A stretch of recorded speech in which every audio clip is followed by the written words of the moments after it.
Welcome everybody to Indivisible TX Lege Election Night event live.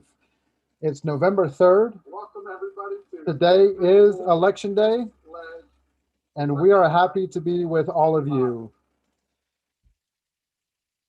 Joining us tonight are two very special people that are part of the Indivisible TX Lege organizing group. First, I want to welcome Lauren Ortel, the Indivisible National State Organizer for New Mexico and Texas. Welcome, Lauren. Hi, thank you. Great to be here. And we also have Robert Norris with us tonight. Robert, we usually do live sessions, but this is going to be something new tonight for us. How are you doing today? I'm doing fine. I'm really looking forward tonight. You know, what's going to happen in the State House of Representatives is going to have such huge impacts throughout state government with the legislature. It's just, hard to describe what a big impact this is. So I'm excited. That's what I am. Lauren, how are you feeling tonight? Election night, there's been a lot building up to this moment, to this day. Right. So I can't pretend that I'm not nervous, but I'm also hopeful. I have seen so much incredible work done by our groups across the state, volunteers across the country helping Texans get out the vote. And I think we have a chance. I think we have a great chance of flipping the House in the state legislature and maybe some big changes above as well. So it can be a really good night. Well, we're very excited, and we know that tonight, our big goal is to flip the Texas House. Our work is centered around the Texas legislature. We know that the spotlight's going to be around the president with Biden and Trump and what those outcomes are going to be. We are definitely interested in those outcomes as well. But our goal for tonight is to really spend time shining a light on our state legislature.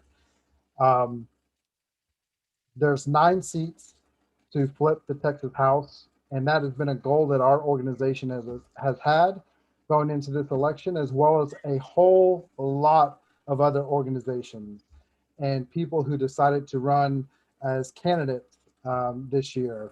And so we want to celebrate all of the work that's been done around that. We want to celebrate those organizations, those volunteers, as well as the candidates that ran. And hopefully we'll be able to share and celebrate some results that help us get to that territory of flipping the House. We're also going to talk to some representatives that are currently in the state legislature, and they're going to give us their insight, their perspective. We hopefully also will be able to have information when they're on that, whether the Texas House is flipped or not. But really also talk to them, what does that change if that ends up happening, and whether it is confirmed or speculative. We want to be able to know what that's going to change from their perspective as current legislatures in the Texas House. And so we're really excited to be with all of y'all tonight. Want to definitely also share with everybody that this is a big, bold, and exciting event that Indivisible TX Lege has been organizing for the past several weeks. Definitely Lauren and Robert have been a big part of that effort. We have a bunch of other organizers that are part of that effort that you'll be seeing throughout the night. And so we just thank you so much for joining us and getting a chance to be a part of this event with us. There may be some, covering 5 hours of programming and interview and conversations. There may be a couple of hurdles we have to overcome, or, we are doing this, remotely. Everyone is connected to the internet to make this happen. And we know that that's not always reliable 24/7. So if we run into any snafus or anything, bear with us. We appreciate your patience. Appreciate you joining us and being a part of this event. We also want to encourage you to engage in the comments. So whether you're on Facebook or whether you're on YouTube with us, comment away. We'll have some people standing by to respond to any questions or just to engage with you. And we definitely want to have you guys a part of the conversation as well. So to get started, we've got a little video that we want to share. This is just looking back at our last major election, which was in 2018. And what are some of the things that happened with the 2018 midterm election that got us to where we're at right now? So I'm going to share my screen here so that we can have this video for y'all. Give me just one moment.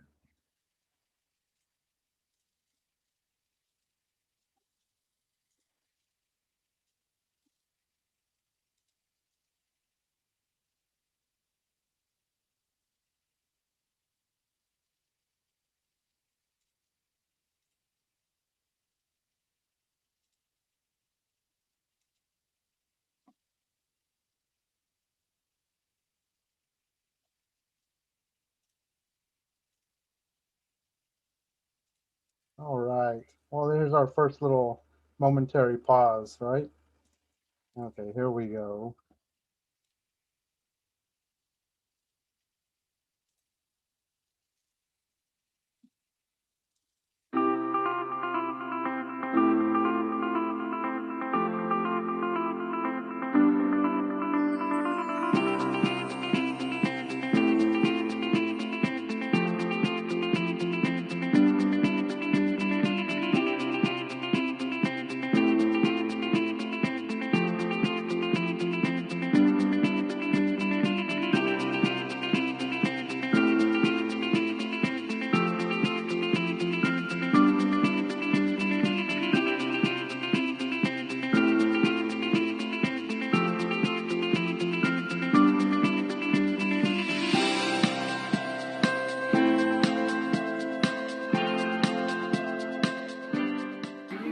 I'm here for Beto because he has the ability to unite everyone, and I think that's really special about him. It is the greatness to which we aspire, the work that we're willing to put into it to achieve it, by which we will be known going forward.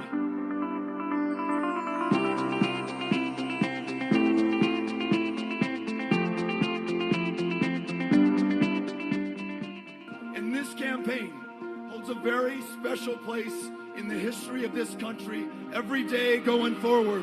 And you have made that possible.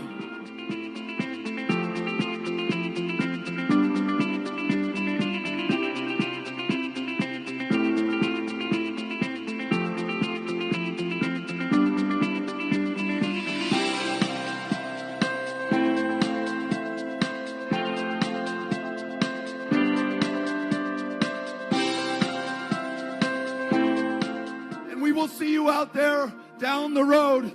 Thank you, El Paso. Thank you, Texas. Thank you, every single one of you.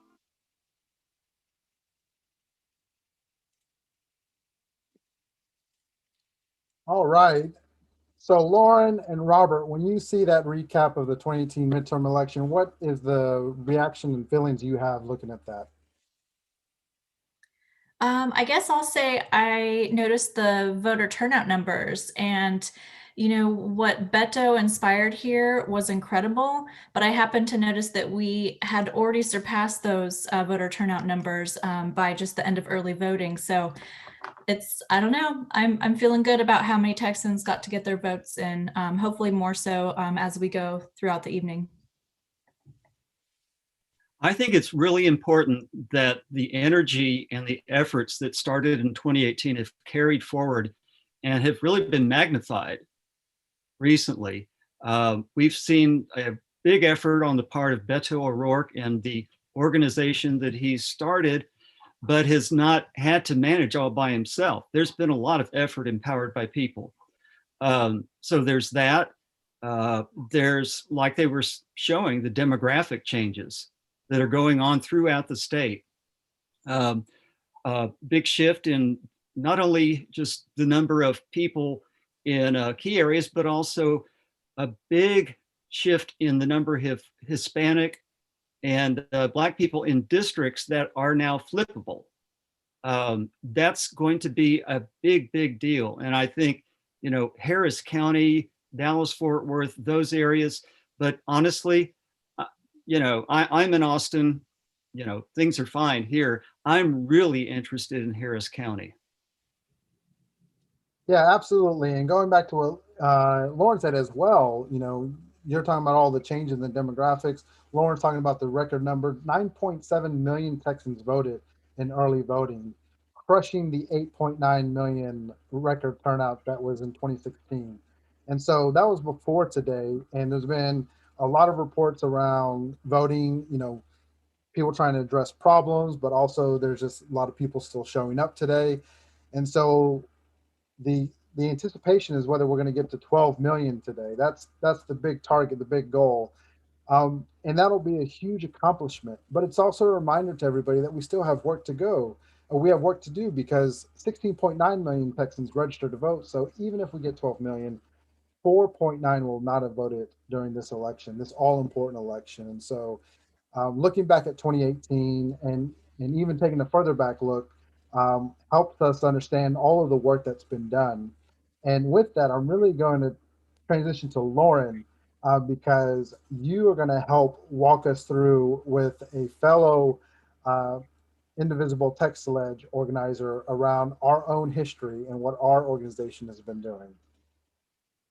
Yes, very happy to go through this next segment with Sharon Kramer here, the Indivisible Lege organizer with the group. So let's shift over to that. Alex, if you can bring us to the slides.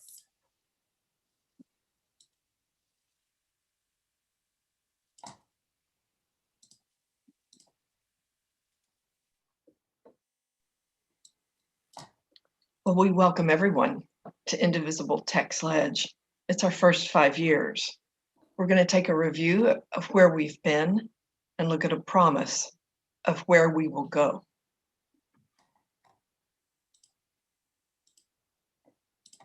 We focus on change at the state level, not federal, because the state can get overlooked pretty quickly. Have you noticed all the energy that DC has taken lately? Your state vote is super powerful. So we work to amplify Texas voices and Texas votes. 2016, a tough lesson. We share this belief in consequences, so we work for change. On November 8th, 2016, Americans across the country and Texans sprang into action. We learned activism on a daily basis. 2017 put us to the test immediately. With our heads still spinning from the consequences of the 2016 election, the Texas legislature started a session in January of 2017, passing a new budget and laws.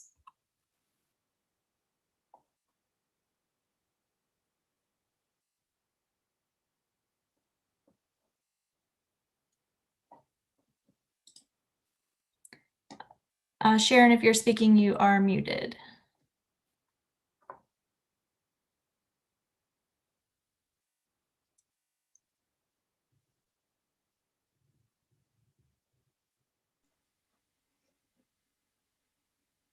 Thanks. Took a minute there. Big hiccup. And I'm sorry, I've lost my screen. That's okay. I'll go back. Let's see. Slide. Okay, with the 85th Texas legislature slide. Lost it all. Okay, here we are. These bad bills were the result of House Republicans who felt no accountability or pushback. Their races were unchallenged. They felt safe, at least until Indivisible tactics began appearing on their phones, emails, doorways, and social media. Remember those bills? The ones that threatened voting rights, demanded that immigrants show their papers, harassed and threatened folks who wanted to use a public bathroom, and denied cities the right to govern progressively? That was 2017. Indivisible TX Lege organizers were ready with tactics, when Governor Abbott called for a special session. It was a long summer of learning and whiplash for us.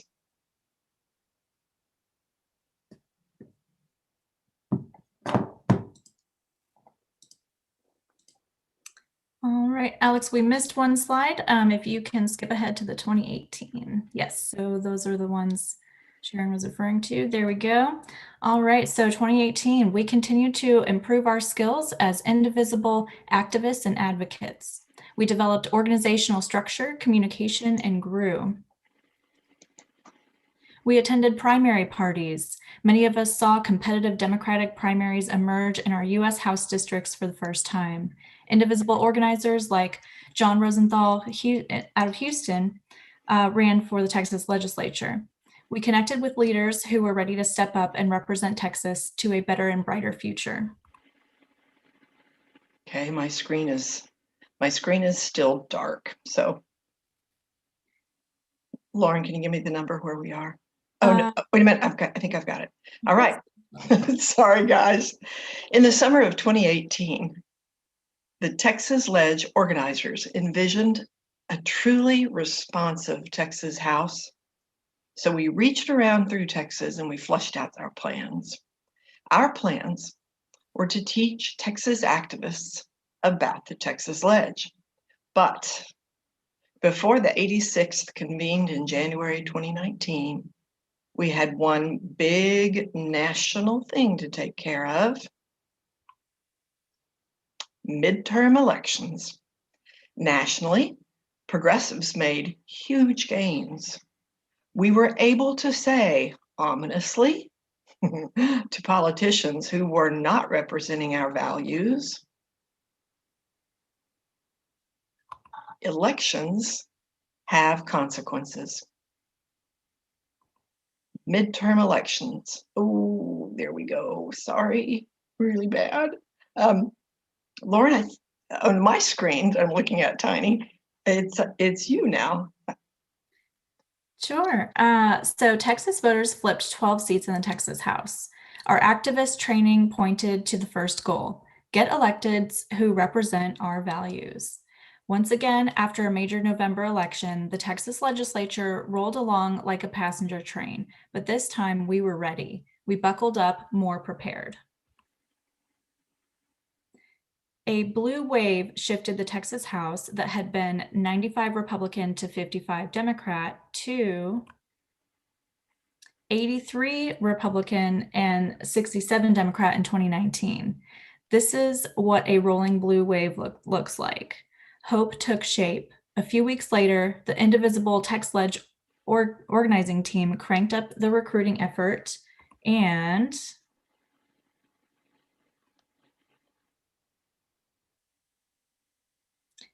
back to you, Sharon, if you have it. Back to me, yes. When 2019 hit, we were as ready as we could be. Our organizing team expanded dramatically. Look at that jump. We communicated around the state via virtual meetings, Slack, a newsletter, Facebook page, and a closed group, and our website.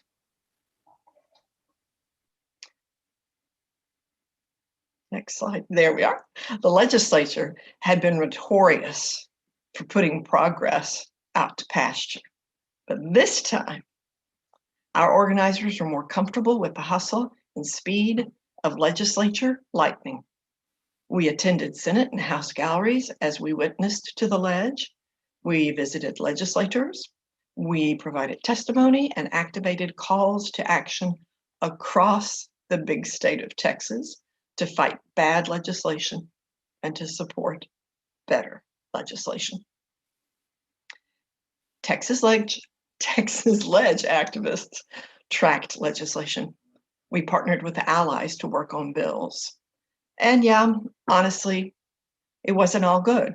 There was the good, there was the bad, and there was the ugly.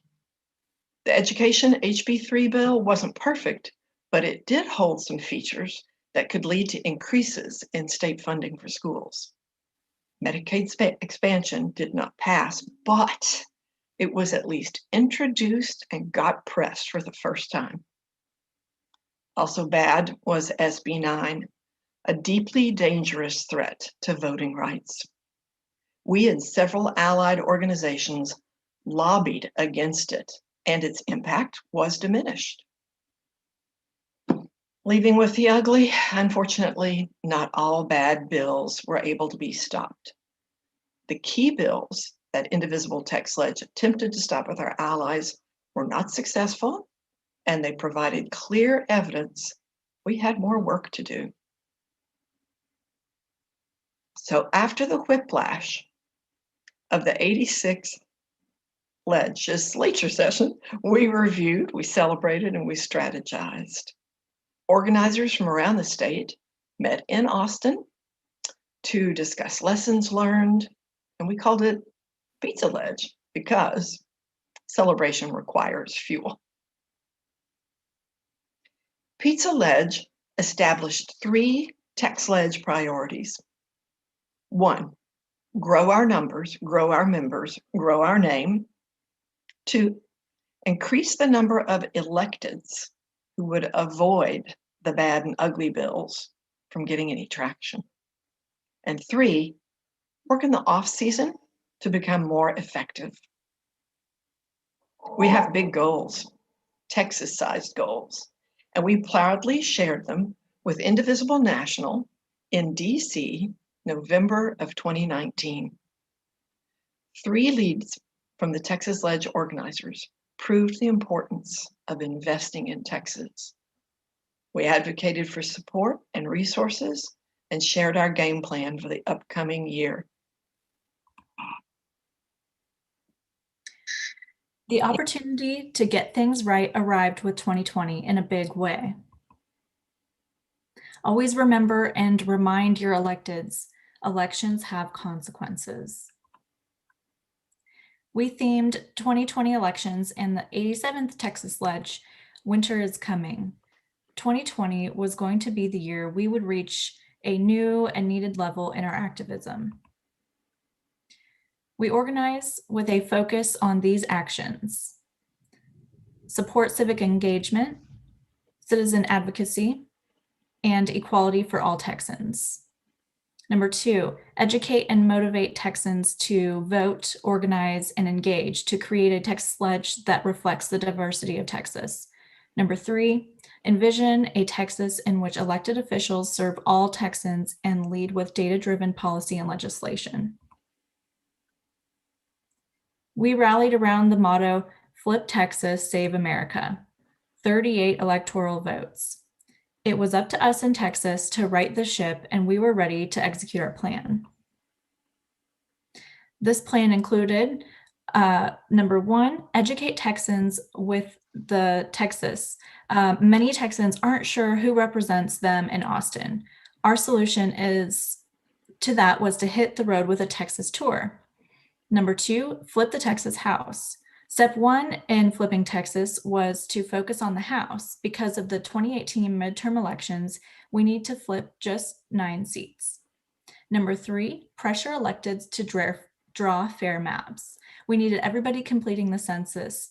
Then we need to prepare for the redistricting process. Number 4, develop leaders, increase organizational strength.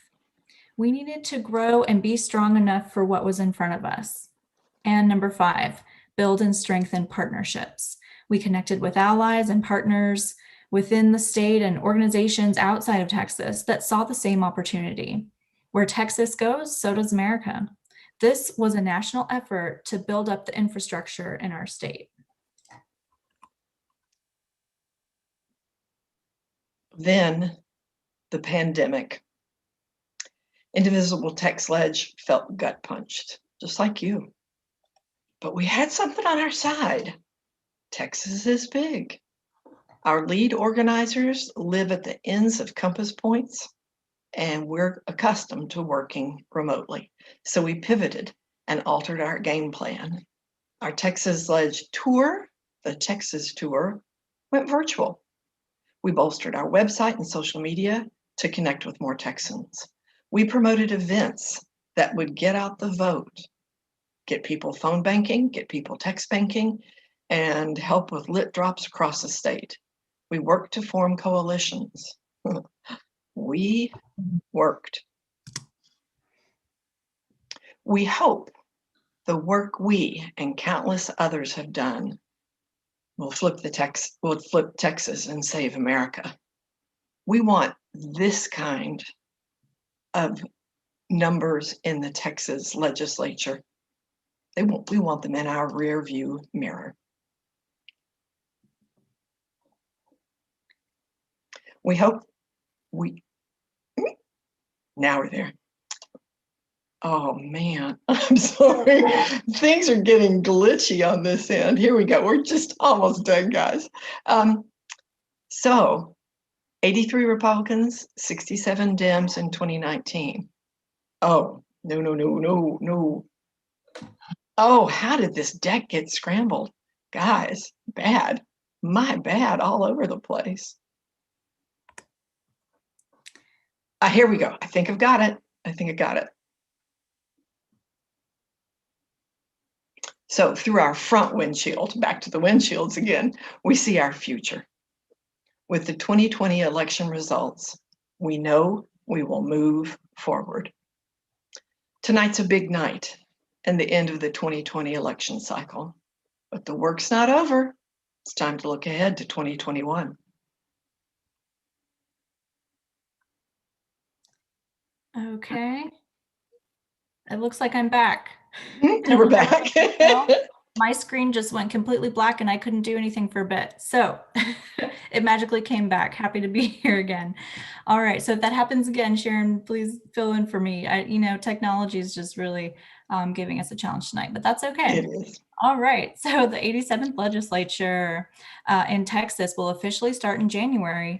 But this very month of November, Texas legislators are poised to file their bills. The pandemic may keep us at a physical distance, but we will be in the thick of the work, whether we are physically in Austin or not. So redistricting will be a major part of the 2021 legislature. The harm done to voters by gerrymandering can be undone with when maps are redrawn and new districts are established. Our state legislature has a rocket speed timeline. Lots of work happens blindingly fast. We will suffer whiplash, but we are prepared and seasoned. Here's a good thought to hold on to. Typically, the legislature as a whole does not vote on and pass redistricting bills. We expect that redistricting will go to the Legislative Redistricting Board. Who makes up the redistricting board? Currently not our most trustworthy Texas leaders.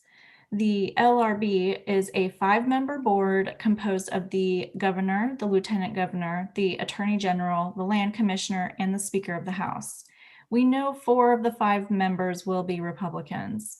If we flip the Texas House tonight, and if the redistricting decisions get kicked to the LRB, then the Speaker of the House will be the only Democratic voice on the board. Having that one voice is essential to end gerrymandering. Expect a battle. Expect Indivisible TX Lege and allies to call on you for action. Our legislative priority areas will center around these 5 values.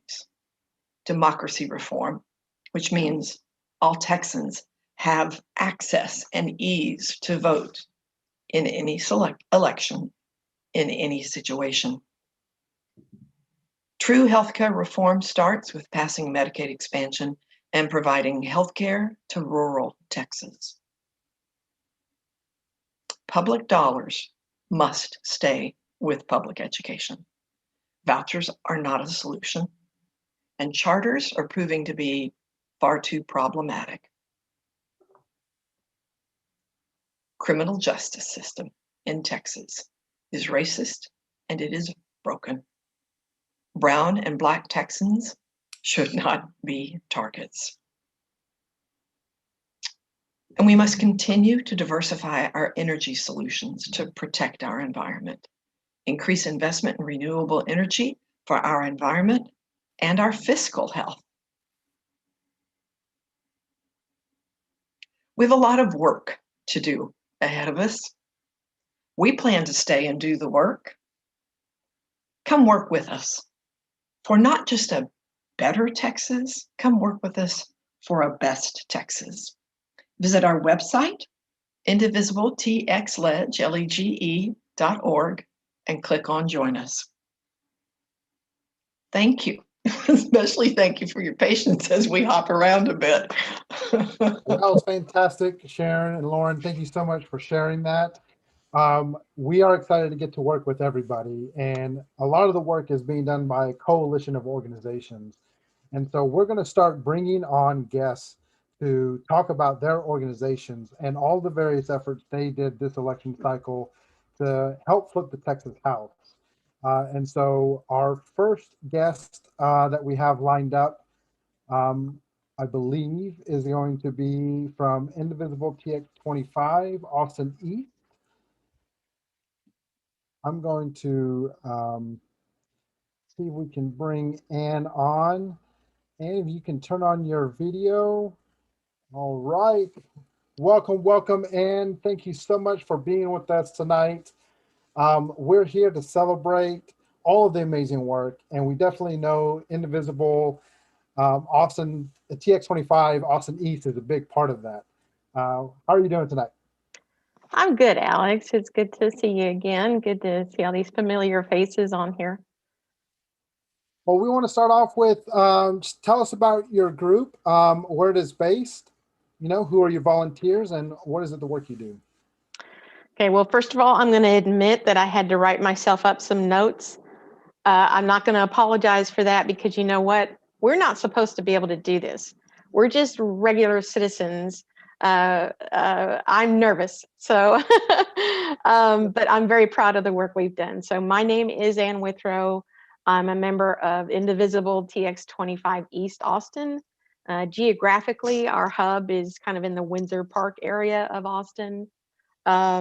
So we've been going pretty much since the election in 2016. The question tonight was, what have we been working on to flip the Texas House? But first, I want to make it clear that whatever we've done, we haven't done on our own. We are only one of several TX25 groups in the Austin and Central Texas area. There's the Eanes group in West Austin, the IWS group, Dripping Springs Driftwood, and Wimberley, who I think is going to be represented tonight anyway. So there are a bunch of us. Sometimes we do efforts together. Sometimes we do them on our own. I always like it when we join up and do something. It just, it feels good to see these other faces. So 25 East itself, we did endorse many of the House candidates whose districts overlap with Congressional District TX 25, since that's what we're organized around. And that included Joe Drago in House District 96, Vicki Goodwin in 47, and of course, Aaron Zwiener in 45.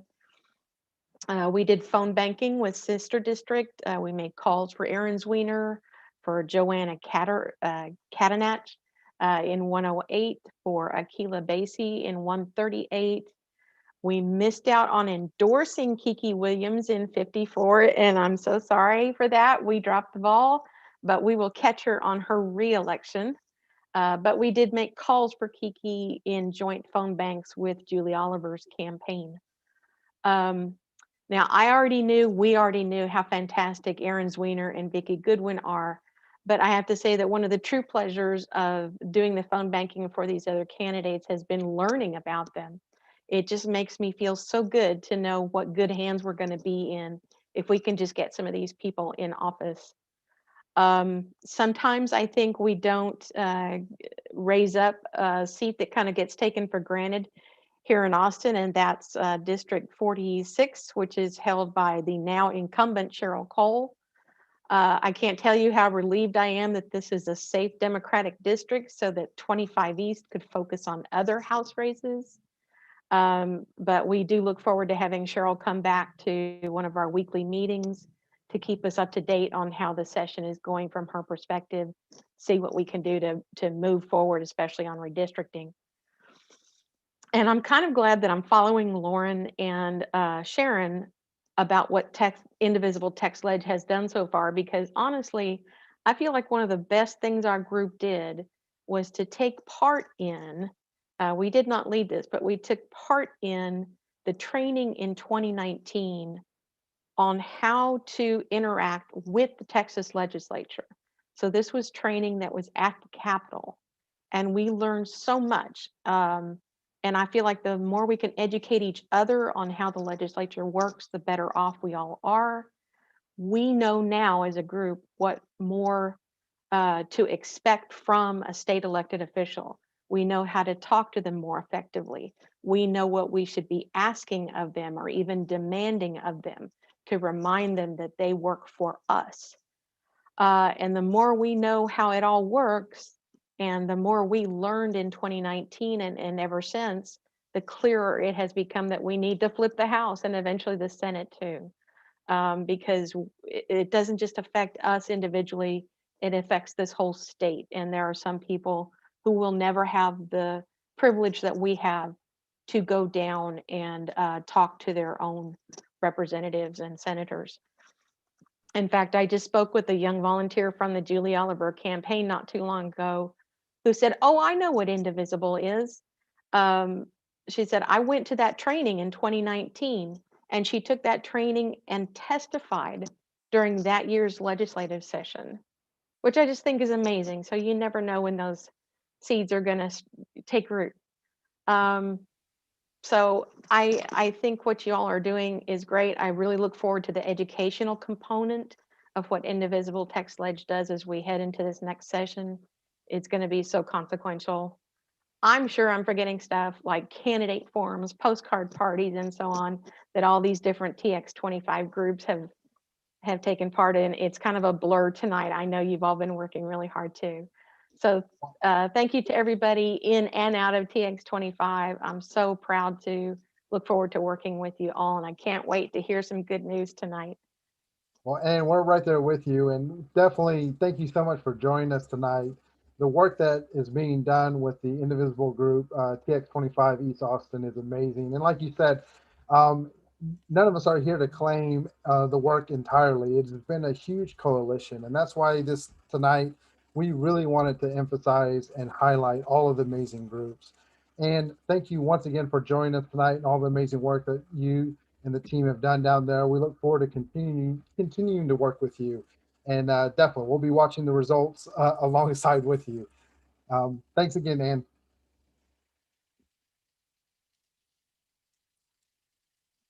All right. Well, we are going to bring on our next group. And we are moving right along. And so joining us are the amazing leaders and the amazing combination of Flip the Texas House and Texas Blue Action. So we have a great panel with everybody that's joined us from these two groups. Carrie, I want to start off with you. Just introduce yourself, your role with the organization, and then we'll go down the line to everybody, and then we'll talk about what y'all have been doing this particular election cycle to help flip the Texas House. Awesome. Thank you, Alexander. What a pleasure to be here with these amazing people all around the state. I just am so thankful for all the work everybody's doing. And I am lucky enough to have grabbed the moniker with my team, Flip the Texas House, but I know we're all a part of flipping the Texas House. So I am ostensibly, we're not even enough of an organization for me to have a role, but I do most of the tweeting. How's that? But I've been kind of leading it out of the Beto Ambassador program, which I led during Beto's Senate run. We just kind of kept going with the Beto ambassadors and started organizing in those 17 Republican Texas House districts that we lost by less than 10 points. And so we, with our amazing partners at Texas Blue Action Dems, started right away, like almost the day after the 2018 election, really just going on data and voter registration needs in those districts before we even knew if we would have candidates, much less if we had candidates who would really be able to go for it. So to have the candidates that we do have running in those districts now is just amazing. So it's been all about voter registration and helping the candidates with field and other volunteer efforts, and using Shayna's, do we have Shayna here? I don't see Shayna yet. Shayna's amazing technology skills to get us mapping tools to help people just educate themselves on where these districts are, how much they have in common with each other, and how accessible they are.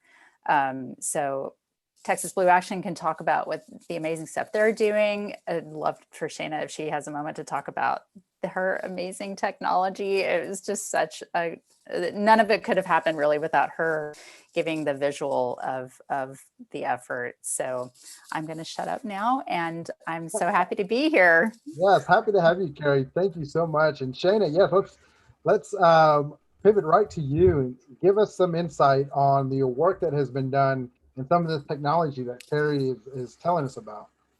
Well, I got to do the fun stuff. So Carrie is the brainchild that really, it was the 17 districts that lost by less than 10%. And she had her eye on that, the night of the election. She was ready and raring to go. So what I did was just make it a visual graphic. So I layered those 17 districts, where they are on the Texas map. And then we did some overlay with some of the congressional districts. And so that allowed them to see who they could work with and partner up with and double the money. So it was great. Some of the fundraisers, a lot of the canvassing were 2-for-1s. So it was great for them to be able to get a handle on it, and also for around the rest of the state and the country to be able to actually see where these places were and the percentages that they lost by. Some of them were, just a handful of votes, and that people's vote really does matter. So it was great. Yeah, and I think that 17 under 10 was just so catchy and easy to say and easy to comprehend. And I think that just was amazing, a part of the effort for people to really see it and understand it. So huge kudos to you on all of that effort. Is it Lana or Lena? It's Lana, but I'm pretty used to hearing it pronounced either way. So I will not be insulted if you get it wrong. There's lots of ways it can go. So Thank you so much, Lana. asking. Tell us, what are some of the work that was the highlight for you during this election cycle? And, as we're all looking ahead to the end of election nights to see the results, give us some insight. Well, we were fortunate enough to team up with Carrie as Blue Action Democrats, which, to give you a little background, we started, and we have Michelle here, who's the president of our Southwest chapter. They were the original chapter that formed and have really become the model for our expansion. And I'll let her speak to the power of what our chapters can do individually. But, so as a state organization, after our Southwest chapter had such phenomenal turnout in 2018, it just increased massively due to their organization in 14 precincts that they started with. We quickly expanded to 4 different chapters, San Antonio, and 3 throughout Austin. And what that allowed us to do was then create sort of a state level branch and, think more heavily about our state legislature and, continue to focus on, neighborhood organizing, but also zoom out and how can we help in the big picture as well. And so we have been able to support Carrie's efforts through the, army of volunteers that we have through our chapters. We were able to write over 100,000 postcards. More than 50,000 of those went to support state house candidates that overlapped with also flippable congressional districts. So turning out the vote in neighborhoods that we aren't even, able to organize in currently. We do plan on expanding across the state between now and 2022 to expand that army of neighborhood organizers and have even more boots on the ground to increase that turnout. But in addition, we've been able to do fundraising to support a number of the House candidates. We, for the last week, paid for ad spots on Latinx radio to increase voter turnout. And, really just sort of had the opportunity to support some of the efforts that Carrie had in whatever capacity we could fit in, and be an ally to whatever was needed at the moment. And we were really thankful to be able to step in and do that. We know these down ballot candidates really lack support, and so we were fortunate to have the resources from both the human capacity of this incredible group of volunteers that we have, to also being able to raise some money to help support. And with that, I'd like to pass this on to Michelle, who has just been this powerhouse organizer and has turned Southwest Austin into this voter turnout capital that like nobody ever thought could exist. And it is gonna, this model of what she's helping create there is going to help us, increase turnout across our state for years to come. So I'm going to let her expand on that. Wow, Awesome. that's kind of ridiculously high bar there, Lana. Well, that's how we do it. We're getting it done. So, I wanted to show everybody the signs that we printed out. And this is how we raised our money this year to fund all those chapters and all the stuff that we did, all those postcards, besides all the people power. I was at the table in late 2017 when we organized Blue Action Democrats. We came up with the name, and action was a very big part of that name because we wanted to do something. We were just beside ourselves with what had happened with the 2016 election. So we started doing stuff, and 100 people came to our very first meeting. And we took the Indivisible guide and we put it into practice. We followed it step by step by step, from starting a PAC to forming bylaws to, we just used it exactly as it was, handed out from the national group. So that's how it got started. And then of course you've heard how it's been spreading. And we've raised a ton of money off of things like this that just kind of harness this feeling that is happening in the suburbs, that people are just fed up. And we started with a really good group of volunteers. Now that we have 2 other chapters in Austin, they've gone on to even increase that more.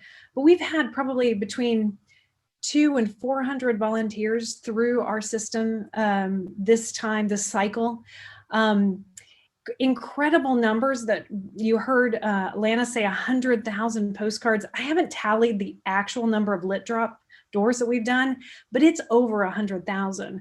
I know it's crazy because we had one of our volunteers take on doing apartments. And we did 75,000 apartment doors multiple times in different districts, in Wendy's district, in Julie's district, in these house districts that we want to keep in Southwest Austin. We did help Vicki flip that seat, not completely our doing, but a lot of our organizing in 2018.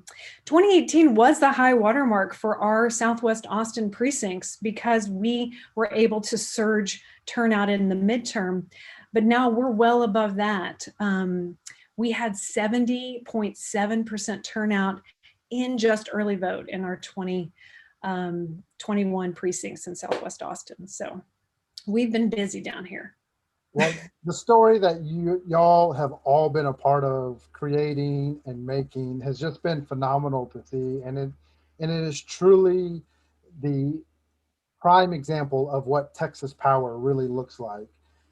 And I love, Atlanta, how you talked about synergy and the opportunities to collaborate, because Carrie, you've been a big spearhead in all this, and seeing all of the collaborative opportunities and the work that's been done. We know that there's been so many Texans ready for change in Texas and wanted to make it happen.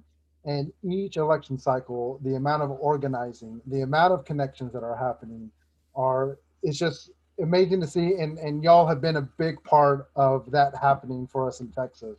And so huge kudos to y'all, a huge thank you to the work you're doing and the work that you're committed to keep doing.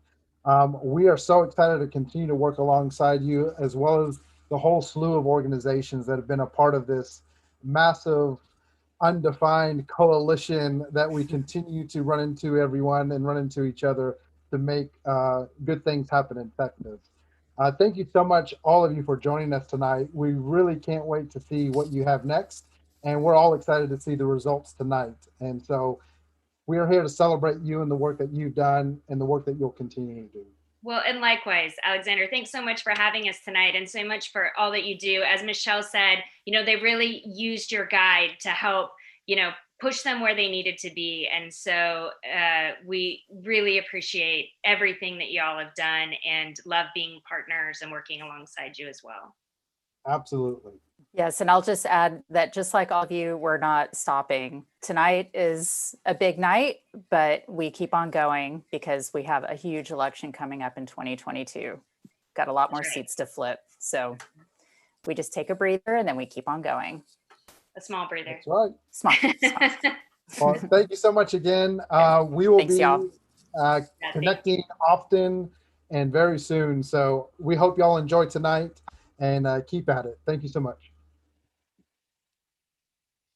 All right, that was Flip the Texas House and Texas Blue Action Democrats, a prime example of just collaboration that's happening within our community and within our state.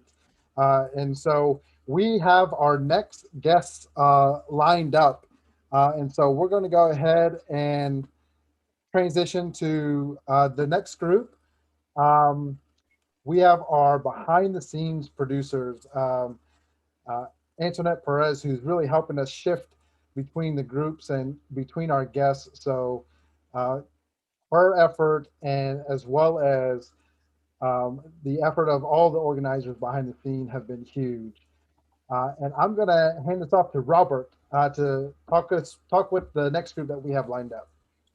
Well, thank you very much. This group is really near and dear to my heart because I'm a member. This is Rosedale Huddle. I've been a member. Thank you, Lisa. Both Lisa and Georgia are members who are going to talk to you in just a minute. We have really focused on the things that our members have interest in, their talents, their skills, their energy. And I think that's a big reason why we've been able to do what we do with the membership that we have. So I'd like to turn this over first to Lisa, who's going to talk more about the background on Rosedale Huddle. There we go. Thanks, Robert, and thanks y'all for having us. And I just got to give a huge round of applause to Blue Action Dems and Flip the Texas House. You guys are just amazing and inspirational every day. So Rosedale Huddle is we're on the other side of town, by the way. We're on the kind of north central part of town. And we are a community of activists and neighbors throughout central Austin. And our mission statement is changing the political narrative in our neighborhood, city, state, and nation. We started in early 2017, and we've collectively been asking, what can we do to help be the change we want to see? Like a lot of you, we started with resisting the Trump agenda, following the Indivisible, and embraced advocacy, and then quickly transitioned to the offense in as many creative ways as we possibly could. And the main thing we've been doing to flip the Texas House, I'm going to introduce Georgia to talk about our postcarding efforts. Okay, we realized early on that flipping the house was critical. Sending Michael McCall packing was critical. So we knew we were going to be very involved, and we had an active postcard project for a number of different campaigns. But of course, like everybody else, we went from having one party a week, bi-monthly events, just at least once a week you could find a postcard party, and they would produce hundreds of postcards at one sitting. And then all of a sudden we went to zero when COVID hit. So like everybody else, we were building the airplane while we were flying it. So we went to a series of drop boxes in our neighborhoods. We had 3 drop boxes, one at Karen Collins' house, my house, Lisa's house. And I did a walking route, picking up packs of postcards and dropping them off. Because the Texas House was our focus, I reached out to the House candidates that were on the list of, like, 17 under 10, whatever. And I just kept contacting each one. And I ended up securing cards from Brandy Chambers, Janet Dudding, Joanna Katnack, Sharon Hirsch, Maddie Eden, Elizabeth Beck, and Vicki Goodwin. And of those, along with some other campaigns like Blue Action Democrats, Blue Action Flip, we produced something like 16,000 cards. We wrote 22,000, well over 22,000 postcards for Text 10, 4,400 what we called Get Out the Vote precinct cards, and the rest were Sierra Club, Moms Rising, Vote Forward, and these House candidates. And we produced quite a bit of postcards for these candidates.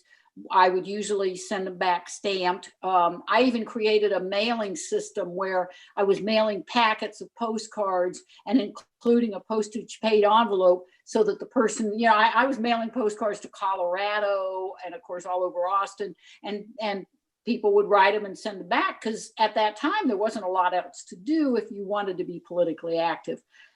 So we're real happy to have been able to help those candidates like that. And again, all told, we produced something like 45,000 postcards. And that doesn't even count our writers. She produces a beautiful card. But all of the members, a lot of the members who wrote these postcards would write for Postcards to Voters and all other campaigns. So it was quite of an active operation. It was a lot of fun. And we're proud of the work we did. And in addition to the postcards, we had a few other little things, well, not little things, but a few other things that we were doing to support the Flip the Texas House. We hosted Celia Israel at one of our meetings when we could do that in person, and she educated us on the HDCC. And subsequent to that, we tried to boost the HDCC on as many of our platforms as we could and help with fundraising for that. On our social media team has also done a lot to boost and retweet or on Facebook, help to boost candidates and the Flip the Texas House efforts and the Beto Powered by People events, and also the HDCC, as well as the fundraising platforms and Act Blue stuff that we've shared. And I know that a lot of our members have been donating a lot. And also, Robert, don't want to forget that Robert has been our leader for the Texas House initiatives, and he educated a lot of us on how to go to the Capitol and show up and speak at the meetings or just leave our opinions and stuff. So we did a whole lot of that in 2019 as well. And it was a little bit of a more organized thing than just members showing up. And I also just wanted to say that I've gotten a lot of personal questions about where is the best bang for my buck from people from all over the country. What should I be donating to? And pretty uniformly, I would send them to one of the Act Blue pages for turning the Texas House, flipping the Texas House, turning Texas blue as the best bang for their buck. And a lot of them did. So. Well, I've got to say, I am so proud of the efforts just really stoked about the efforts that Lisa and Georgia, all the work that they've put into Rosedale Huddle, and also just getting all of us excited who are members of Rosedale Huddle. I can remember first going to very, very small meetings, and then it just expanded from there in lots of other activist things that we've done, like banner drops for repeal and replace Ted Cruz, things like that just matter so much and get so much energy involved from people. So thank you so much, Lisa. Thank you, Georgia, for talking to us about what Rosedale Huddle has done. Thanks for having us, and thanks for all of the efforts of all of these people. I know that where Texas goes, so goes the nation, and I know that all of our efforts are the foundation of that. So thanks so much. All right. Thank you, Lisa. Thank you, Georgia. All right. Amazing coalition of groups so far, and we are just getting started. And so coming up, we have our next guest in our next group, all on the line, Texas, with State Director Genevieve Van Cleve has been an amazing partner, a part of Coalition Call, helping get the word out, helping people get connected. Jen, how are you doing tonight? Well, I'm fine, I guess. Well, I'd be better if it was done and dusted. But we're holding it down over here on the east side of town in Austin. And like you said, my name is Genevieve, and I'm the state director of All on the Line, and we're an anti-gerrymandering group. I just have to say, like, my first campaign that I ran was in 2008, and it was for Deanna Maldonado in Williamson County. And at the time in 2008, that seemed like it was a similar year in that we were coming to the end of a redistricting map, and Democrats were poised to do very well, and indeed we did. Thank you very much, Obama. But it was a long 10 years after that, and Williamson County was absolutely the wilderness as far as Democratic politics goes. And so to listen to everybody speak tonight and to think about how far we've come, I'm to be honest, I'm very sentimental tonight. I'm thinking about how we persevered through some difficult times, like in 2013, when so many people, men and women, but particularly women, came to the Capitol to try, and even though we knew we didn't have the votes, to put a stop to, more abortion restrictions. So there, that's when I think this all started, in a way, in my head. People began to go to that Capitol and say they'd had enough. And it wasn't just enough to wait for demographics to catch up with Democrats or particular issues. It was that folks were really tired of being treated poorly and simply not listened to at all. Regardless of party, regardless of any of that. It's just the Capitol was for the people there, and the rest of us, the rest of us would be told when it was time for us to participate. So 2020, in spite of there being a global pandemic that has so ravaged this country and the economy, all of the work that I've heard about, seen, and and just like the anecdotes tonight and all of the work done, it's incredibly gratifying to know that this work is happening, and to see so many shining faces that are ready to finish out tonight strong, but then to hop on, take a little breather and then start moving forward again, because the job's not done. The job's not done. So a little bit about what we've been up to. And when I say we, I need to be specific, right? So I wear many hats. And so All on the Line is the organizing arm and affiliate of the National Democratic Redistricting Committee. The National Democratic Redistricting Committee, which was founded by Eric Holder and Barack Obama, has many parts to it, including a C3, a C4, a federal PAC. We got the whole boat, right? So here's some of the stuff we've been doing in Texas. Now, for the C4 part, we finished our text campaign. Was it last night? It feels like a year ago, but I believe it was last night. And we did 270,000 texts in a month. And in fact, I saw one of the ladies that came to text on this call, right? I didn't expect to see her here. I'm like, we're everywhere. People are everywhere doing this fantastic work. And then we did some C3 voter education activity, a bunch of digital in the Fair Maps districts, which really kind of overlap with all of the districts that we've all been working in. We also were a part of that USPS case today, where the order is that actual postal inspectors are going into several large areas. One is Houston, one is Philadelphia. There's several on the list, to make sure there aren't votes just sitting around in the corners, right? There aren't ballots just piled up in the back somewhere. So we were a big part of that case today. And then the PAC, the fancy part, all told, I think we did $1.2 million worth of direct and in-kind investment to flip the Texas house this cycle. And I've said this before, but I really do mean it, because I'm from here. My career has been here. You know, they started investing in Texas in 2018 because they saw what all of you saw.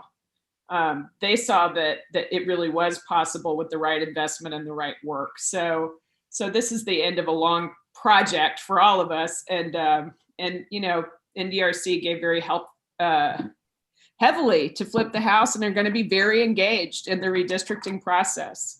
And more to come on that, because the census has to happen, or has to somehow be, you know, all of the problems that faced us last week face us today when it comes to redistricting. But this is an election night party, and we can talk about the business of 2021 another time. But what an exciting time to be in Texas. And again, I think we're all on pins and needles, but having run into so many of the people that I see on this call, or, you know, over the last year and over the last several years, it's just very gratifying to do this work. And it feels like we might have finally turned a corner here.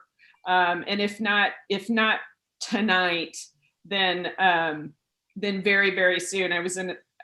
I was talking to a reporter not too long ago, and sort of my take on all of this is, if we're talking publicly about winning state Supreme Court races in Texas, once that happens, really the foundation of one-party rule in Texas is cracked and can't be repaired. What's happening here has, you know, Trump has accelerated what was already happening, and certainly the work of everybody on this call and everybody that has just like worked their fingers to the bone to make Texas and America better. You know, we're going to get there faster because of organizations on this call. So I can't thank you enough for having me. I you know, we got a lot to run through tonight, so we got to start tracking races, right? We got stuff to do. Yeah. The polls are still open. People can still get out there and vote. We want to get those numbers as high as possible. But the work that you and all on the line have been doing, Jen, has just been phenomenal. And that long-term view, that really, you know, 10-year view when it comes to redistricting process and the gerrymandering that's been happening in Texas from the last time we went through this process. To your point, this is coming to the end of that window, and the real hope is that with the work that's been done, we will be able to have a much more productive next 10 years. And so the highlight of this for everybody is that it's election night, but the reason Indivisible TX Lege is doing an election night event is because the work for the TX Lege is happening now as well. And so we want to celebrate, but we want to keep people moving forward. And so we're looking forward to those opportunities to continue to work alongside you, as well as all these other organizations that we've been able to hear from. And look, I mean, you know, to be honest, there's a portal open on the Senate Redistricting Committee right now, and they're taking testimony. They haven't been particularly forthcoming about that, but it is happening. So we're going to get through tonight. We're going to, I don't know, pray to the people that we pray to, or whatever your spiritual practice is. Get through tonight, and then take a breath, and then start work again. I can't thank you enough for having me, and what a fantastic group. And if there's change tonight, it's because of folks on this call. It's amazing. Thanks so much, Jen. Great seeing you. Look forward to all the work we have ahead of us. Thank you so much. All right. Bye. All right. Robert, we have our next guest up, and that is the amazing, the one and only Brenda Juergens from Powered by People. Wow. Brenda, your energy, the work that you're doing, the work that Powered by People have been doing, tell us all about it. What has this election cycle been like for you guys? Well, I'm tired, and so I don't know how I'm going to talk for 30 minutes without falling over.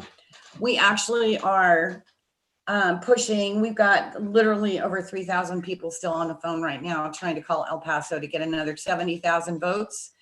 So it's been quite the ride. So most of you probably know Beto started and it was really hard for him, started a PAC. He literally called me the day after Christmas last year and said, what are you doing next week? And I said, well, I guess if you're calling, I'm going to be doing something. And he said, can you get to Houston? And is there any way that you could get me? And you guys, this is so Beto. He said, can you get 129 volunteers to come down to Houston to canvass for Liz Markowitz? And I said, well, let me see what I can do. So I pulled, a group of volunteers together. We got a list of Beto volunteers. And literally in 2 days, we had 1,100 people signed up. And I'm sure you guys probably saw, we turned out 1,100 people basically every day, 3 shifts a day, walking, knocking 40,000 doors for Liz. And, that was very disappointing. But, as Beto says, all of these races are incremental. So he decided to go ahead and open up this PAC called Powered by People with the objective that it would focus on this year, but it would live on after the 2020 race. And he had a leadership meeting in Dallas on February 28th. And, he was trying to decide what to do and how loud we should get and how involved we should get. And he, was concerned that the PAC would haunt him. And I'll never forget, if any of you guys know Dan Bowder down in Houston, he was at the meeting and he basically said, and I won't use the word, but he was like, screw it. You know what? Let's live to fight another day for the PAC. And so he did. And the focus was on flipping the House district seats. But of course it evolved. And one of the things that the state leadership group with Beto said in February was, we have to focus on getting voters registered. And so Beto teamed with Civitech. I'm sure most of you know by now who Civitech is. If you don't, you need to get to know them. They're a powerhouse team in Austin who they are big data people. They know how to crunch big data.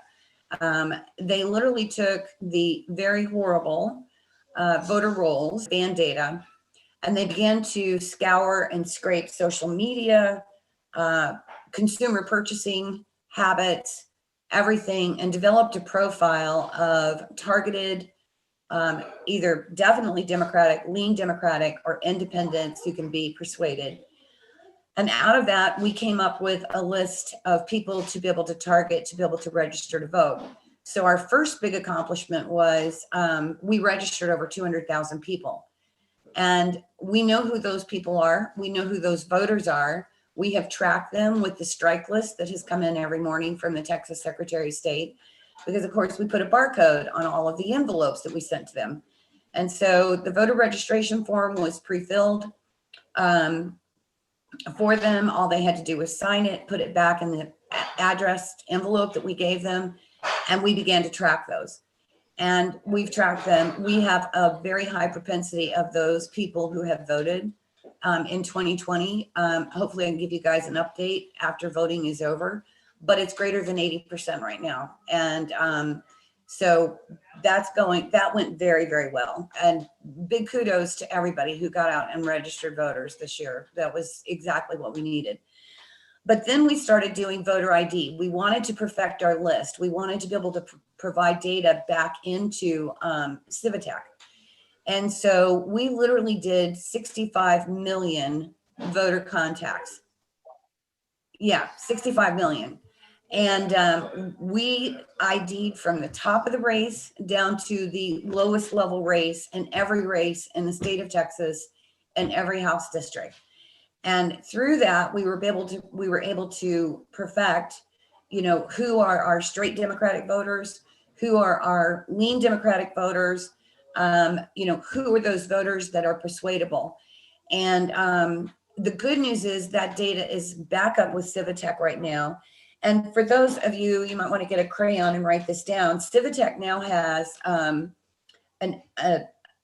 website. Well, it's actually going to be an app, but if you go to knockknockvote.com, you can actually pull up. And if you guys remember how great our canvassing app was during the Beto run, you didn't have to have a build number from van to be able to just get out of traffic and go walk some houses. You know, it was very visual. It was very good. And he's been able to recruit that. And if you want to go to knockknock.com right now or tonight, you can actually see everybody in your neighborhood who voted Democratic. And you can actually get a profile of all of your neighbors. And this is going to be an awesome tool for us for 2022.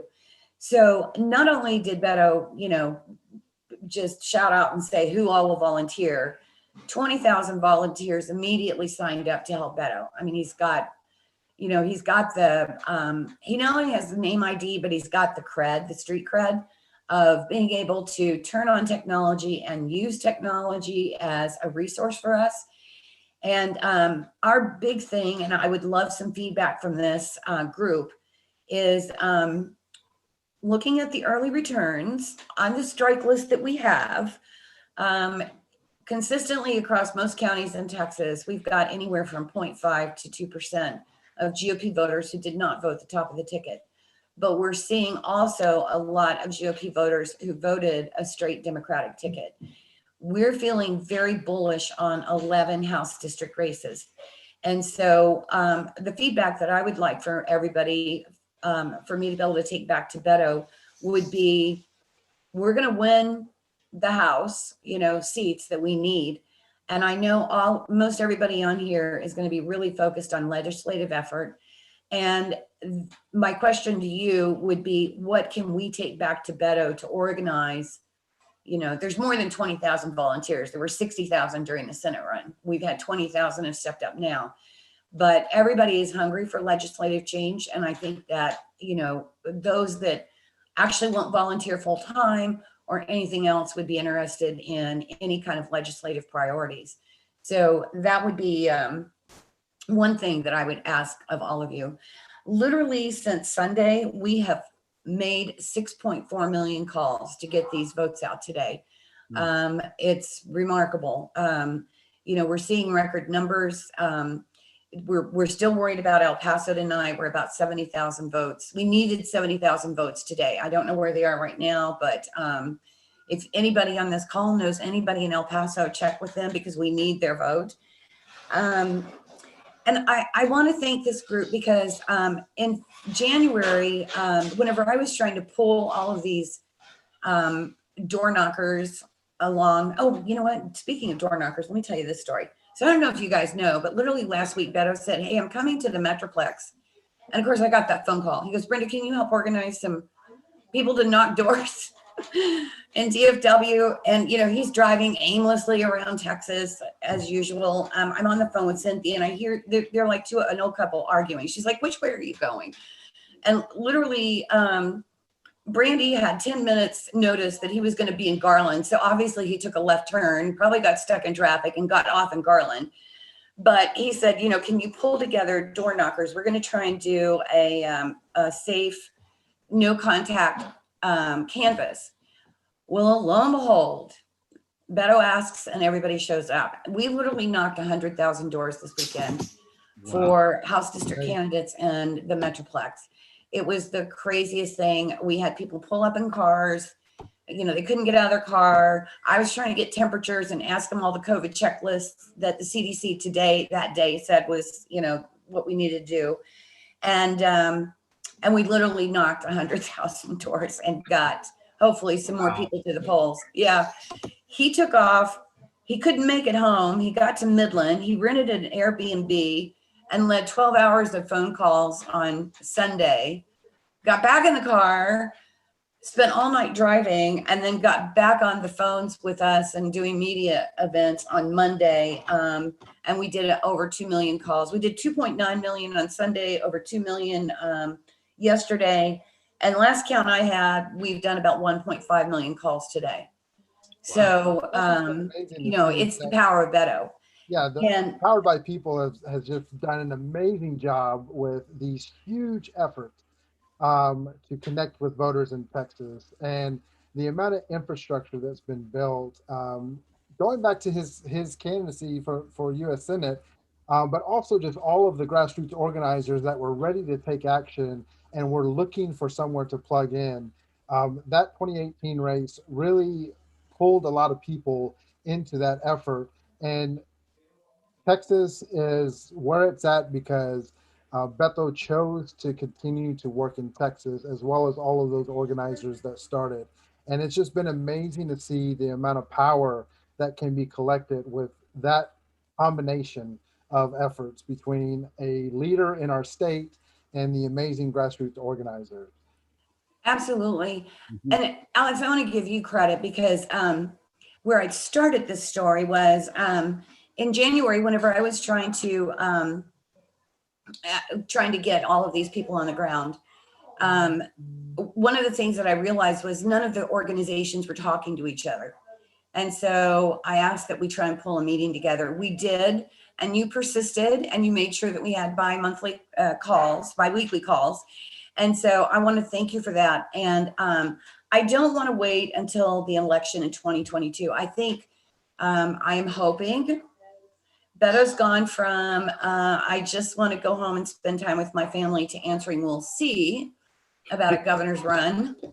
So I'm hoping that we all have a bunch of good candidates, and whether he's one of them or not, I know he is going to turn the machine out again. But it's just like this afternoon, on the Slack channel, somebody posted and said, I need to call 900 disabled,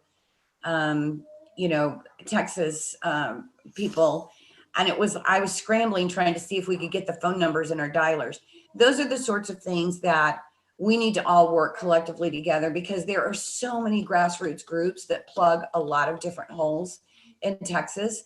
But making them aware, especially if Beto is still involved, that he will not tell you no.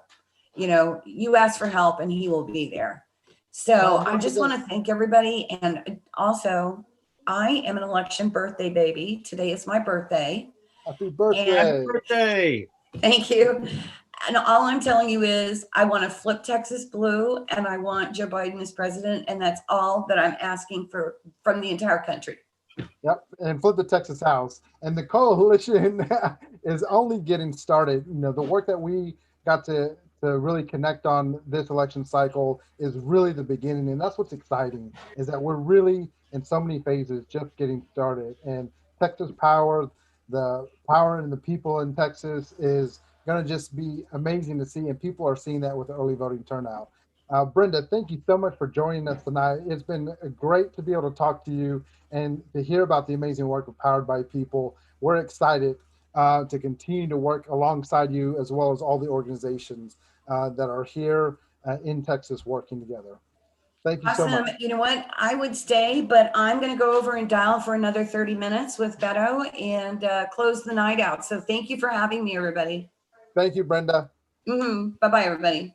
Bye-bye. All right, we are going to get moving along. We want to thank all of our groups. We're a little behind schedule, but we're catching up. And I'm going to hand off to Lauren, because we've got some amazing Indivisible groups lined up to talk to right now. Yes, thank you. It has been great hearing everybody we've seen so far. All right, so I'm waiting for our next speaker. Here he is, Daniel. Welcome. Hello. So have you here? Hi. There we go. Now we can see you. Perfect. All right. So you are always so busy with your Houston group and out there on the streets doing all kinds of things. Can you tell us a little bit more about your group and what you've been working on and following, especially when it comes to the Texas House? Sure. It's really a pleasure to join all of y'all. I really like spending this time with Indivisiblings as we are coming to a close. So I saw a tweet earlier that said, is there such an adjective as anxiety? And I feel like that's about right. We've been working really hard on ground game in a few different areas, but mainly it's a matter of changing the narrative and communicating.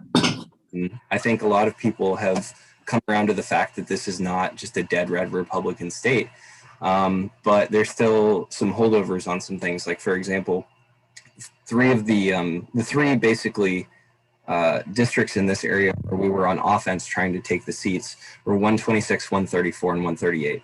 126 is Natalie Hurtado. She ran last time around, cut the previous margin by quite a bit, but that's an area that a lot of people believe to be really red turf.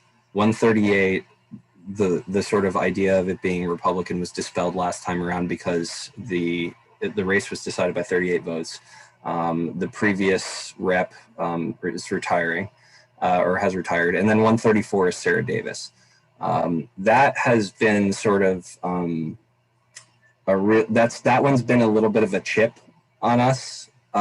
We've been upset about 134 because Sarah Davis gets a lot of national accolades for supposedly being moderate. She has been able to sort of thread the needle in West U and Bel Air and Meyerland and in this district because, you know, she plays up kind of like belief in science and things like that. It's sad, of course, that we're at a place where believing in science is considered to be, you know, something that's a major plus as opposed to just like a basic minimum requirement for being a leader. But she has been able to thread that needle for a really long time in spite of the fact that she came into the Texas House as a Tea Party Republican in 2010. She swept in. So we've been spending the last few years actually kind of changing the narrative when it comes to her. And we've spent some money to do that. We've done press hits to do that. And we've just constantly worked on a really connected digital strategy with other groups, both Indivisible groups, but also just people who want to see it flip in the area, figured out what the issues were that people care about in the area, and then reach out to the individual constituencies that just should be hearing about the issues that are relevant to them as well. So I think we did it. I mean, we'll see tonight, but I think we did it. It looks like very, very heavy Democratic turnout. There are voters who supported her in the past who have crossed over the line. Definitely the like Moms Demand and like sort of gun safety groups are ready to just toss her out. We've made it very, very clear and brought up a lot of the old votes like that she's taken in the past that led to voter suppression. And we hammered away at some of those issues. And I think that we've managed to take her into deeper waters. And I think that we're going to flip that seat. And not to just speak of it in a sort of negative and an offensive kind of way, but also to talk about the people who are taking these seats a little bit. We have this superstar in Ann Johnson who won a landmark case related to child trafficking many years ago, where there was a 13-year-old girl who was being prosecuted for prostitution, and she stood up for her and completely changed precedent in the state of Texas what related to trafficking and how cases like that are handled. So we have this, and is great on labor, is like one of the only unionized campaigns around, like really good on public education, which in a district that already has, you know, has a lot of like charter support and stuff like that, and a lot of like privatization efforts and things like that. I mean, she's a really solid, strong, progressive candidate that we're going to hopefully manage to get into that seat. Akila Basie is a very, very sharp candidate. Natalie Hurtado is a very sharp candidate. And we've done good work, I think, there. We've looked around at some of the other districts in the area as well and made sure to provide communications support for those candidates as well, including John Rosenthal of the Indivisible Caucus of the Texas Lege. And then in 132, we're hearing about efforts with Gina Kalani. We're also excited to see what happens with Liz Markowitz and with Travis Bolt. I'm hearing amazing things about Brazoria County. So we'll see. Shri Kulkarni's been really working the vote out there. So we'll see kind of what happens. But a lot of what we've been focused on is in tax ledge flippable districts in the Houston area. As much as we can do in the way of ground game support. Of course, we're doing lit drops and fund banks. We'll learn a lot about what works and what doesn't in this environment, because who knows in terms of lit drops, like how much that's moving the needle, but I guess we'll find out. You got to think it's moving the needle a little bit, because of course someone has to see a message a certain amount of times before it sets in. So we're hoping that moved it. And, but mainly what we've been doing is just pushing to change the narrative, not just the narrative about the belief about this area and the belief about these seats, but also beliefs about these candidates. That we have this candidate in 134, Politico ran a really big write-up on as being like, you know, the last pro-choice Republican and things like that. She was a co-sponsor of SB4.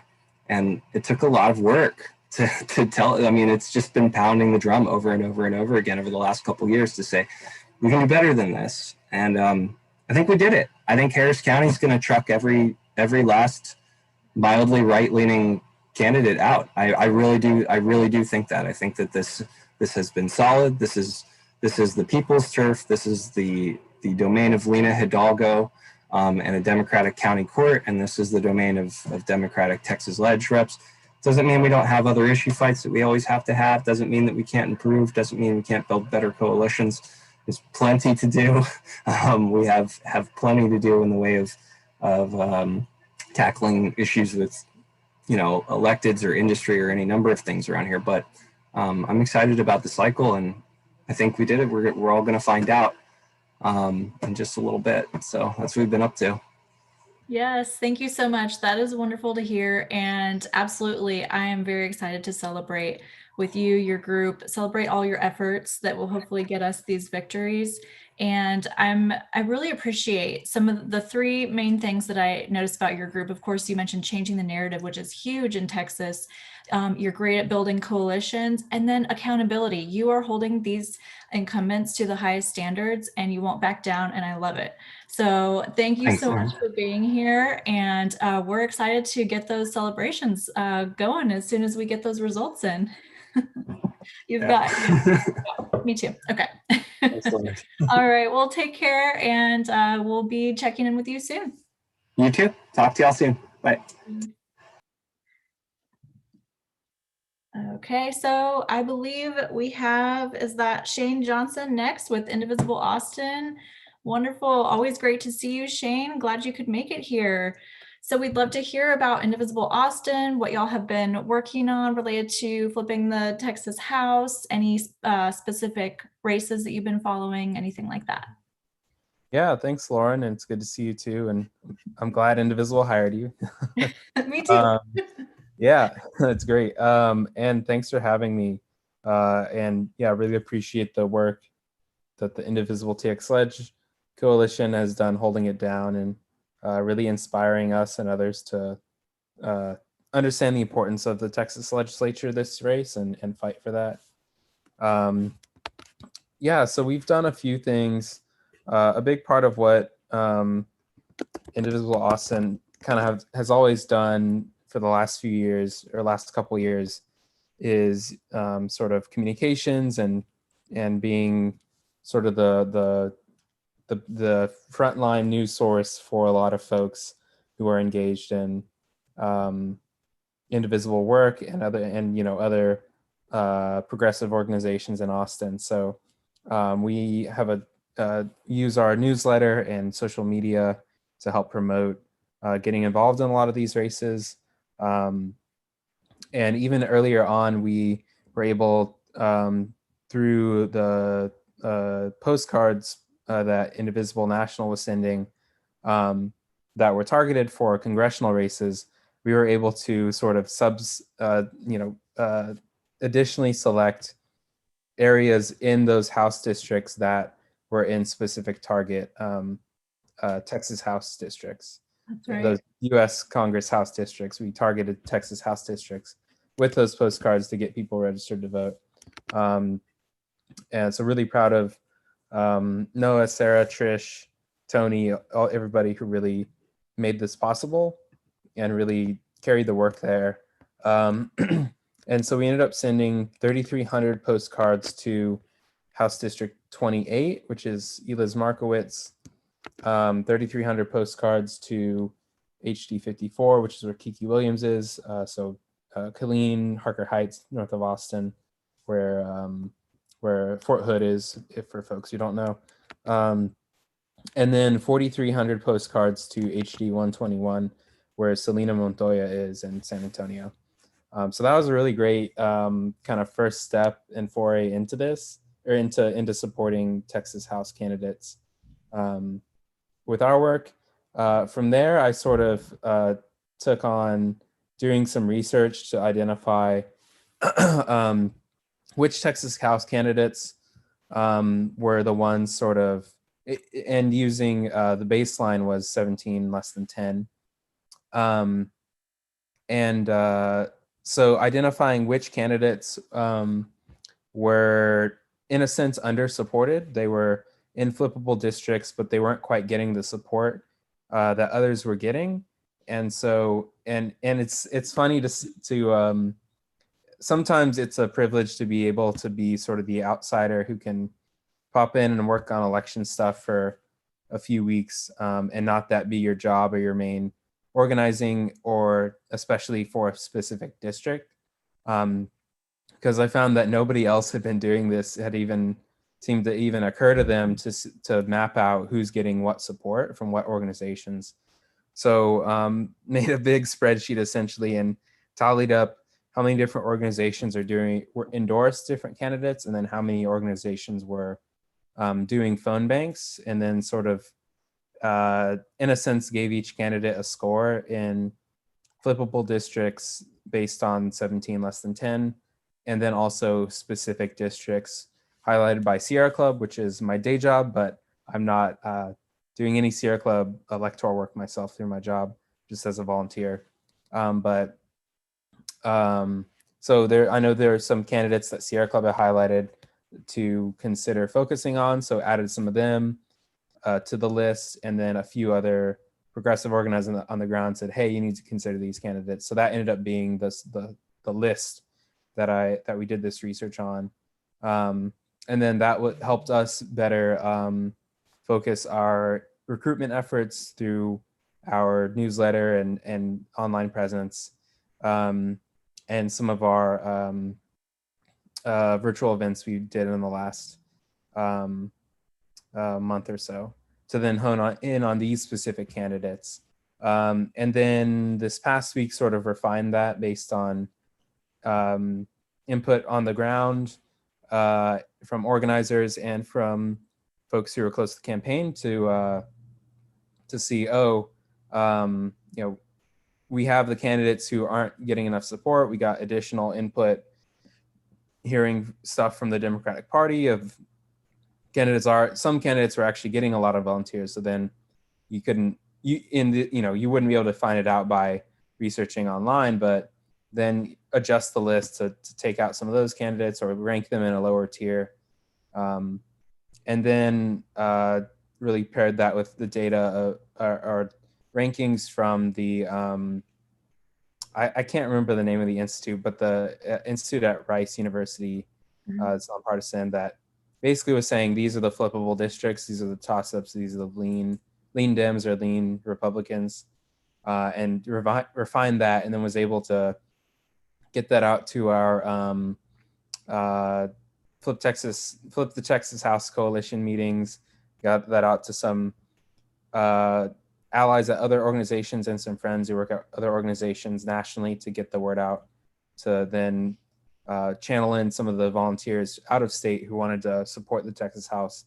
Be like, oh, these are the 10 or 11 districts that we need to focus on calling in order to flip the 9 seats to win the Texas House. So that's in a nutshell what we've been doing. Yeah, that was some incredible spreadsheet work you did. I was definitely impressed by that. And, a couple things come to my mind about your group. When I first started as an organizer, it was so wonderful that y'all had your Friday afternoon meetings where you just brought all the different groups in the Austin area together. And so it's been wonderful to see Indivisible Austin be kind of this unifying, hub where, hey, we can all come together, make sure we're all on the same page, sharing information, resources, things like that. So I loved that. And the newsletter is incredible. You have a wide reach there, and it always has exactly the information that we need. And then I do have to give a shout out on the anti-racism trainings you've been doing, because if we're going to change the narrative in Texas, we have a lot of work to do on that front. So I look forward to more of that and everything that Indivisible Austin is doing. And yeah, it was wonderful to have you here. Thank you. Thanks, Lauren. Yeah, I'll definitely, I was going to touch on the anti-racism trainings if you have time. So we briefly did a sort of intro to anti-racism and then an intro to community organizing training. So 2 sort of 2-hour trainings. And we were able to provide live Spanish interpretation. And so then those sort of went on hold for this critical election period. We're focusing on get out the vote. But after the election wraps up, which is hopefully soon, we'll start doing those again as soon as we can in the next coming weeks. It's super important to be organizing, to be building capacity in terms of organizing, but ultimately we need to shift our values and our understanding to be able to be fighting for anti-racist changes to society. So that's of the utmost importance, and we'll definitely be doing that more in the future. Absolutely. Well, thanks so much and take care. I think, are we switching over to a new interviewer for the next group? Yes. Thanks, Shane. Thanks, Lauren. Robert's going to join us, as well as Ride Share to Vote. And I'm going to share my screen real quick because there's a video that we're going to play. It's a short one from Ride Share to Vote. And we want to just share some of the experience, from a person who's able to use their service. My stance would be heard, and this RIDE organization is wonderful. It gets the elderly, the handicapped, and anybody that needs to vote. And that is definitely true, that Ride Share to Vote is they're offering a service that is just amazing to people throughout Texas. And so we're going to ask Jody to start her video. And we have Mark and Nicholas who are here to talk about Ride Share to Vote. Robert, I'm going to hand this off to you. There you go.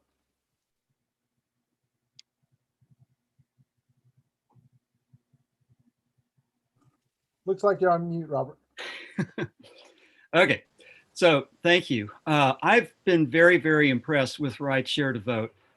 It's all about, and Jody can talk about this more, it's all about making sure that volunteers are available to give people a right to vote who, for some reason or other, don't have it lined out just yet. And Jody, I'm going to, since I've said how impressed I am with the organization, I'm going to let you talk about the organization. Well, thank you for having us. And I hope that video of Mr. Nelson was as powerful to everybody watching tonight as it was to me. I've seen it numerous times and I get emotional every time I see it.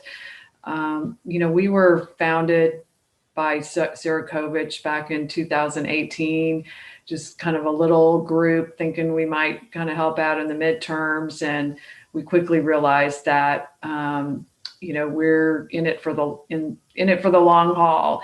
And what sets us apart from other ride groups is a couple things. One, we are specifically formed for the purpose of fighting voter suppression and increasing Democratic turnout. So we are partisan. We are looking for the voters who are overlooked, forgotten, ignored, that oftentimes even the campaigns are not looking for people like Mr. Nelson. And so we're just trying to do whatever we can to make things different. But the other thing that we do is you've got a lot of groups that pop up around election time to give rides. We want to establish ourselves in Texas and beyond as an organization that everybody knows about. We can be the go-to person where people can schedule in advance through our app or through our phone system. And we want to proactively go after these voters. We don't want to just sit around waiting for the phone to ring.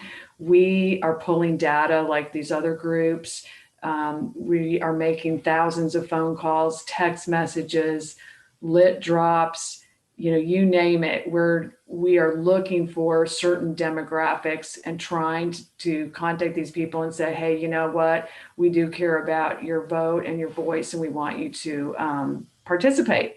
And I would love to, I've got a couple people on here tonight. I know we're kind of pressed with time, but I'd love to introduce you to Mark King, who is one of our great volunteer drivers down in Harris County.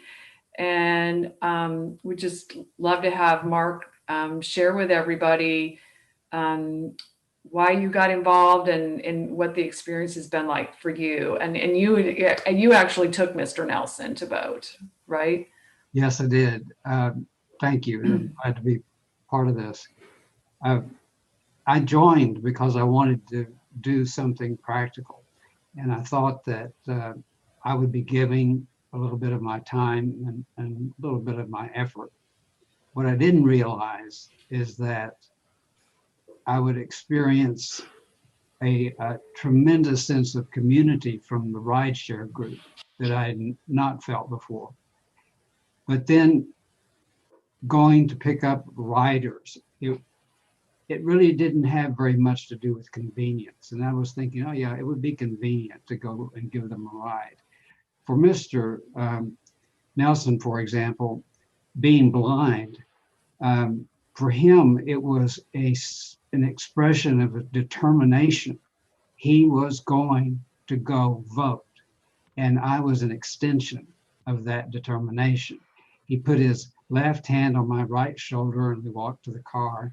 And then we got there and he asked if I would be his eyes as we went down the ballot. So I read out each of the names. There was an official there to make sure I was doing it correctly.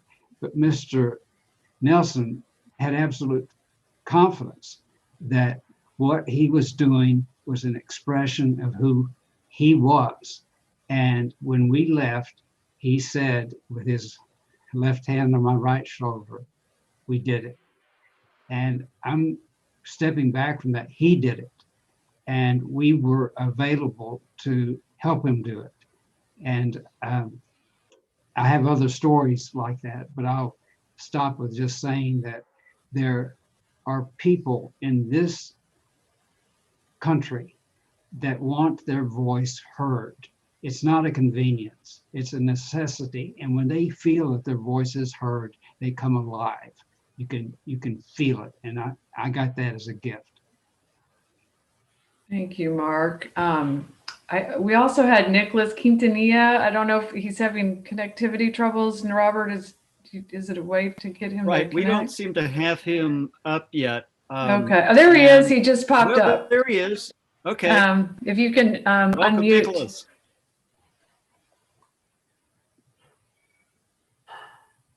There we go. Hello. Okay. Okay, so this is Nicholas Quintanilla. I want everyone to look at his face and remember that face and remember that name, because I'm not kidding you. This is somebody that into the future, you're going to say, wow, I remember November 3rd, 2020, that young kid on Facebook Live. Nicholas is 15 years old in Dallas at Bryan Adams High School. It is just unbelievable what he's already accomplished in his life. When I think about what I was doing at 15, it's a little embarrassing compared to what he's doing. So he actually started the Young Latino Democrats group in Dallas. He's the president of it, and he is our newest fellow. So Rideshare to Vote has three components. We've got the driver portion, we have a PAC for fundraising, and then we have our nonprofit, and where we have interns and fellows that learn everything about campaigns and help us out. So that's Nicholas, and he is helping us already with voter outreach. He can run circles around anybody when it comes to canvassing. And he can pull people together. So we were very fortunate kind of late in the game to get some funding where we could get some really high quality door hangers printed. I think we distributed ultimately about 16,000 in Dallas, Austin, Houston, and San Antonio. And Nicholas was heading those efforts up here in Dallas to outreach to certain voters that are not regular voters like the people on this meeting. So Nicholas, I'd just like you to kind of share with people kind kind of what you've been doing and what you're looking forward to doing with Rideshare to Vote. Well, first of all, Jody, thank you very much for inviting me here. And one of the things that we've been doing with Rideshare to Vote is we've been organizing different lit drops and going onto the minority neighborhoods in the Latino community to make sure that they go out and vote for the first time, to make sure that they exercise their right and speak up and elect officials who will fight for their community. We've been able to organize groups of 20s and 30s and 40s, and we've been able to send them out. So it's been a good opportunity, a good experience to work together with both teams, with Rideshare to Vote, with the Crews, and with the Young Latino Democrats, which was an organization that we founded to get the Latino youth involved in politics. So that's what we've been doing, and I plan to continue doing it to get out the vote, because it doesn't stop here. We continue to fight, we continue our work, and it's never going to stop. Thank you. Yeah, that's, we really want to tap into the younger voters. Younger people, a lot of them, unfortunately can't afford cars, car insurance, gas money's tight. I mean, they're used to getting around Uber and Lyft. I mean, Nicholas already does that. He gets around that way.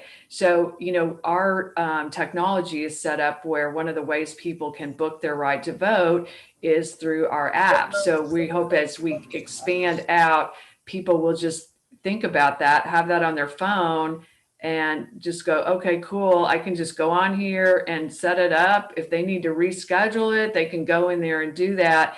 And we really believe that as we get the word out, that's going to be very appealing to younger voters. And I think once we get out of COVID, it's going to be even easier because we'll be able to take groups to drive. I mean, younger people are social. This time we couldn't do that. We're taking one voter at a time in a car just for safety reasons. But I'm really excited about the midterms because I think we'll really be able to expand. We've had incredible support, both volunteer and financial, from around the country. People are just so excited about what we're doing. They're very keyed into Texas, and they know that what happens in the country is very much tied to what happens in Texas, and they're willing to do anything to support it. So we really ramped up, honestly, in the last 4 weeks even. It was just crazy. And we think we're really well positioned going into the midterms. And so we're not letting up like everybody else on this call. We've actually got a leadership meeting on Friday, and we're just going to start moving from there. So I just want to thank you guys so much for having us on here, and really appreciate it. Well, you're absolutely welcome. And one of the things that I think I like is what you just said. You're not going to stop after this election. You're going to keep the energy going. You're going to keep the focus on making sure that people can get involved in what we want to be a full democracy. Exactly. And one thing I forgot, really, it's before the midterms. I mean, we run in the municipals. So in Texas, we've got municipals coming up in May. We got municipals coming up in the fall. I mean, we're right back at it. And the great thing is these voters that we've taken now, they're in our system. So that's what's so great. We can reach back out to them and go, hey, here's what's coming up. Let us take you again. And so, we've got elections really about every 6 months here in Texas somewhere. So yeah, we do. Anyway. All right. Well, thank you so much, Jody. I think it's great. It's something that I've heard about when I do phone banking. Some of the candidates that I've done phone banking ask about, do you need a right to vote? And what do? We turn them right over to Rideshare to Vote. Right. So you're part of these campaigns. Thank you so much. You're welcome. Thank you. Thank you so much, Jody, Mark, and Nicholas. And definitely Nicholas is going to be a big part of the future in Texas, that the leadership that we're needing. And I can't thank you enough, Nicholas, for all of the work you're doing in the Latino community and stepping up to be a leader. I look forward to working alongside you, Jody, and Mark moving forward. Indivisible TX Lege is going to need everybody to be a part of the work here. And so thank you all so much for joining us. Thank you. Well, Lauren, we have another guest coming up, and we are going to keep going with the amazing groups and the amazing guests that we've had so far. Who do we got next, Lauren? I am so excited to introduce Indivisible Grapevine area being represented by Heather Thornton and Michael Payton today. Hi. Welcome. So good to see y'all as always. Tell us about your group. I mean, I know, but there are more people out there that need to know about the incredible work that Indivisible Grapevine area does. Tell us about what you are most excited about with these house races and just the things that you've been working on for this. Well, we're based right in the middle of the DFW area. We're in a hotly contested, about to turn from red to blue, congressional district, TX 24. Very excited to see that those results tonight. We've been meeting weekly for over 3 years, and no disrespect to everybody else on this call, I am in awe of everyone that is here, but we have some of the best members around. So just to brag for a little bit, but we've walked, dialed, texted, written, postcarded for candidates from school board to the president. And the house races, I'll let Mike take that. Yeah, we're in Tarrant County, and there's a ton of house races here. The ones, I've kind of been following the ones that Tarrant Together targeted, and they targeted a group that I believe Beto was either within 5% or 10%. So it's HD 92, 93, 94, 96, and 97. And if you look at the polling, 2 of those are predicted to flip this time, for whatever predictions are worth. 92 and 96 look like we're going to pick up for sure. And I think it'll really say a lot about, how big the blue wave is, that those we ought to get. The next one, probably 97, where Elizabeth Beck is running. If we take that, the blue wave's higher. And if we get 93, where Bean is running, and 94 where Simmons is running. I mean, if we got all 5 of those, I can tell you Texas is, that'll flip Texas. So our members have, given where we are, we're kind of up in the corner of Tarrant County. Obviously, we work in our own House district, which is 98, which will, if that flips, the Republicans are dead forever. But 92 is just to the south of us. And so a lot of us have gone and walked down there, or phone banked, and things like that. So that's what I'm looking forward to watching tonight. I just want to add, I think one of the most important things we did is make sure that everyone knew the importance of the legislature going into this. And that started off with an incredible assist by Alexander and the Indivisible TX Lege coming to one of our meetings.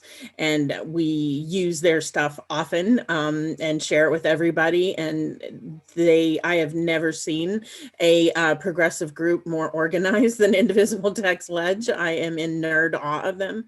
But just letting people know how much those positions matter, I think, is absolutely key. Definitely. I can't help but think of 3 things for each group. Your group, what comes to mind first is the community that you've built. When I stepped into that first meeting, I was blown away by how much of a family you were. And I could feel the love and how much the energy that creates. So your group tackles so many things at the same time, and you say, yes, yes, yes, we're going to do it all. And you keep doing it all. And it's been incredible. And I do want you to rest soon, though, because it's been so much. And then the last thing is just dedication. You are the group that Indivisible National, everyone knows about. We know that when we have something to get done, you're going to be there. You're in the for the long haul with us. We're not stopping after this election. We're not stopping after the Texas legislative session. We're just going to keep going, keep getting these wins. And your group is going to be a huge part of that. So very wonderful to have y'all tonight. Keep it up. Thank you. Please also sleep when you can. And yeah, just thanks for being you. Thanks, Thank you, Lauren. Lauren. Thanks, everybody. Definitely. See you on the other side. Amazing to see both you, Heather and Michael. Thank you so much.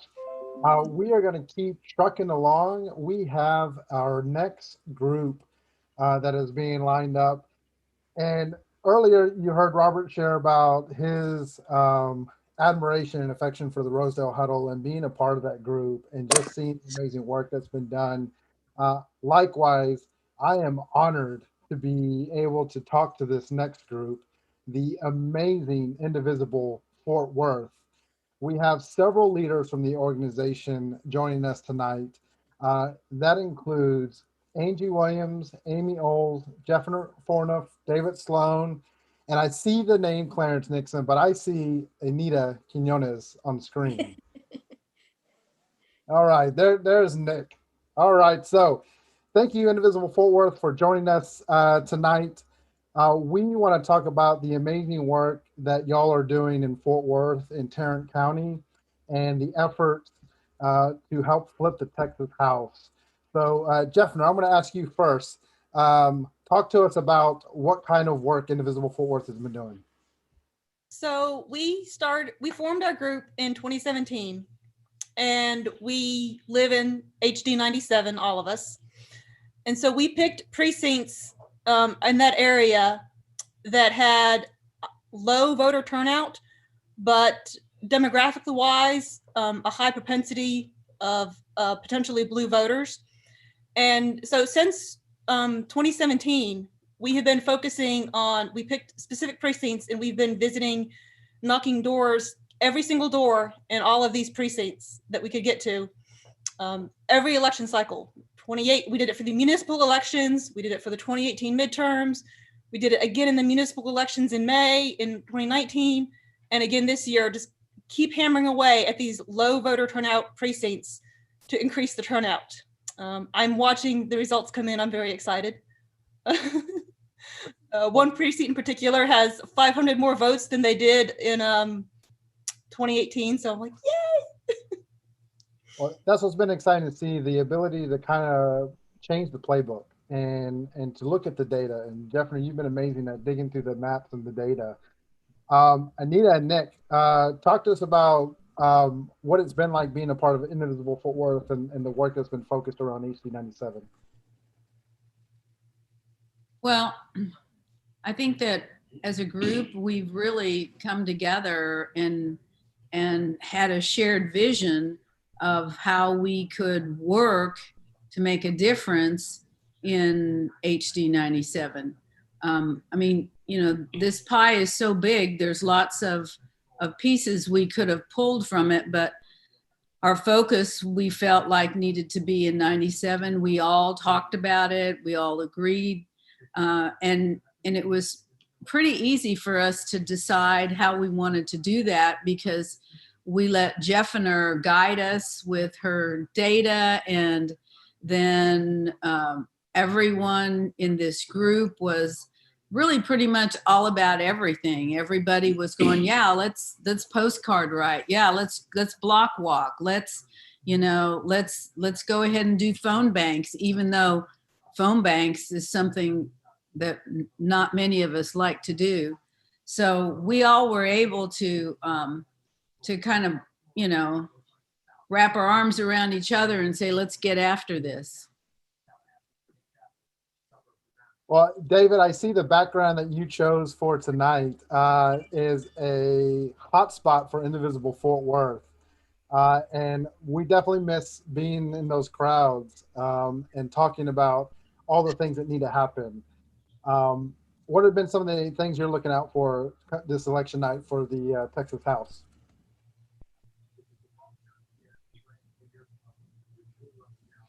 Well, it looks like, David, you might have you on mute. Your audio is not coming through. Might be a mic situation there. Let's try it again.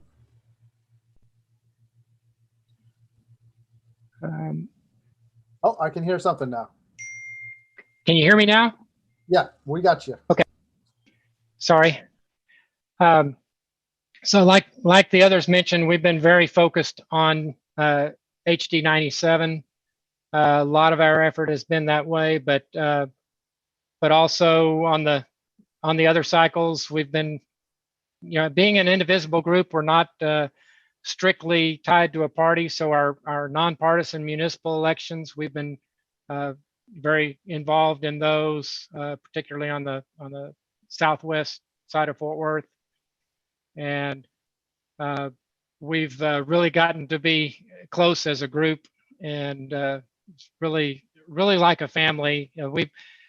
We were block walking just about every weekend through February and into the beginning of March, and then the pandemic hit, and we were kind of sidelined for a while. And then when it looked like it was going to be a long haul, we started finding ways to get reconnected with postcard writing and letter writing. We've worked with other groups like Tarrant Together, and there's a local voter registrar group that we've connected with, and some of us are part of that, but really just looked for any way we could. All of us were novices 4 years ago, and had this need to find a way to get involved to improve the conversation of our politics here locally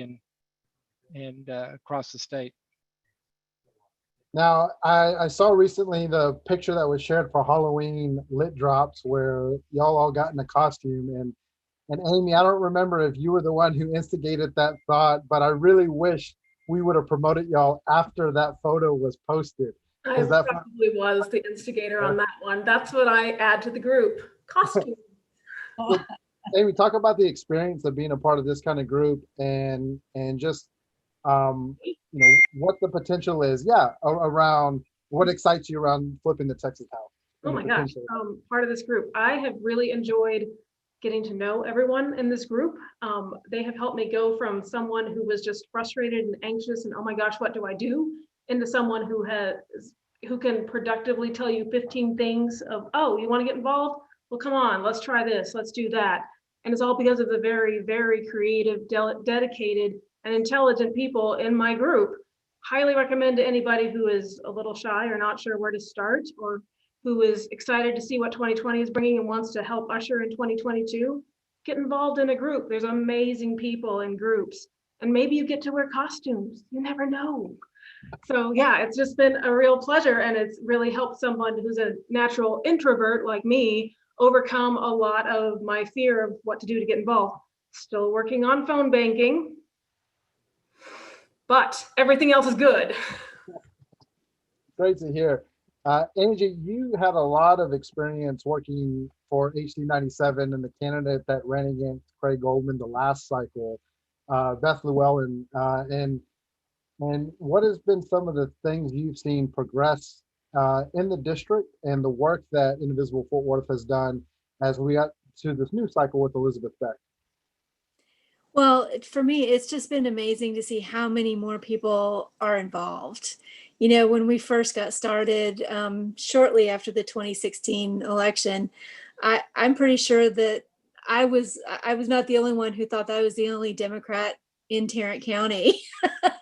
So this group has, and the campaigns that we've been involved with has just introduced us to an ever widening group of people. And I think that we really understand now that we are not in the minority. We just need to get people out to vote. So that has warmed my heart over the last several years for sure. Well, y'all are amazing. Indivisible Fort Worth, we know that Tarrant County is the last huge county that can help change Texas and America. And so if a lot of people think if we flip Texas, we save America, really, if we flip Tarrant County, we flip Texas, we save America. And so it rests on y'all's shoulders. And y'all have been up to the challenge, and y'all have been doing amazing work, and definitely look forward to the future amazing work that y'all are going to be doing. Thank you so much for joining us tonight. And we look forward to all of those great pictures of y'all getting out and doing work in the community. Thank you, Alex, because you've done a lot with us too. So thank you. Great seeing y'all tonight. We have our next guests up that we're going to highlight. Taylor Hoagland from the Sister District Project. Taylor, it is so great to see you, and the opportunity to work alongside and get to know Sister District through this election cycle has been a true privilege. But for those that are watching either live or maybe watching later on, tell us a little bit about Sister District and y'all's priorities when it comes to Texas. Yeah, so Sister District was founded right after the 2016 election. We all remember that very fondly. 4 years ago, 4 of our founders came together and they wanted to make a difference. They were all based in California and really thought hard about how they could have an impact living in a very blue state in these red states. So they did all their research and they found that the state legislatures are the best place to put your money and your volunteer efforts to make a real difference, especially ahead of redistricting in 2021. And so Sister District, we pair our volunteer teams. We have 180 now teams and affiliates across the country that work together with candidates in these micro-targeted races in states like Texas, which is so exciting, to work with the campaigns directly, raise funds for those campaigns directly, and have a direct impact on their field program. We were going over some top line items right at 7 o'clock today, and we, on average, came up with 34% of the total volunteer dials for each of our campaigns. All 40 of our campaigns, we made 34% of their dials. And amongst COVID, that is super important since we're not able to knock on doors safely, healthily. And so it's just been a really exciting time. This is our first cycle endorsing races in Texas. We have a couple of big races. Most exciting, I'm watching out for Joanna Kadanak. I got to work with her in 2018, and so it's so exciting to be able to help her finish the job. I see early voting numbers are coming in. Things look great there. Also very excited to see Sharon Hirsch in Collin County. I worked in Denton County a little bit in 2018 and worked with Michelle Beckley, who was the first to flip there. Really excited to bring some more partner counties to the Dallas-Fort Worth coalition in Austin. So excited to see where Sharon ends up tonight and where Lorenzo Sanchez ends up tonight. And then we have our South Texas ladies. We have Akila Basie in Harris County, Ann Johnson in Harris County, Natalie Hurtado. So lots of great candidates all over the place. But I would love to highlight our last conversations. Our last Sister District headquarters phone bank tonight was for Selena Montoya. And so from 2:30 Central to 7 o'clock, we were calling those voters for Selena. And it was so exciting, Alex, to see how many people were on the way to the polls, were bringing their moms, dads, brothers, sisters, cousins to the polls, all because they were so inspired by Selena's message. Her campaign was a very positive campaign. Thankfully, we've seen so much negative stuff here in Texas. So it's just really, really exciting to see all these people so motivated to work with our Texas candidates from around the country. Well, Sister District has really just created something unique in the work that y'all do. And it is really amazing to see how organized y'all are and how much support you're giving these candidates and how much support you give the organizations in helping everyone come together to really do this work. And so the resources you have on your website that we were able to highlight in a past live session, it was just amazing to be able to share with people. And I know that with the progress that's been made in Texas, y'all are looking ahead. And so what are some of the things that are going to, you know, help y'all tonight kind of see what the plans are ahead for Sister District? Yeah, I think we're going to be really advantageous going forward with our endorsements. Of course, we will continue to work in Virginia and Colorado, 2 states that have state legislature seats up in 2021. But we're really excited to continue to work in Texas to make this a blue stronghold going forward in the 2022 elections, especially when we have Governor Greg Abbott on the ballot, and tons of great Democratic candidates will hopefully run against him. So we're really excited to put more in resources and invest in Texas continuously to make this a blue Democratic stronghold and make it more competitive like it once was. Well, Taylor, it's always a pleasure to get to connect with you and to be able to hear the progress and the work that Sister District Project is doing. We can't wait to be able to partner with you again. We were able to do some phone banks throughout this cycle in partnership with you, thanks to our amazing Indivisible TX Lege organizer, Trish Florent. And so that was a great introduction to us with engaging with you guys. And so we're looking forward to the next round. So thank you so much, Taylor, for joining us tonight. Thank you so much. And Alex, if you'll let me, I have 2 little nieces watching this back in the state of Alabama. So hi, Peyton and Sydney. Thank you so much for being so involved when you're so little. Aunt Taylor loves you, and good luck to everybody on election night. Oh, that's so sweet. Yes, absolutely. And help out Texas any chance you want. We'll take it. Thank you so much. Thanks, Taylor. Thanks, Alex. All right. Well, we've had an amazing just back-to-back conversations with organizations, and we're going to keep that going. I'm going to see if Lauren wants to join in this next conversation. Lauren, I know we've gone over, and so if you are needing to shift to the next round of good stuff that's happening tonight, definitely understand. And Robert, also, if you'd like to join on this conversation, we have Wimberley Indivisible. Great. And we definitely want to highlight the amazing work that's being done there. And so, Robert, I'm gonna hand this off to you for everyone to help learn about Wimberley Indivisible. Okay.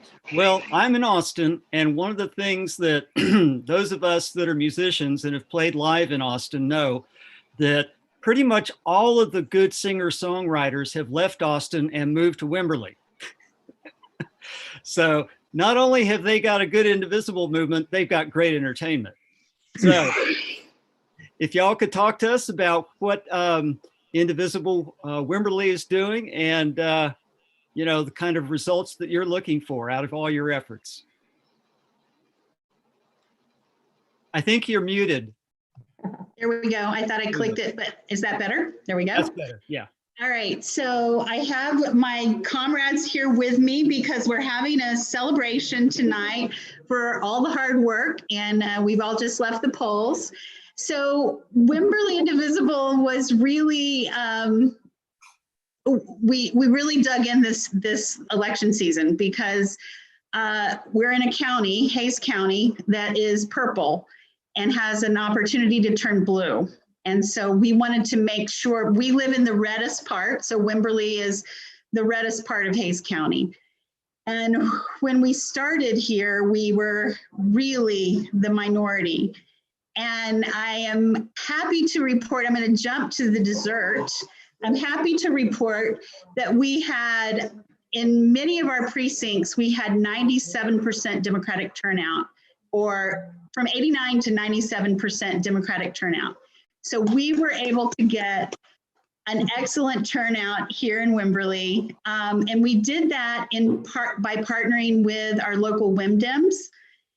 We decided we did not have, we could not spare a single volunteer in our small community.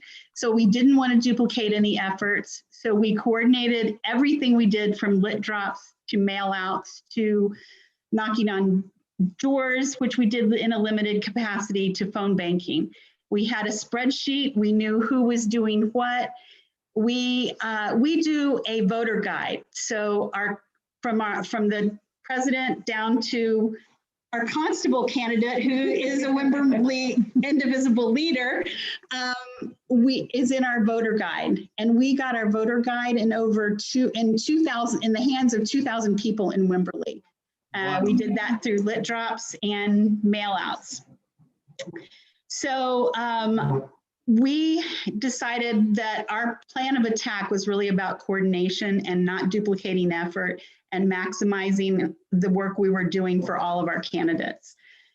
And so now the nail biting begins. We are really hoping to turn some of our county offices blue. Erin Zwiener won her race in the last blue wave, and we're hoping to get Julie Oliver elected. We did a lot of work for her. Texas 21, we have a little bit of Texas 25, Wendy Davis, so we did some work for her. And but our county candidates were a big focus of our efforts. So we have a sheriff candidate, Alex Villalobos, county commissioner Lisa Pruitt, and Daphne Tenorio, who's running for tax assessor and collector. I'm going to turn it over just for a minute because we recruited hard. We never have been able to recruit a candidate for Constable Precinct 3 for Wimberley in the Democratic side. And we recruited a Wimberley Indivisible leader. She's highly qualified. She's here with me now. And she is going to do very well based on the numbers that we're seeing. If she wins, it would be like the biggest win ever, because we've gone from not being able to get a Democratic candidate to having this fabulous candidate and it be an Indivisible member. Great. Well, tell us about that, but first tell us about what does a constable do?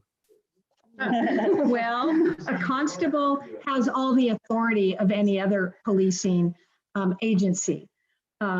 It just happens to be here in Wimberley, they focus on the two parts that the other police agencies don't do, which is civil processing, eviction notices, serving divorce papers, and then they serve as the bailiff in court. Okay. And so our constable, that's all they're doing right now. And so we're hoping to change that, go back to the full gamut of authority and work really, really hard on police reform. Oh, yeah, that is so important. Absolutely. Yeah. Well, good. Best of luck. You look like somebody who's going to win and be confident. And I'm glad that Wimberley Indivisible is out there recruiting candidates. Yeah. And candidates are coming to Wimberley Indivisible. Yes, they are. They are. Okay, great.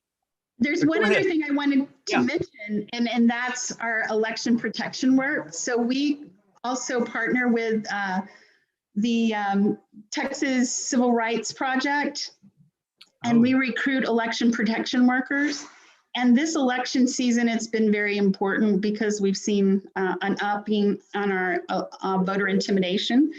And Kate Sitton is here with us on our leadership team, and she has been working to coordinate our election protection efforts. So that we had some incidents.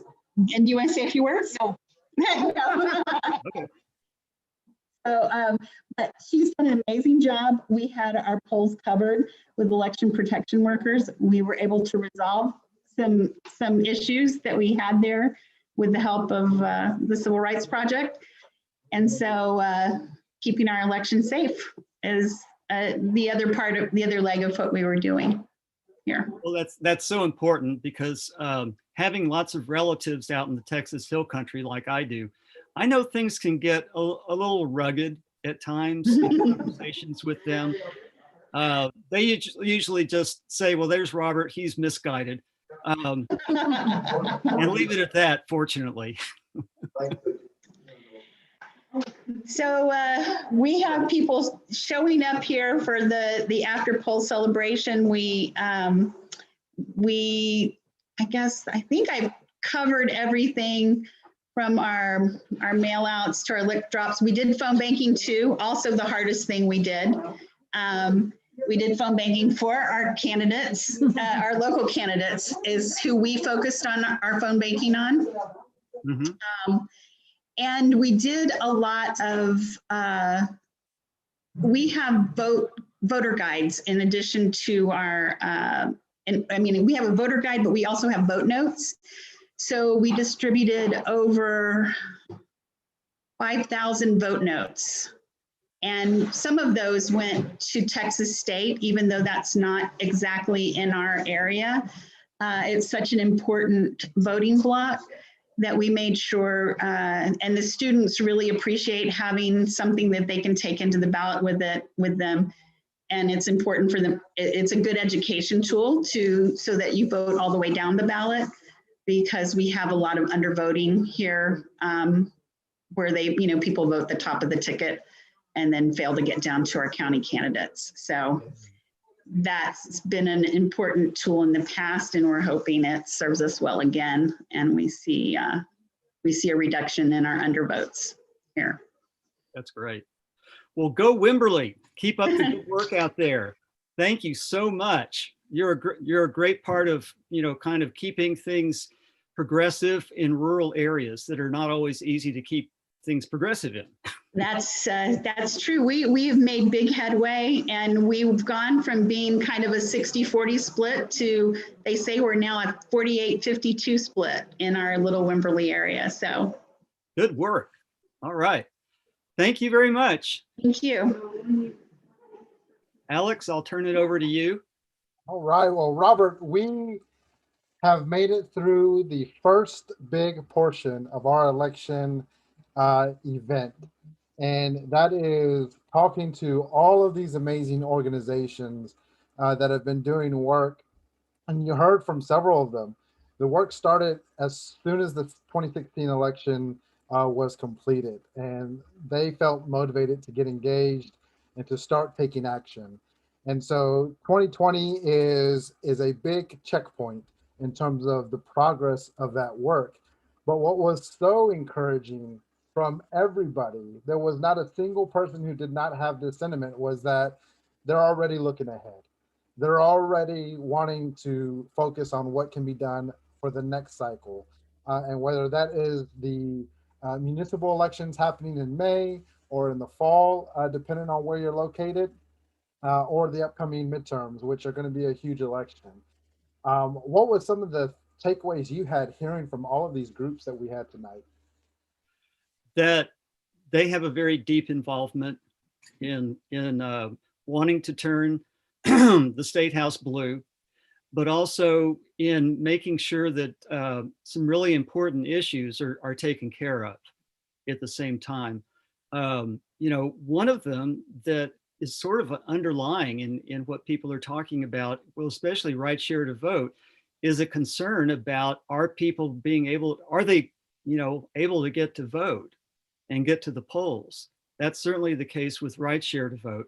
And the fact that Indivisible groups and Flip the Texas House, Blue Action have been so well organized and so energetic, and I think will be, the results will show very, very effective, means that I think the future is bright. Even if we don't get all of the election results we want, we're going to have, kind of a base, a foundation, and a network that we can build on in this state to keep turning House districts, Senate districts, State Board of Education districts, keep getting them blue, because that's the most important thing we can do right now. And as you can hear, this takes a lot of work. It's not just a matter of getting money and throwing money at things. It takes a lot of volunteer effort to do it. So I'm very impressed. I can tell you from experience, I phone banked with about 6 different House campaigns so far, put in a lot of hours. A lot of the hours I put in with Powered by People on their phone bank. And, phone bank is what it is. You don't always get a positive response. You don't always get any response. You get a lot of hanging up because a lot of people don't want to talk on the phone. But so many of the conversations I've had were people who said, you know, now that you tell me about that candidate, okay, I'll vote for him or her. They just hadn't heard about them. They didn't, you know about the background of Ann Johnson or, you know, Jeff Whitfield or Elisa Bailey or Kiki Williams or any of those people. Once they heard about that, they were impressed. You know, I put a lot of calls in with Selena Montoya, and a lot of people in San Antonio had heard of her, but they didn't know a lot about her background and her positions. So phone banking, it's not the world's most exciting thing to do, but it's about the world's most effective thing to do because of this pandemic. Lit drops and postcards, super important too. So those are just some things.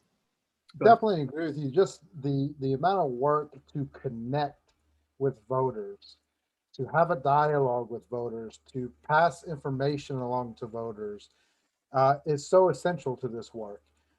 Because for a lot of people, they've tuned certain aspects of this process out. They feel disenfranchised or they just feel frustrated. And in our state of Texas, we saw another example of it where there was active effort, very public effort to suppress the vote in Texas.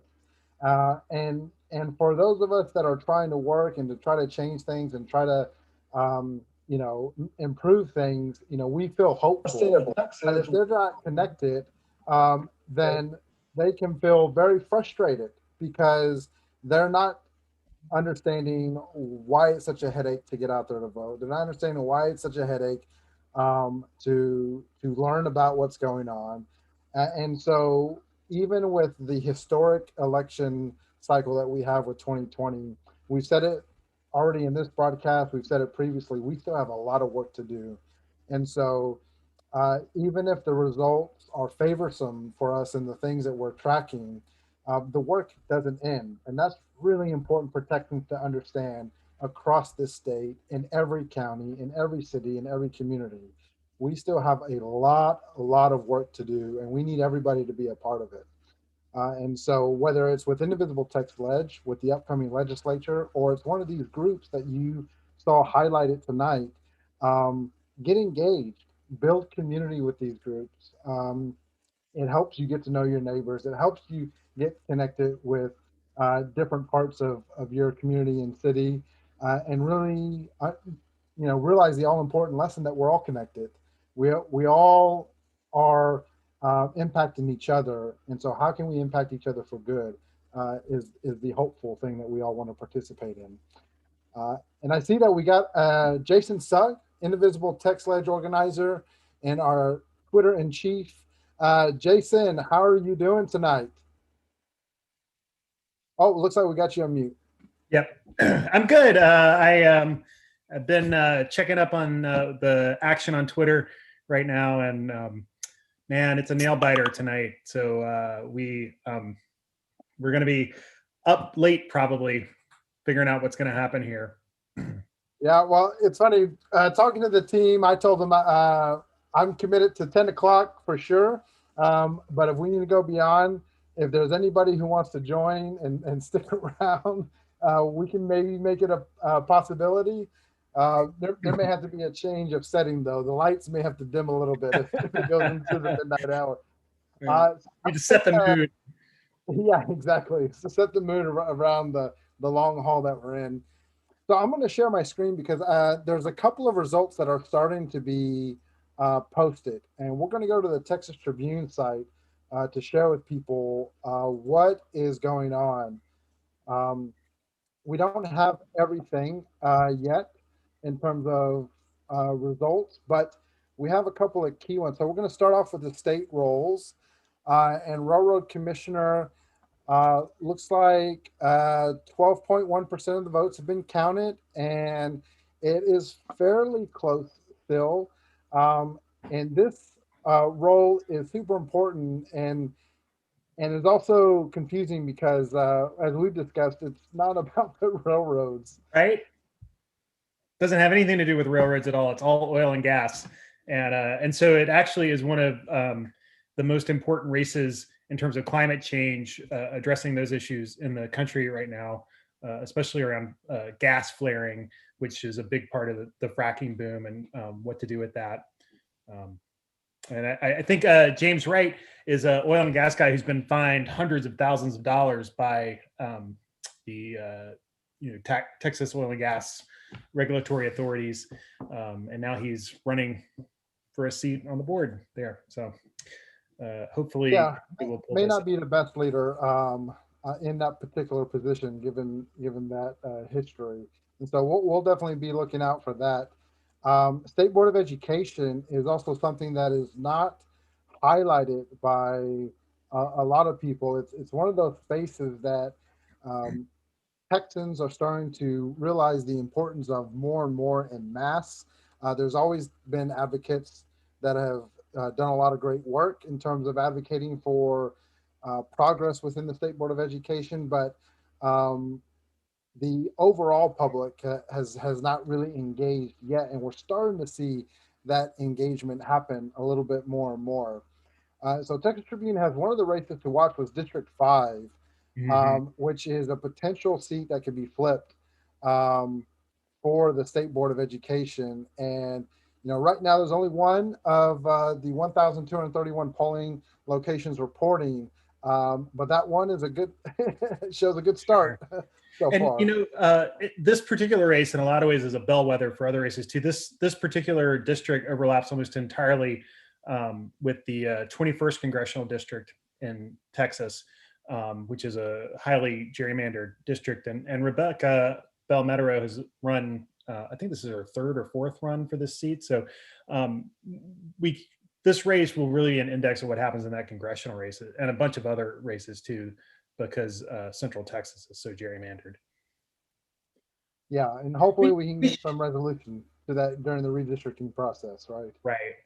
And we should also just caution that, this is very early. We're seeing, some of these races is 0 of however many precincts. Like we're still really early in the night. So take anything that we see here with a grain of salt at this point.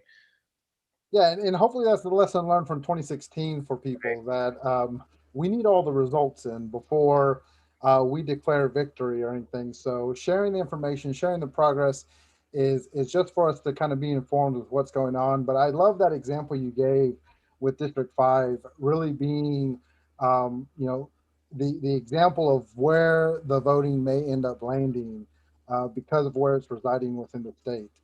Another big State Board of Education was District 10 race to watch, 19 of 504 polling locations, so only 3.8% so far.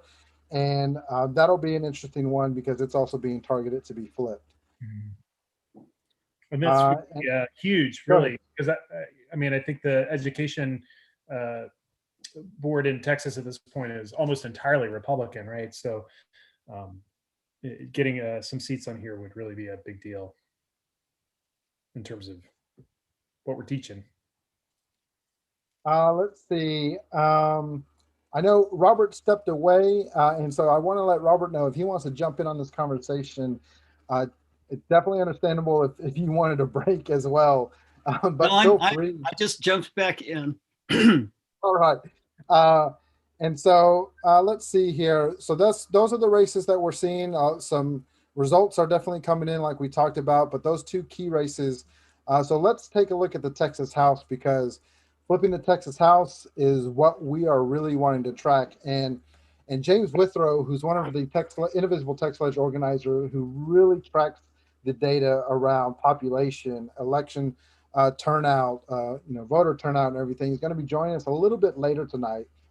And he did a great job of creating these tiers that he's going to give us an update on later tonight to see where those tiers ended up landing with some of the things he was forecasting. Because based on how the tiers are doing, if there's more seats getting flipped further and further down the tiers, it's going to mean different things. So really excited for him to share that information with us. But for right now, let's take a look at the races to watch. We are looking at some very, very early returns. District 14, which we announced the candidate Janet Dudding is going to be joining us a little bit later tonight. So really excited about that. Now there's some early results coming in there. I don't have anything for District 26. Let's see, really early here. A lot of 0 results so far. We have Vicki Goodwin's seat, which Robert, she was elected in the last cycle. That's correct. She's one of the new, the ones who flipped, the ones who got the big dramatic output, the 12s, and you know, Vicki's one of them. You're going to see several more, but we're going to talk to Vicki later tonight. In District 52, Representative James, is it Tellerico, right? I always stumble on his name. My tongue doesn't want to do what it should do whenever I want to say his name. But he posted some very interesting feedback on the attack ads that have been circling around his district.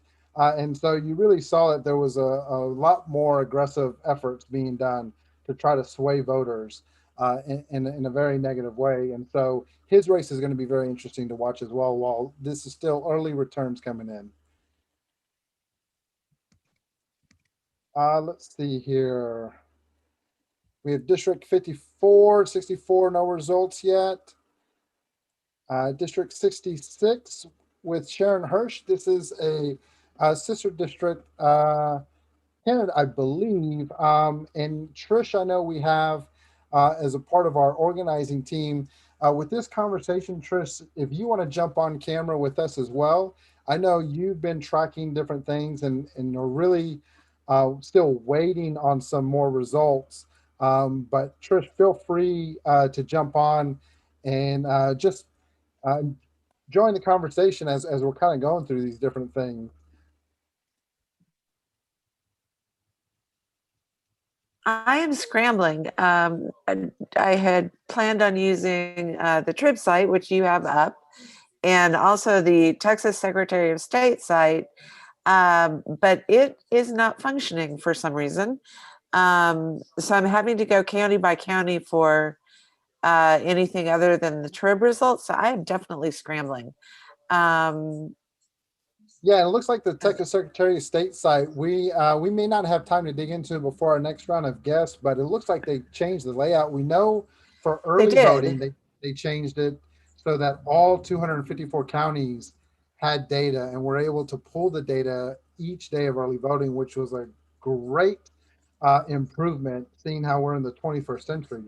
So kudos to them for getting that out there. But it looks like their election day results had changed, so it may be struggling a little bit from what I'm understanding. And I'm looking at the results that you on your screen share for District 66, and that is just 0.4% of the district reporting. So it's still pretty slow. There's 67 was another sister district with our endorsed race, and that one is pretty close as well, again with just 0.4%. So I'm not sure. I don't know. It's almost 8. It seems like we should have a little bit more than that by now. So we may be playing the waiting game a little bit. Yeah. 108 was the next one. Very low results. We had Indivisible Fort Worth talking about their work with House District 97, still waiting on results from the Trib website. 108 is Joanna Katnack, and that one has nothing. Nothing yet. Let's see. We'll see 121 and 122. Let's see if there's anything on those two. Nothing, and those are 121 and 122 are largely Bexar County. And I just checked the Bexar County Elections Department website, and their data is pretty sparse as well. So I Yeah, think it's they just don't a little have. early. It's taking a little longer tonight. Yeah, they don't have 121 on their races to watch, but let's scroll through to get to 122 to see if there's any data. Like you said, it's the same area, so it may be the same situation where we're just waiting on the results. And so yeah, 122 Yeah, nothing with there too. Sarah Barnett is also nothing results so far. So yeah, we'll keep checking in through the night. The polls have mostly closed unless there were people still waiting in line. Right. And Jason, I think that'll be something if you have any Twitter stories or any news stories you want us to highlight now, we can jump into them, or we can come back to you in our next kind of checkpoint and kind of take a look to see what is being shared with, now that 7 o'clock has come. It's 7:53 here, Texas time, and so as those polling locations are wrapping everything up, getting everything submitted, we'll hopefully start seeing a flood of results come in. Right, and we should even note that there are several counties where the closing time got bumped back to 8 o'clock. So we're not even, all the polls in Texas aren't even closed yet. Excellent point. There was an emergency ruling to keep certain polling sites open. I think, was it in Hidalgo County? Hidalgo, I'm sure. That's right. And because they were having issues with the first few hours of today and not having voting machines that were working. Which county was that? Hidalgo? Hidalgo and Upshur. And Carmel had some issues with the polling pads, not the polling machines, but the computers that they use when they check you in. But they said that it didn't cause enough of a delay to worry about. So I don't know. We'll have to wait and see. Well, we're going to stay plugged in.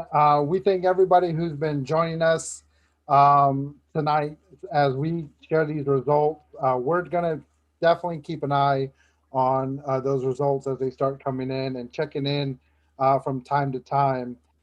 This next round of, I guess, programming is what we call it, will be centered around some guests that we'll have that include both candidates and current representatives.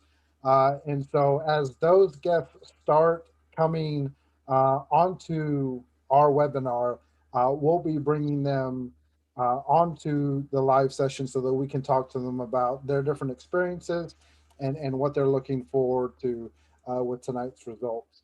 Robert, with that quick run through, what is your feeling, your thoughts around, what we're looking for tonight and just seeing those early returns? I think we're going to look at a slow night. Honestly, this is Texas. People refer to it as one of the biggest, craziest states, and I think this is going to be a slow night, but we'll probably have some surprises from time to time. Rural counties are famous for having surprises. So I don't know just yet. I'm keeping my fingers crossed. I'm still excited. I'm still optimistic, but I'm still being a realist about the state that I live in. Well, we still have some time before we get our next round of guests. So we have a lot of behind the scenes crew that I'd love to be able to highlight and just kind of check with them to see how they're feeling, doing all the behind the scenes work. So I'm going to ask, if they're willing, Gil, Chris, and Antoinette to join us, turning on their cameras or their audio, so that we can just kind of check in with them and see how they're feeling and what kind of activity has been happening with this huge election night event that we've all pulled together. Gil, how are you doing, man? Well, I am doing okay. I am confident that we'll get a better showing than we did in 2016. This is a totally different situation where people have evaluated Trump and before didn't have a chance to evaluate him, but now they did. And it seems that people like what he's done with the economy, but they have hated what he has done with the deaths that have occurred under his watch. And they have hated how he has addressed racial issues and how he has divided people. I am confident that we are going to see Biden coming out of it as our president. It'll be interesting to see, and there's definitely a lot of spotlight on the presidential race, and so the news and the information will definitely be fast and furious. How's it been behind the scenes, interacting with all the organizations that we had on at the beginning of our program? That activity seemed pretty heavy. I know I haven't caught up with all of the conversations. How is that going? We have had folks from Move On, folks from Indivisible, folks from other different organizations gathering and collating so that they are forming now a coalition. We are ready to take on any folks who are ready to take away our vote.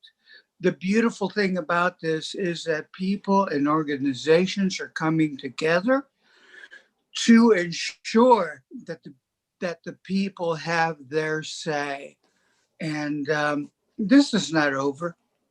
We will continue to fight, and the people will continue to speak out and voice that they support their candidate. And we will not succumb to defeat. We will fight. Well, Gil, thank you so much for the amazing work, and agree. I think everyone coming together, our state is huge, and we need every piece. We need every person, and so it is very encouraging to see the energy that people still have after this long election cycle, and with the results still coming in. So, Gil, thank you so much for your support for this effort, being a part of Indivisible TX Lege, and helping with all that communication in the background that helped us be successful so far through the night. We have James. Thank go you ahead, James. so much for what you're doing. It is so important. And I got to tell you, the power of coalition, all different allies getting together to fight for what is right. And I thank you very, very much. Thank you for doing what you're doing and putting the word out.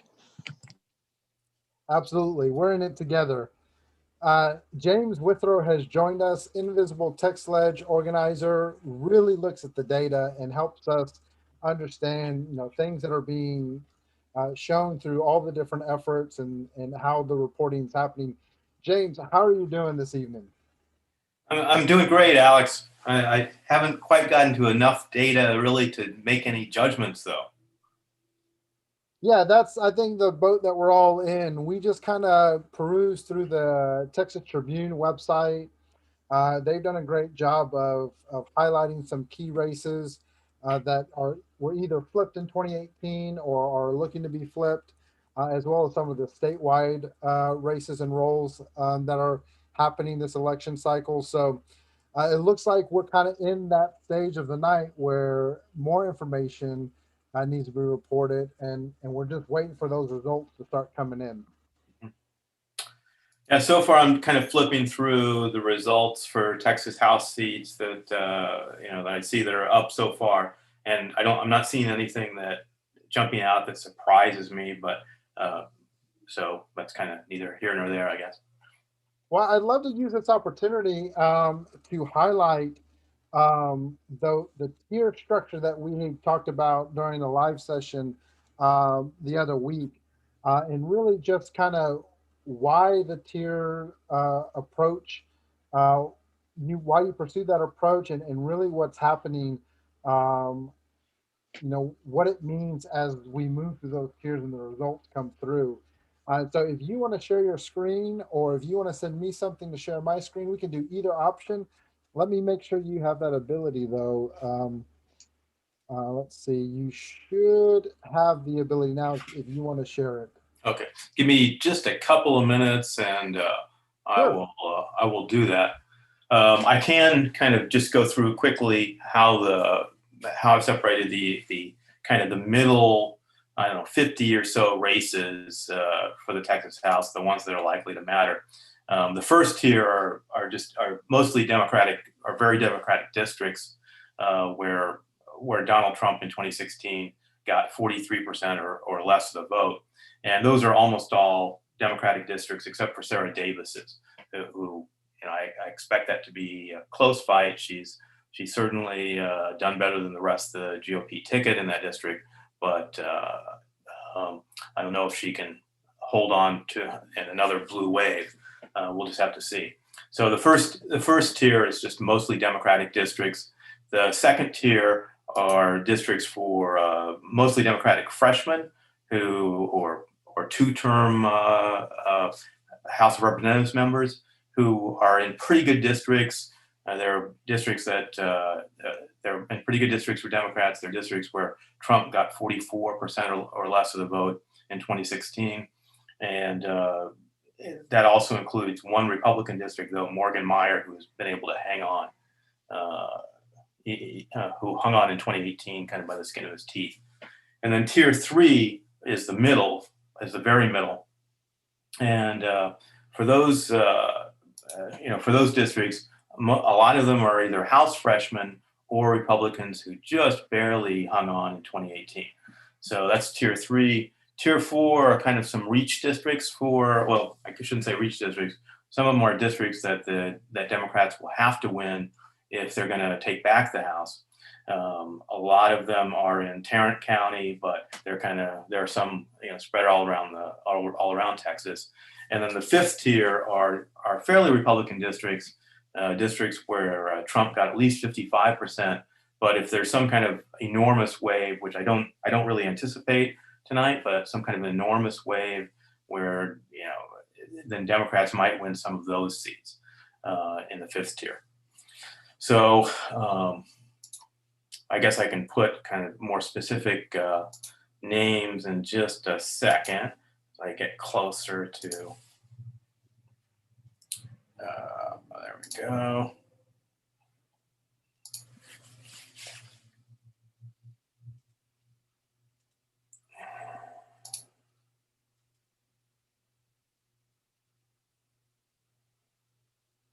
And so.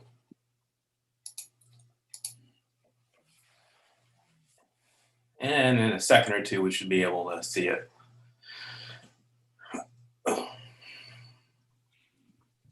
And can you see my screen, or is it still a problem? No. Yep, I can see. Okay, great. So this is tier 1, and these are mostly Hispanic Democrats in kind of the more Republican of those districts. Like I said, I don't really expect for any of them to have any trouble today. But if one of them, if they do start having trouble, that could be a real serious problem for Democrats, meaning that the Hispanic vote has ebbed away in numbers that I really don't anticipate. Sarah Davis is the only Republican on that list of tier 1. And then tier 2, here are the Democrats along with Morgan Meyer, the only Republican on the tier 2 list. Anna Marie Ramos, Victoria Nave, John Turner, Terry Mesa, Julie Johnson, John Busey. These are pretty solid Democratic districts. If Democrats have trouble in any of those districts, then it could be that probably will mean they won't flip the Texas House. Morgan Meyer, it's possible he could hang on again, but he only won by 1 point last time.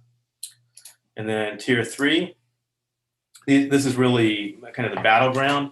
The Democrats on that list in blue: Vicki Goodwin, James Tallarico, Retta Bowers, Michelle Beckley, Aaron Zwiener, John Rosenthal, Gina Kalani. Those were all Democrats who won by a few points, Retta Bowers by 7, but otherwise they're mostly nail biters. And if the House doesn't change at all, we'll see them also squeak through tonight. If any of them are doing well or putting away their opponents early, that could be a good sign for Democrats. On the names in red are the Republicans who are in the most vulnerable seats for them.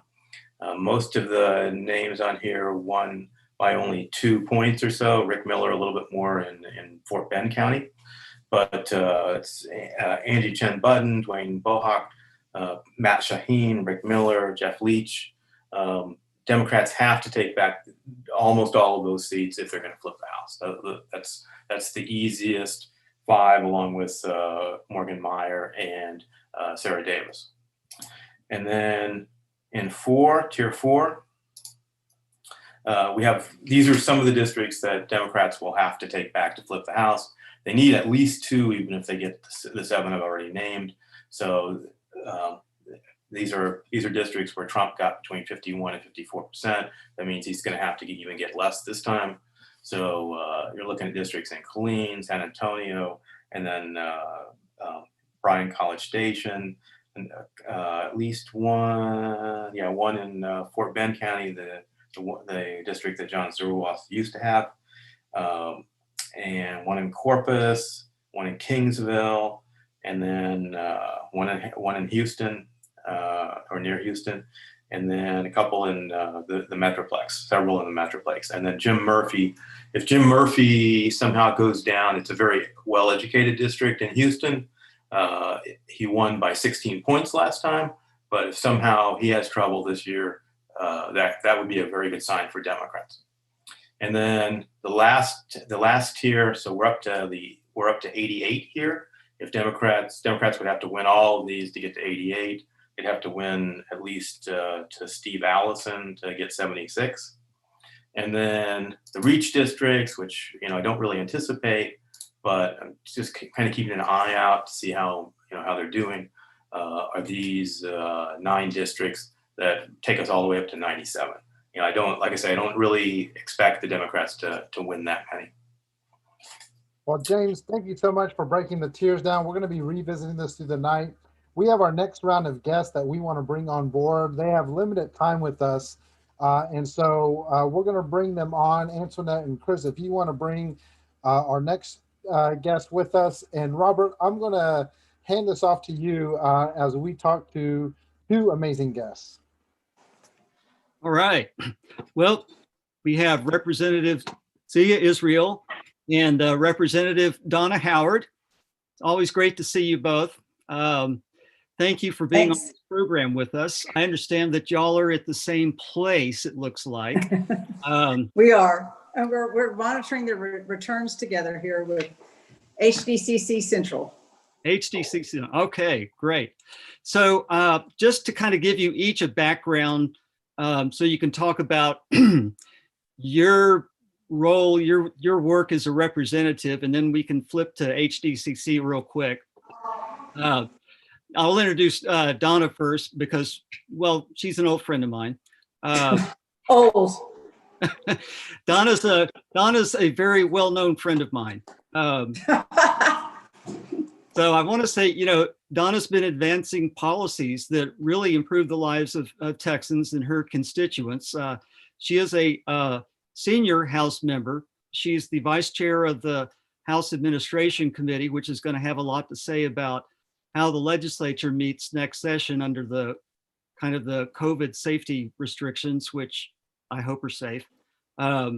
She's a native of Austin. She's been a critical care nurse at 2 hospitals. Like I said, she's on the House Administration Committee, but she's also on Committee for Higher Education, as well as on the House Appropriations Committee. They have a subcommittee of education. And that's where the money is. So she's also been a key member of the House Democratic Campaign Committee. We'll talk about that in a minute. So Donna, if there's anything left out about your background, that you'd like viewers to know, please mention that. And maybe if you could just, think back a little bit to some of the really, really key experiences you've had as a legislature. And after all that, why have you decided to continue to serve in the Texas House as a House member? Well, that's a lot to cram here in a couple of seconds there, Robert, but that's the process. I'll just start with the last question you asked. Why continue right now? The fact is that this is a key election, and we are coming up on a session of redistricting. And one of the things that I wanted to make sure of, I've had legislation for almost every session since I've been there on an independent redistricting commission in order to have fair maps. And I wanted to be a part of how we were going to be determining those fair maps, and finally put a stop to the gerrymandering that's been going on, which is in fact having an impact on tonight's results. This is the whole point of trying to have fair maps, so that we don't have electeds basically stuffing the ballot box by drawing lines that ensure the votes rather than being able to get votes based on policies. And I think we've done a great job, thanks to your group and others that have been out there helping us get more people to vote and recognize that we need to make a change here in order to reflect what's best for our communities, public education for all, access to affordable higher education, healthcare for all so that people can actually get to work, childcare so that we've seen really clear now with the COVID how we need to have quality, affordable childcare for all so that people can actually get to work. There are a lot of things that need to be done. And I think that those of you that have worked on this and helped us get these votes out, that's what we're working toward. But we also have to make sure that we have fair maps that draw lines that allow constituents' voices to be heard. So that's one of the main reasons that I wanted to continue to serve right now. There's a lot of work to be done, and we're going to roll up our sleeves and do what needs to be done. But I'm excited still about some of the things we're going to see tonight, some of the people that are coming in, some of the protections that we've made. It's not over yet. We'll see what happens here. But Celia is the one that's been doing awesome work here and helping us get this vote out all over the state to make sure that we get some more Democrats in the House. So I think that's the important part of what we're going to be talking about right now. I think so too. And since you mentioned Celia, why don't we talk to her? I know just by way of introduction, looking at her background, that she has many years of public service. She was in the Ann Richards administration, where she tried to recruit some of the best and brightest people to that administration. She served on the Greater Austin Hispanic Chamber of Commerce, looking at increasing education and civic engagement in public policy. She currently serves on the House Election Committee. That's a really important committee, as well as the Homeland and Public Safety Committee. She's focused on the Election Committee on making voting easier for all Texans. That's a pretty good concept. I like that idea. She's right now a member of the Legislative Study Group, the Women's Health Caucus, Mexican American Legislative Caucus, and is a founding member of the Texas House LGBTQ Caucus. So, Celia, could you talk about, like I said, anything in your background that I might have left out, but really, what are the things that you've thought are the highlights in your legislative career that have continued to motivate you to serve in the Texas House? Well, you're catching Donna and I on a night when we had hoped that we would be able to flip the House, and election returns are still coming in. I'm not only a state rep, but I took on the assignment over the last year of chairing the PAC that is singularly focused on House seats. So forgive me if my brain is not really focused on me, but on my colleagues, because we've been working hard to pass good legislation like online voter registration, like let's be smart about how we draw districts. we've been in the minority. After the dust settles, we're still getting returns from Fort Bend County and Tarrant County, where we have an opportunity to pick up, I would say, 4 seats. If we come short, we will still have a state that is more balanced. And from my perspective, a state that has demonstrated that to the voters that they are accountable to my Republican colleagues and my Democratic colleagues. We should be accountable to that November voter as much or more as we are to that March primary voter. So we've achieved that much tonight. The Texas voters have had that kind of a victory. But for my signature issues, which are, elections reform, there are a couple of issues that we're going to have to deal with that we've been dealing with during this time of a pandemic. Donna and I have maybe a minute, so we got to run. Okay. Got lots of meetings, lots of phone calls we got to make right now. Okay. All right. Well, just one more thing, since you've talked about a lot of the efforts that you've been doing at the HDCC as the chair, and both of you are on that group. Can you talk for just a minute about what you've been doing just in the last 2 months that have been really key? Well, as you guys are talking about the races, look at the fact that we've never had, when you look at the races 2 years ago between where Justin Nelson was running against Paxton and Beto was running against Cruz, he came very close. It'll be interesting to see what the final numbers are here in Texas. But the focus has been on making sure that those down ballot candidates, which House races are there right in the middle, had the tools that they need to tell their story. We had women veterans, we had very talented, diverse, a lot of women running throughout the state, primarily in Dallas and Houston and Harris County. And they need, and during a pandemic especially, they needed digital ads, they needed TV ads, they had direct mail coming out their ears. So this PAC was behind the scenes helping them fill those gaps. So I'm very proud that we are making gains tonight, and that we are giving these candidates the tools that they need. These things cost money. So that's the reality of running in Texas. So I'm hopeful that we'll see some more gains, but before the night is done. But thank you all for paying such close attention to this issue, because with more balance will come some good things for Texas. Your voices are being heard, and we appreciate so much all you've done to make this happen. Well, we appreciate the kind of continued work that y'all have done in the state legislature to forward progressive causes, progressive legislation, and at times having to play defense against bad legislation that comes our way. But we really appreciate all your efforts. I'm glad you're my Austin area representatives, and keep up the good work and have a good night. Thank y'all. Thank y'all. Bye-bye. Bye-bye.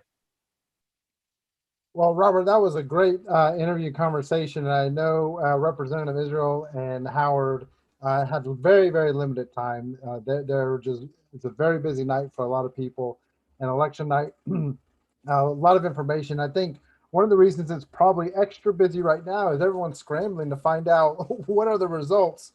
How long are we going to have to wait? How quickly are we getting to the point to where we'll have some information? And so a huge, huge thank you to both amazing Texas representatives, Representative Sylvia Israel and Representative Donna Howard. Thanks, Robert, so much for helping us get them for tonight's election night event. You're welcome.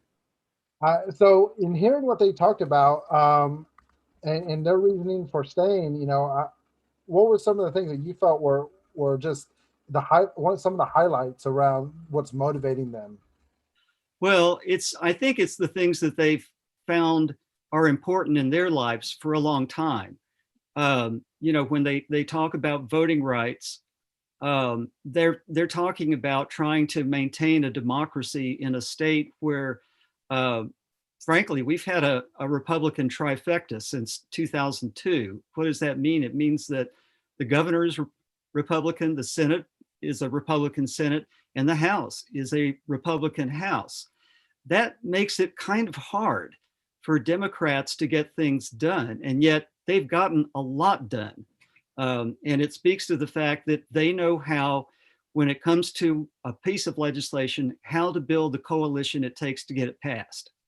That's a difficult task because it means, knowing how people are going to vote, sometimes finding out, well, what can I do for that person so they'll vote for my piece of legislation, and just keep it rolling so that, people will stay engaged in the political process. People will want to go to these committee hearings that can last on and on and on until the night in both the House and the Senate, and go there and want to testify for or against or on a bill. They've mentioned what's going to happen with COVID. That's going to make for a very interesting scene during the next session. And I like that, Jen was talking for a minute ago about how the Senate Redistricting Committee has been meeting recently. And have you heard anything about that in the news? Nope, you haven't. That's the kind of work that TX Lege and other organizations need to be putting out there in front of people, that yes, the legislature has a lot to do and does a lot, but people don't know a lot about what they do, and they need to, because they have a huge impact on their lives. So, the things that I've taken away mainly is that we're very fortunate to have people like Donna Howard and Celia Israel and the House, being smart and basically being very able at getting things done and having enough endurance, because that's what it takes. It takes a lot of endurance to do the things that they're doing. So I'm just glad they're there. And that's the key thing, is that in Texas, in the work that we've been able to participate in over these last few cycles, with the legislature and then the election cycles, is that our Texas legislature is responsive to people who are going to advocate with a lot fewer numbers than what you see in the U.S. Congress. And so and it doesn't mean that they're responsive in the sense that they're going to automatically adopt the bills and the changes that we're wanting, but the pressure that can be put on elected officials in our state legislature, it is a lot easier for us to do that if we're informed and we get people together with numbers maybe in the thousands, and sometimes maybe even in the hundreds, to really put pressure on a particular vote or a particular bill, or just the the momentum is being taken in one direction or the other. And so that's why the work that Indivisible TX Lege is doing, and one of the major priorities that we have had over the last couple of years, reflecting on the 2019 legislative session, was educating Texans, because people are learning who their U.S. senator is, who their U.S. congressional person is, but when you ask them who their Texas House rep is, or their Texas senator, or some of the statewide roles, there's still a lot more room for Texans to learn who these leaders are, who these elected officials are, and the impact that they make in their communities and in our state. And so that effort is just getting started. And it's exciting to see all of the organizations that are a part of this, as well as representatives like Representative Israel and Representative Howard, who are trying to engage with the community and wanting to bring people along in that process. Totally agree. So who do we have coming up next, Alex? We have a couple of guests that will be joining us here shortly. So we are going to wait to see if they're able to join us here shortly. I know with election night, and when we transition now to candidates and we transition now to representatives, we're going to be a little bit more fluid for the second half portion of our night. And so while we're waiting on some touch points with those particular guests, the behind the scenes crew is working on that and giving us information. I want to see if there is some of our producing team who'd like to join us to talk about what this experience has been like so far, and what have been some of the takeaways that they've noticed as they've been able to observe the conversations that have been happening. So either Chris or Antoinette, either one of y'all or both of y'all, if y'all want to join us to chat with us for a little bit, we'd love to kind of hear y'all's perspective on how this night has been going so far.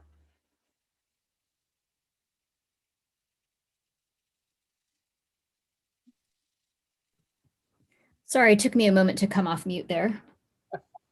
Hey, Antoinette. Hey, this is what happens when you're managing multiple screens. So I think from the earlier block of guests that we had, the organizational group, one of the most powerful things that I heard from them, and then of course witnessed today, in fact, in our own Indivisible TX Lege Slack, was the power of coalition. And we have seen all of these groups that are not just doing amazing, powerful work, they're doing it together. And they're sharing resources and they're sharing that power. And it is resulting in serious movement for this state. So that's incredibly exciting. And for the candidates, Representatives Israel and Howard were so wonderful to share time with us tonight when I know that they're so busy. But one thing that Representative Israel talked about that really sticks out to me is that it's been lonely for them advocating for legislation that's good for all Texans and just makes sense, good policy.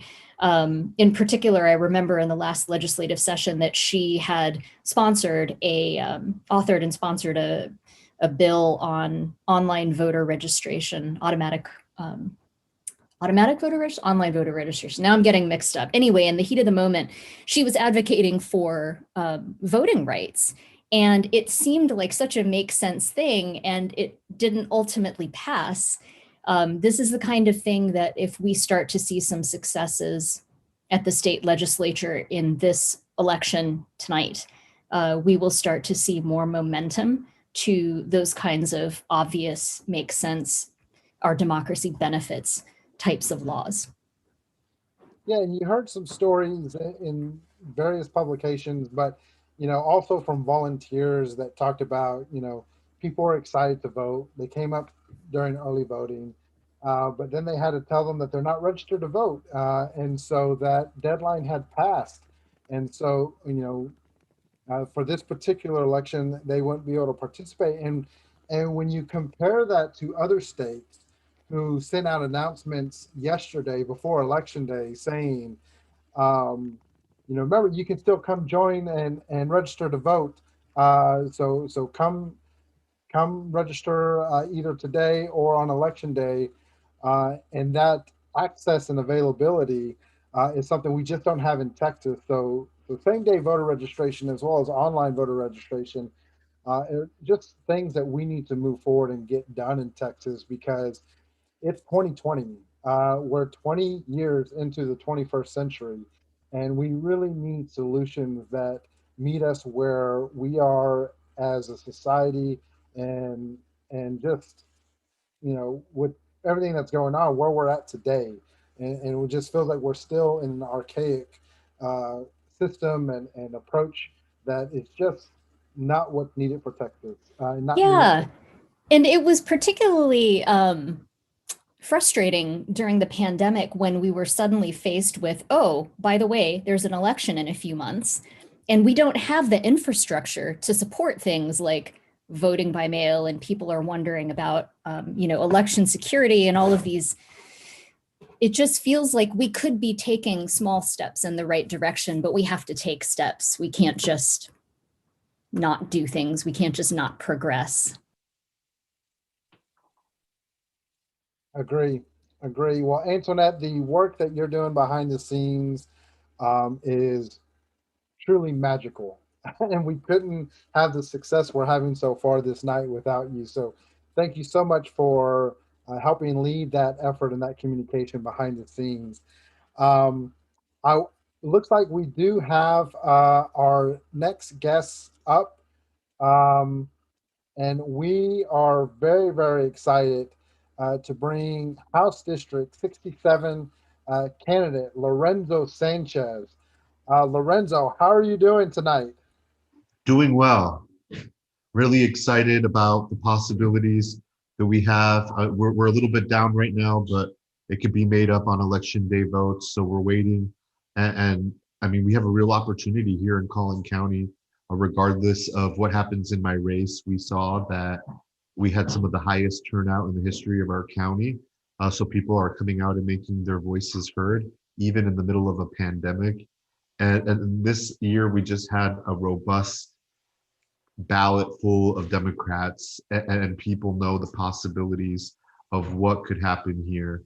So I believe Sharon Hirsch, who's running in 66 in Collin County as well, is one of our targeted races, is also a little bit down. But we're hoping we can make a big comeback here on election night votes. And regardless of what happens, we're just thrilled that we know that Collin County is going to be the future of where these races are going to be won in Texas, and the possibilities that we have to really shape the future of our state. Well, definitely appreciate that update. We know that confirmation isn't quite there yet for your race and for several races that we're keeping an eye on. Actually, all races, I should say. But I want to take a moment as you're seeing the returns come in. You and your team are evaluating to see the work that you've been doing throughout your candidacy, your campaign, are going to get you to the goal you had. Why did you choose to run? What is the reason that you chose to run for House District 67? It's because I love my community. I really, really care about everybody, and I want our representation to go down to Austin and start working on our behalf. Instead of trying to divide people, I think we need to start lifting people up. And that's the kind of representative I hope to be. I hope to be someone who finds real solutions to problems that are facing households within my community. And I think, that those are the kind of things that we need to start speaking to our neighbors about. This is the kind of expectations we should have because the people here deserve so much better than what they've been getting. And we're really focused on knocking on doors before the pandemic. We had knocked on more doors than any other campaign had in the history of Collin County. And because of our really motivated volunteer base of hundreds of individuals that were just willing to put in the work, we know that this is something that we can inspire in future candidates here in Collin County to make sure we're getting that hard work done. We got pulled back a little bit because of the pandemic, but this is something that we need to continue to do and reach out to these low turnout voters to make sure that they feel that their voices are being heard and that they realize how important their stories and their perspectives are to the conversation. Absolutely. And I think this has been the theme that we've been hearing from every guest that we've had from all the various organizations, as well as hearing a little bit ago from Representative Donna Howard and Representative Celia Israel, is that this is a checkpoint. This is not the finish line. And there's a lot of work that we still need to accomplish. And one thing that we've been sharing with people is that, even if we get to those huge forecasted numbers of 11.5 or even 12 million voters voting in Texas, there's still 4.9 million that wouldn't have voted in Texas. And that is huge when you think about the outcomes of some of these races and how close some of the races from 2018 were. And so I just diving in a little deeper in terms of your experience being a candidate and running a campaign in your district. What has been unique for you in maybe what met your expectations, or maybe that were a little different than what you were expecting?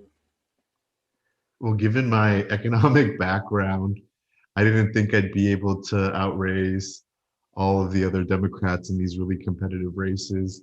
I didn't think we'd ever be able to get, 4,000, 3,000 donors in one day from across the country that were just so passionate about our platform and our candidacy that they felt the need to give, in small amounts from Maine all the way to Hawaii. So we were just really, really thankful.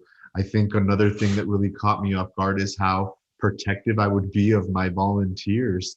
I want to make sure that I set a good example for them, because my hope is that these people are going to continue to work for other candidates that they feel inspired by, that they will be the people that run for these city council races, for these school board races, because that's the kind of government I want to see. That's the kind of system I want to see, where there's new ideas being injected by passionate people who want to go and be of service to their communities. And I think that's a great thing.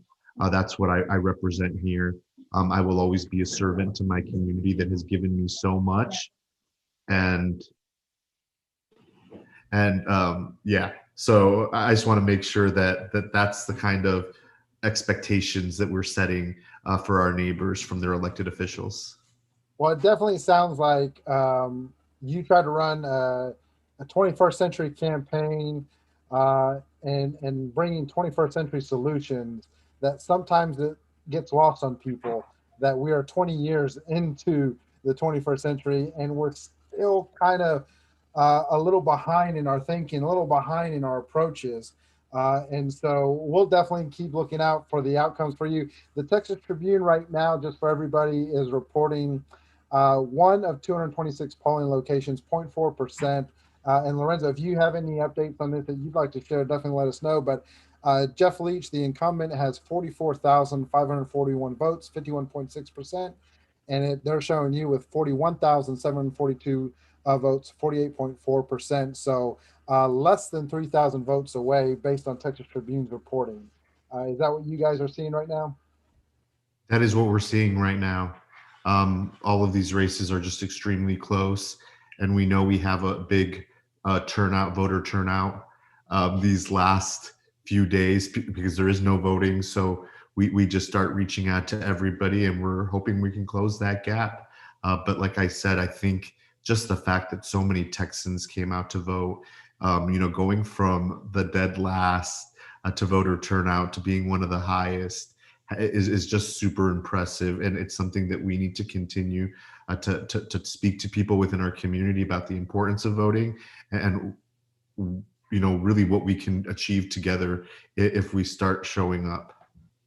Well, Lorenzo, thank you so much for being a leader in your community, being a leader for Texas and your campaign. There is a lot to celebrate.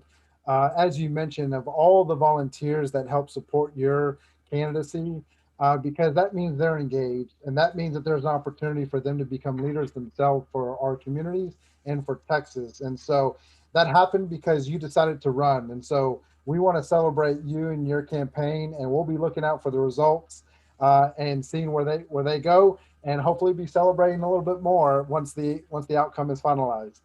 All right, thank you guys so much. I really appreciate it. All right, thanks, Lorenzo. Great to have you on. Great to see you.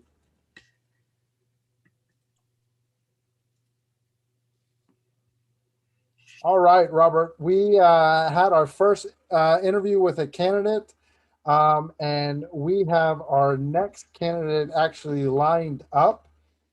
It looks like you're on mute, Robert. I'd love for you to hand off the reins to you for this next candidate that we have, if you'd want to bring them on. Okay, well, actually, Alex. Yeah. I have to say that these are one of the things that happens live, folks. Actually, it was my understanding that you would introduce her. Oh, yes. You know what? I am looking at the wrong item on our schedule here. Thank you, Robert. I really appreciate that. And so, yes, let me bring on candidate Claire Barnett, House District 122. Claire, looks like we have your video off. There you are. All right. Let's see. Let's get you unmuted. All right, Claire, thank you so much for joining Indivisible TX Lege election night event. We're so honor to have you join us and really, really appreciate it. So as we talked with Lorenzo, the results are still pending. They're still coming in. And so just want to check in with you, how you're feeling so far as the night has progressed. The polls have been closing. There's a couple places in Texas that are still open, but how are you feeling about tonight so far? Well, I think it's just really exciting in Texas right now to see how close everything is. So this is not a position Texas has been in recently. We're kind of used to being written off as this Red Sea, and that's not the case this year. It is neck and neck in so many races.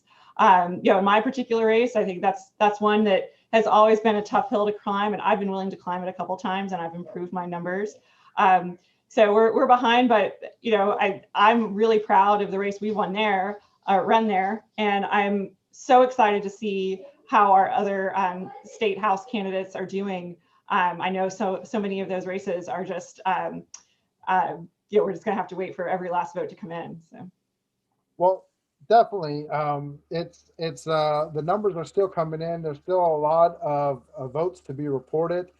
And you mentioned, this isn't the first time that you've ran for a role, and so just like to talk about, why is it that you decided to run again for this election, and what is motivating you to represent Texans? Well, the why is kind of easy. When I ran in 2018, it was because I found out that nobody else was going to run.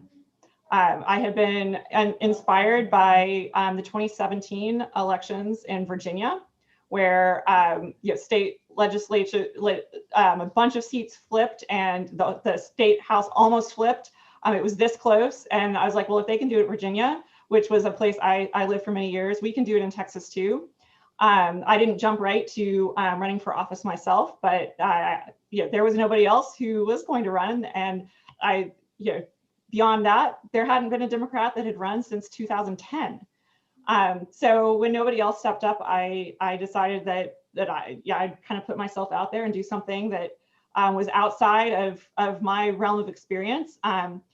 But I did, and ran a race that I was really proud of in 2018, talking about issues that the Republican incumbent would never talk about, and bringing out voters that wouldn't have come out otherwise, and building data that the party could use going forward.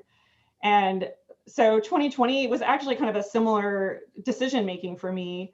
Running for office takes a toll. And especially when it's a long shot. But 2020 is such a pivotal year. I couldn't let this seat go uncontested again. And so when it came down to it, and there wasn't another candidate that was ready to go, I knew that I had to do it again. And so we got 38% of the vote in 2018. In early voting results so far, I'm at almost 41%. So I think it's really showing how Northern Bexar County is changing, and how a really engaged electorate can shift over time. When going in, I knew this wasn't going to be an overnight task, that this was working the long game. And that's what we have to do in our state legislative races. It's not about today, it's about tomorrow. And it's about how we redistrict, and about the legislation that gets put forward. And that's definitely been the theme of the night, is that this is a checkpoint, but this is not, it's not the finish line. There are some lofty goals that we have in Texas that we want to keep an eye on to see how much progress is being made towards those goals. But everyone's committed to keep doing the work. Everyone's committed to keep growing, to keep organizing, and to keep connecting. And so in looking at your particular district, and the campaign and your candidacy, what has been unique about the experience running in your district, and the things that you were able to see with this particular run for 2020? Well, I mean, this is no surprise just for all of us. The pandemic has just transformed everything. And so, the ways that, and I was new at it in 2018, so I learned as I went along, but everything I learned in 2018 basically got flipped on its head for 2020. And so we didn't have in-person events. We didn't knock on doors, but we engaged our constituency in other ways. We texted, we phone banked, and we were out there talking about issues that the people care about and that our Republican opponents are not talking about. They are not talking about healthcare until they're so scared of losing their seats that all of a sudden Medicaid expansion sounds like it might be something appealing. So worst case, if they're so scared that Medicaid expansion is something they'll consider, that's a win. Absolutely. And we're hearing the terms like it's a smart business decision and things like right. that, which I think it was a smart business decision when the first opportunity was available for us to expand. And I think that's just key when leaders like you are running, and the reason why we want to celebrate your candidacy, celebrate your volunteers, celebrate your community that worked so hard to get out the vote, is that it creates that sense of community and it creates that dialogue that we can move forward. We can have progress in Texas. And it's going to take a lot of work. You mentioned that your district's an uphill battle, but we need leaders like you that are willing to take on the work so that we can make progress. And so a huge thank you to your candidacy and all of the work that you and your team have done for this election cycle. We're going to keep tuned into the results, and we're definitely hoping that we'll have some more to celebrate later tonight. But definitely the work that you are doing and inspiring in your community is going to continue to help us move Texas forward. Yeah.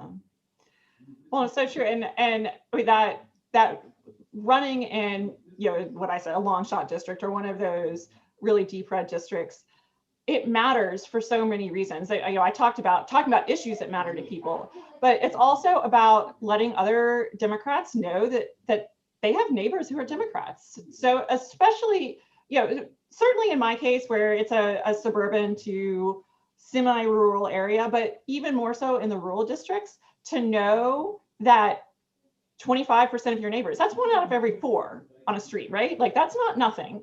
Or 30% or 40% now in like very suburban Bexar County is voting for a Democrat. That matters because people have been scared to come out as a Democrat. And to be able to publicly associate yourself with the principles that you believe in is really important. And then there's the fact that in our statewide races and in this presidential election, 1 vote in Comal County counts the same as 1 vote in Bexar County, counts the same as 1 vote in Webb County, counts the same. And all of those votes add up statewide. So we might not win those long shot districts, but every vote we get out helps our up ballot. We are pushing our congressional candidates. We are pushing Joe Biden and Kamala Harris to be neck and neck tonight because we were able to reach voters that wouldn't have been reached otherwise. Absolutely. A lot to celebrate, all of that hard work. And that's where people need to understand that there are multiple ways of gaining and improving. And it's not just a singular outcome, but it is all of the work together that's being done in Texas. And so thank you so much, Claire, for your candidacy. We will be on the lookout for the outcomes. Thank you so much for joining us tonight. It's been a huge privilege to be able to talk to you on election night. It's certainly been my pleasure. Thank you so much for inviting me. And yeah, just looking forward to more good news in the hours to come. So. Awesome. Thank you so much, Claire. All right, thank you. All right, so we've been able to hear from 2 candidates that are waiting to get those results finalized and are eager to see where Texans have placed their votes for this election cycle. Remember, the big goal for us, we're keeping an eye on, is whether we flip the Texas House. We want to see if those 9 seats that are needed to flip the Texas House are gained and that it happens. And so it looks like we're going to be keeping an eye on that for a while, Robert. Yeah, we are going to be keeping an eye on that for a while. You know, one thing that people need to bear in mind is there's data, and then there's big data that can help you make important campaign decisions and kind of who you're going to partner with in running a campaign. Those are all key decisions. The other thing, though, is if you're on the outside looking at a race, you need to bear in mind that there's two other things that are super important. One is the candidate. How strong is that candidate? What kind of case can they make that will catch the attention and will make people who are the voters support them in the race? You know, there's just no data that can tell you that. That has to do with the candidate. The other thing that we're hearing a lot about tonight with, you know, Sister District and Flip the House is their ground game. You know, how effective and how well organized their ground game is in terms of coordinating with groups. You know, the candidates coordinating with Flip the House, coordinating with the HDCC, coordinating with Sister District, coordinating with Right Share to Vote. Those components, those forces are going to matter a lot. And I think this election is going to be analyzed and studied for years to come. And I hope, you know, really appreciated for years to come. It should be, because it's going to matter. And there's things going on here that are, that are so exciting and, you know, new, frankly. You know, the ideas may not be new, but the way it's being done, the organizational strength and coordination and just overall, you know, let's keep doing it, I think is just, in my lifetime, it's almost unheard of. I think it's great. You know, I, like a lot of folks, I grew up in Texas. I lived in Fort Worth. That was in, you know, I was born in 1955. So I've been around and seen a lot of things. And as far as talking about politics in Fort Worth, that's just not something anybody really did. You know, we just didn't do that. My parents were college teachers. Yeah, they were pretty liberal. You know, they only talked about politics with their close friends. And, you know, what does that mean? Well, it means that there's not a lot of political discussion. There wasn't, at least. Maybe I think there's more and more, but there wasn't a lot of political discussion going on, at least in terms of, you know, who's this candidate, who's that candidate, who are you going to support, why are you going to support them? You know, those conversations didn't happen until Watergate. And then Watergate hit, and all of a sudden there was this huge monumental issue that everybody had to pay attention to.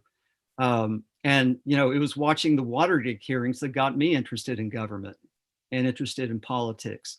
So it has to have these kind of shakeup effects that wake people up and make them realize, oh, you know, something important just happened. This may actually affect me, or maybe this matters. You know, why should I think about the integrity of the people in office? Why should I think about, you know, who's paying for their election? Who are the big donors? I would invite people to go to the Texas Ethics Commission and the Texas Tribune websites, as well as Ballotopedia, and look at who the big donors are to Republican candidates. You'll see, you know, Texans for Lawsuit Reform. You'll see oil and gas organizations. You'll see some, you know, pretty right-wing groups shoveling in a lot of money. And, you know, for so long, it's that money, really, that Democrats have had to face down the barrel of. Republican candidates had support, but they could also pour, you know, tens and thousands of dollars, sometimes more, into advertising. And that advertising had a huge impact. And some of it was just downright dirty, and it still is.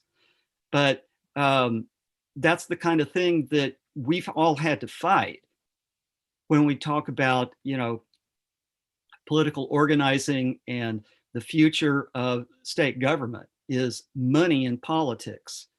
And it's that money that we're all going to have to think about clearly. You know, the HD Triple C, what Celia was talking about was fundraising, not going after, you know, huge donors, but going after all the mid-sized donations, what you've always seen. Can you donate $10 now? Can you donate $20 now? We need it right now. And it's that kind of, you know, fundraising that they, you know, all the candidates probably wish, and all the affiliates probably wish they had more money. And I can understand that. I wish they did too.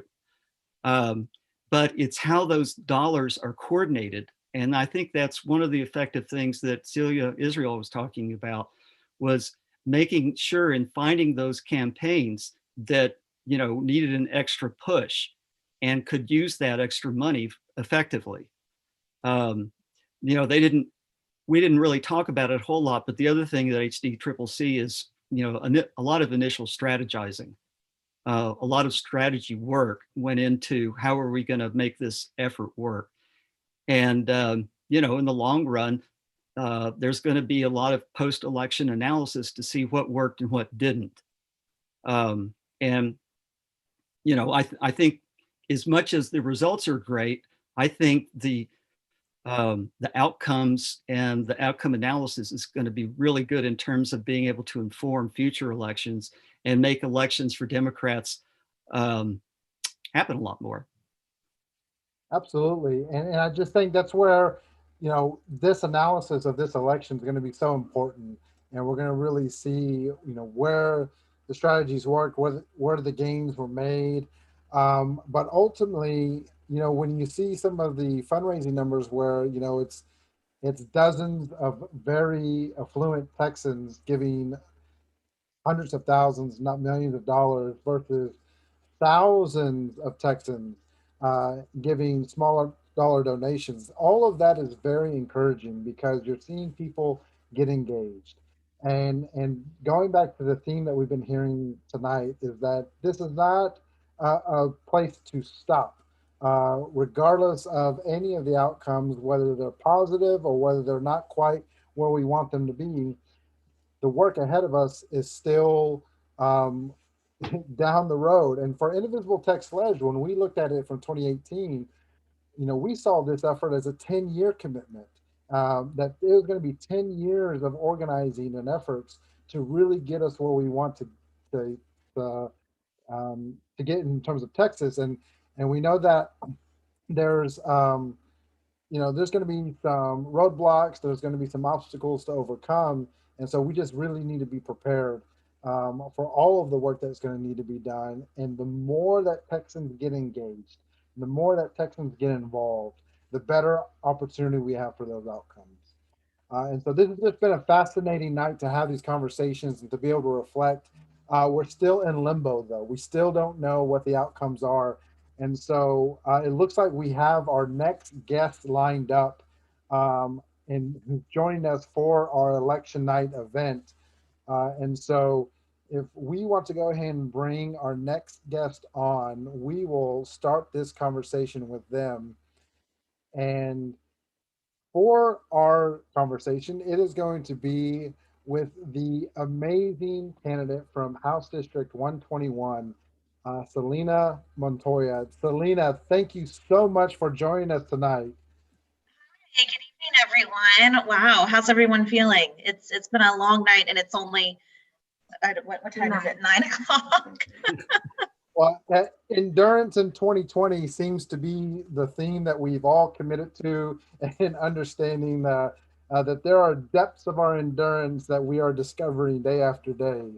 Absolutely. So we're definitely eager for these results to come through so that we know the outcomes. I know you're eager for the results to come through, so you know the outcome of all the amazing work that you and your team, volunteers, and community have done. So just checking in with you. How are you feeling about this evening? What are your thoughts? What are you reflecting on right now as you're waiting for the result? Yeah, well, I mean, you see our team is here together, you know, sharing a little bit of camaraderie, which is actually unusual because we've spent this entire campaign working remotely, never in the same office, you know, adjusting to, you know, the pandemic situation that we have. And, you know, I think that was certainly a wrench in things that no one expected. And I think the fact that there was such great organization happening, not just here in Texas, but across the country, right? You know, groups that have gained an interest in Texas, and you know, yeah, Alex, I think you had a really good point just a moment ago talking about the fact that there's a 10-year runway for building momentum, and you know, what it starts with is having candidates with organized campaigns who are running. And, you know, as much as we want to see things happen overnight, much like this election, some of us are going to have to be patient to see these results come in. And, you know, it's one of those things that we even teach our children, right? Patience is certainly a virtue in this case. But in the meantime, I'm certainly enjoying the company of our staff here, and you know, family and folks who've really made this engine run. And yeah, resiliency is the name of the game, and it is about, you know, staying the course and really putting that work in, day in and day out. And so now that, you know, you've had this unique candidacy in the time that we're in the middle of a pandemic, and reflecting on, you know, your initial reasons to run in this election cycle, what are some of the things that were really motivating for you to be a candidate and to your desire to represent Texans? Yeah, you know, again, I mentioned my kids because they're a big part of what I do every day. You know, but it's when I think about my kids, it's not just literally my biological children. There are so many children here in the state of Texas who need an advocate, who need someone who not only understands what it is to struggle growing up, but what it means when someone gives you an opportunity. And that's the kind of leadership that we need to have. And, you know, until we get to that point, we need to continue to advocate in every opportunity that becomes available to us, whether that's an elected official as in an elected office, whether that's in our own local arenas as maybe commissioners, whether that's as advocates, you know, for children who are in the courts. There are so many opportunities. And one of the things that I'm very encouraged by is the fact that so many people who'd never been involved in issues or politics at all came out of the woodwork and sort of got a taste of what it is to be engaged in your community in this way. And my hope is that they'll continue to see that there's a benefit to that, and that they'll see that there's a benefit to having a little bit of experience, you know, to put towards moving the ball just a little bit further up the field. And that's so important because when our only reason to doing things is because we think we'll win at something, we really lose sight of the opportunity to engage people, regardless of the outcome. And we really need people to stay engaged, whether we're trying to accomplish this huge goal or not. It's got to start with someone leading the way. It's got to start with someone saying, yes, I'll give it a try. And what we saw in Texas, in so many districts and so many places, that there just was never anybody running against the incumbents. Yeah. And we've had the just the lack of balance in our state legislature because people just kind of assumed and said, well, it's not going to happen. And what we saw in 2018 and what we see with this election cycle is that Texans believe that they can pursue progress within our state and they can make things happen. And so looking at your campaign and just the experience of running it within your district and, you know, the uniqueness of your district, you know, we've seen you engaged in a lot of different places. One of our amazing TX Lege organizers, Trish Florence, was able to contribute in multiple ways to your campaign. It was great seeing that engagement. We saw Bethel out with TOP and you guys partnering together in this last week. And we know Sister District also was a big part of that. And so just looking at that experience that you've been able to have, what are some of the big key moments that you just cherish being able to talk to the voters in Texas in your district? Oh gosh, you know, because it's been so different talking to voters this year. You know, we had the opportunity during the primary, certainly, to have conversations at the door. And, you know, that was an opportunity to really get people excited about 2020, which I think they were, right? We felt that enthusiasm. We saw it as people came out to vote. But the experience of talking to people over the phone, I would say really during those first few weeks after the primary is what's going to stick with me. These were the first few weeks where, you know, perhaps normally we would have been following up with those folks who were strong Ds, trying to recruit them to volunteer, contribute, things like that.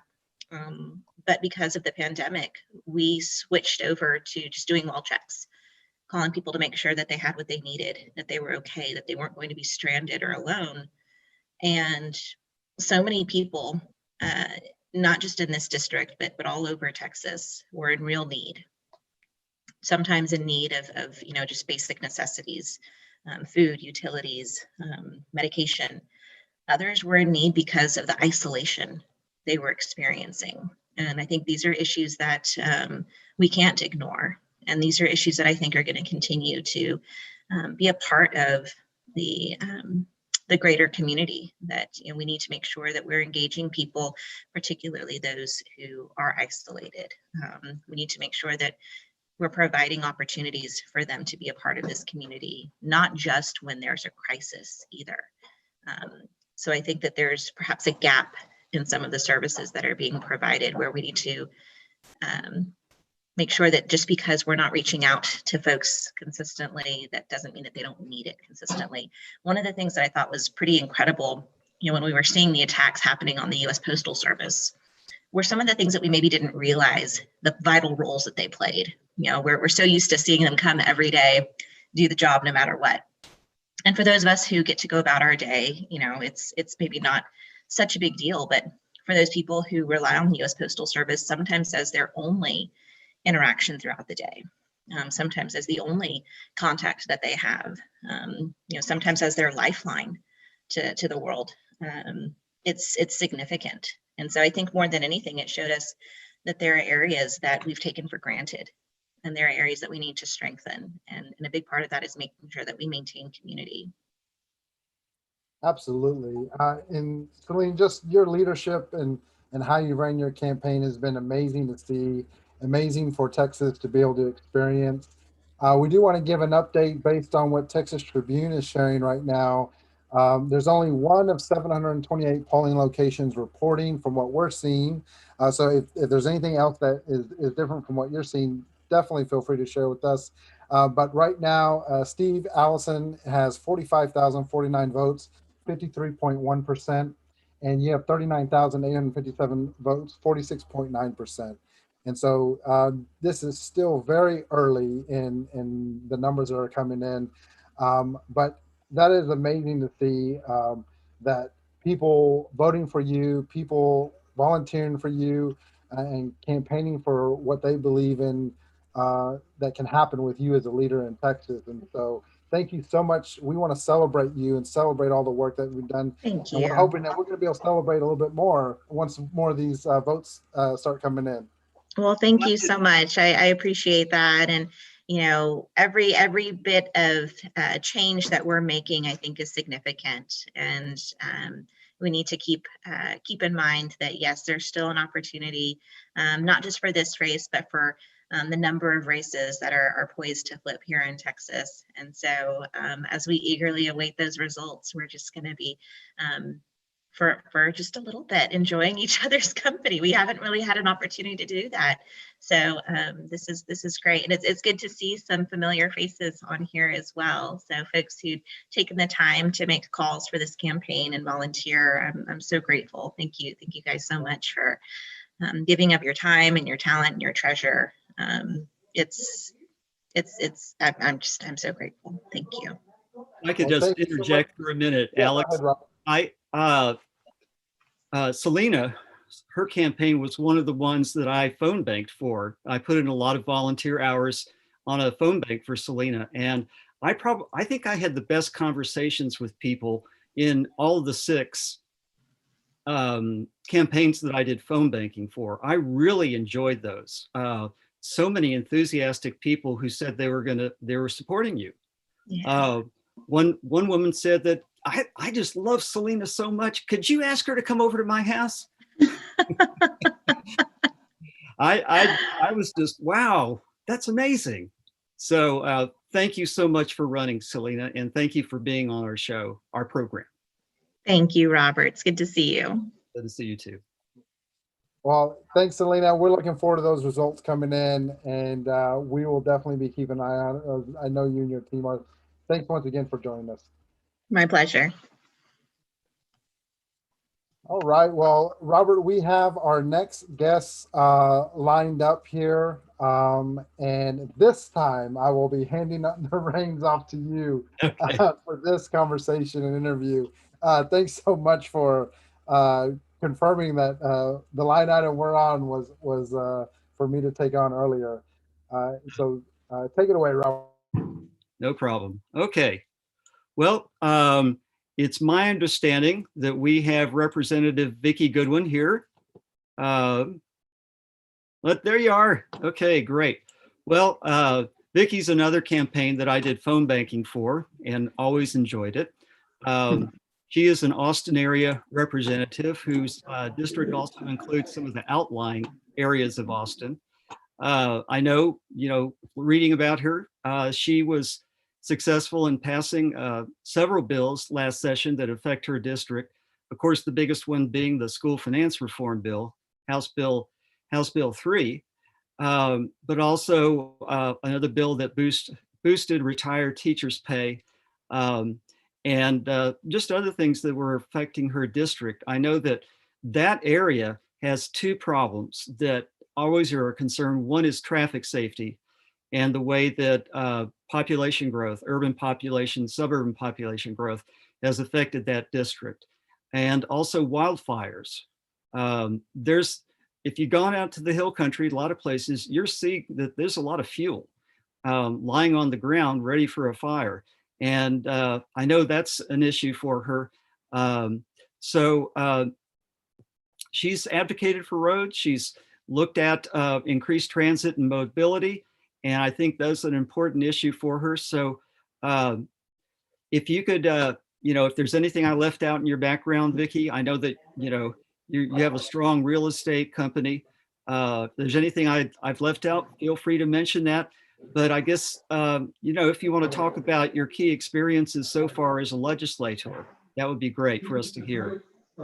Sure. So I ran for the first time in 2018, really to make sure that we're supporting our public education, our schools, our teachers, and so forth. And was very happy with the bill that we passed to put more money into our schools. And I want to make sure that we continue that investment going forward. We're going to have a really tough budget cycle this next session. And I want to make sure that rather than cutting important things like public education and healthcare, that we work hard to find ways to continue that investment. We also need to really figure out healthcare. We have the highest rate of uninsured people in Texas, which is just unacceptable.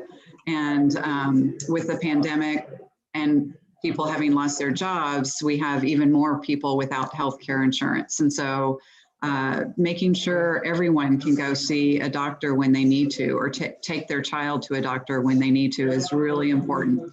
And that's something that the Democrats are committed to in the next session. We also are committed to having fair maps so that our congressional districts and state, House, and Senate districts make sense and people feel like their vote counts when they go and vote on election day.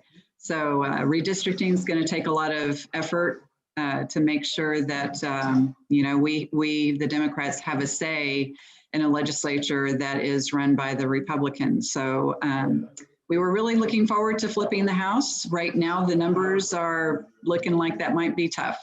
But those of us that flipped seats last time, I think 11 of the 12 are ahead in our early vote counts. So right now I'm at 51% to 47 for my opponent. And so I'm happy with that. Just we've got to keep our fingers crossed that I stay in the lead so that I can go back to the legislature next session. And we all hope that you do, for sure. Could you talk a little bit about, because campaigning just has been very different now because of COVID, because of the pandemic, because of the kind of political environment that we're in right now. Could you talk for a minute about what's different, what you've had to do to adapt during this campaign compared to the last campaign? Yeah, absolutely. I mean, it was much easier in 2018 to knock on people's doors. When they see a person, they see your body language, they can tell, okay, I can have a conversation with this person. It's a lot easier when you can actually see the person that you're speaking with. We had to transition everything to virtual and to phone banking. And, you know, we made, it seems like 1 million phone calls. And I really appreciate all the help that you gave doing the phone banks with us. But it's just not as easier to have good in-depth conversations with people that way. We held a lot of virtual events, and I think that is what has helped me in this campaign. My opponent has put a ton of money into TV commercials, and I really feel like that's not a way to get to know what's really behind a person through a 15 or 30-second TV ad. So we held a ton of virtual coffees, town halls, all types of events, trying to have different subject matter experts and panelists, and really address a lot of different issues. And we will continue to do that. Most, you know, all politics is very local. When you talk to somebody individually and find out what their issue is, it's going to be something very close to home. If they have kids at home right now that they're trying to educate, there's a lot of challenges and struggles out there, whether they're a parent trying to work a job and help their kid with the software, or if they've made that really tough decision to send their kid back into the classroom. So it's hard campaigning when you can't be in a room with people, but we did the best that we could virtually and by phone. Mm-hmm. I think that's really true. I certainly enjoyed phone banking for you and had some great conversations doing that too. Let's talk for a minute on a what if question. So what if the House does flip? What if we have a Democratic majority next time? You've talked for a minute about, you know, redistricting and how important that's going to be, and expanding Medicaid and improving the affordability of healthcare. Are there some other priorities that you have that you'd really like to further if there's a Democratic majority in the House? Absolutely. The environment. We've got to address climate change, and that's huge in Texas. We're very reliant on our oil and gas industry for the funding for our schools and for for our roads. And we've got to work to transition away from that. And we've got to set up a climate commission that can look at our state agencies and determine how are some ways that we can reduce our carbon load, and basically how can we reverse climate change. Yeah, I think that's really key.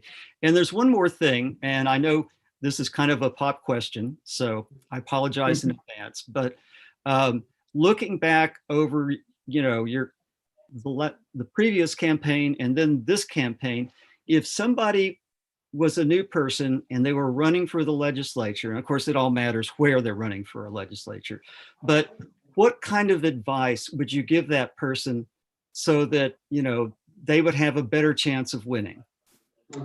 You know, I would advise them to find a mentor, somebody who's in the House now, to help them know what the issues are, to know what talking points are appropriate, and how a campaign works.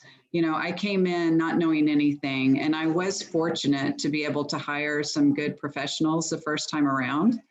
I hired someone for my field and someone for the financial fundraising part of it, who were key to me winning the first time around. And then I built my staff. And so there's just a lot of new things, if you're not in politics now, that I think having a mentor would be extremely helpful. Mm-hmm. Okay, Well, we really appreciate your time here, Vicki. Thank you for being on our program. And Thank you. Thank I you for agree. inviting me. You're absolutely welcome. And I agree this, it's going to take a while to see those results. 95% in, you're winning. 51 to 47%. My husband's giving me an update. He says 95% of the votes are in and I'm winning. So, well, okay. Great. Well, there's one reason to do a little bit of partying right now. yes. But we're still waiting for the reasons to have a really big party. So we can all hang in there. Really appreciate your service in the legislature, Vicki, and have a good evening and a good Thank you. Thank you. Mm-hmm. All right. Well, amazing interview and conversation, Robert, with Representative Goodwin. Thank you so much for diving into that information. You're welcome. We have our next guest that is available. We want to bring them on, and we want to thank Janet Dudding for joining us tonight from House District 14. Janet, how are you doing? Terrific. I'm in the car. As you can see, we've been picking up signs. We've been distracting ourselves while the early vote numbers just sit there and mellow, waiting for the rest of the numbers to come in, but doing fine. I'm a first-time candidate. I spent all day on campus today, so it's been fun. That is awesome. And I love to hear that sitting around and waiting is not your style. You're ready to take action. And if the results aren't in, then you're going to find something to do. And so that kind of leader is just amazing to see. I do want to take this opportunity. You said you're a first-time candidate. Choosing to run for the Texas House is a big decision for anybody who decides to do that. What was really motivating for you, and what helped you make that decision to be a candidate for House District 14?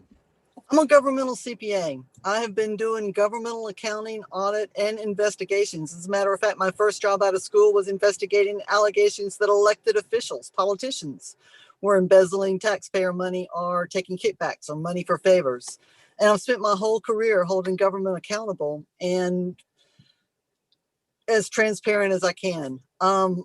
As a governmental professional, I always kept that independence. I never pierced it. So I never talked about my politics, because once you pierce that veil, once you start introducing politics, what you're trying to fix will color that, the political will color all of that, when really I'm just trying to fix this and politics had nothing to do with it. Well, as 2016 happened, and then 2017 happened, and then 2018 happened, and then 2019 happened, it was changing my personality. I was not a happy camper. I was becoming angry. I was becoming just caustic. And that's not me at all. So what I figured was that what needed fixing was the politics. So as a governmental accountant, I've worked with elected officials for 35 years. I know how to work with elected officials. I've budgeted for a living. I know how to do a governmental budget, and decided to get into the race because I couldn't sit on the couch and become mean. I just couldn't do it. And I was angry. I was mad. And you don't get a woman of a certain age angry. She's liable to run for office, for crying out loud. And she did, right? And I she did. And I think a lot of Texans can relate to that, is that there was frustration from the beginning after the 2016 election. And what we heard from so many organizations tonight is that they wanted to find a place to take action, and they wanted to find a place to make a difference. And with your experience and the opportunity to run for House District, that's just amazing to hear that story and how that propelled you into this moment. And so thinking about your district and just reflecting on engaging voters and Texans within your district, what were some of the experiences that were really highlights for you? We went the whole gamut. I mean, the whole gamut. Going into the primary, I never saw my husband. We were passing ships in the night. I was going to this event and that event. I was on campus almost every night, meeting with a different student group, introducing myself, finding out what was important to them.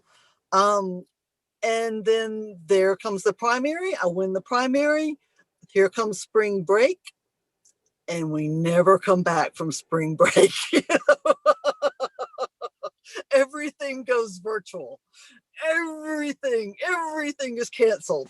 So being able to meet people one-on-one, it was just out of the question. So we had a lot of virtual Zoom events.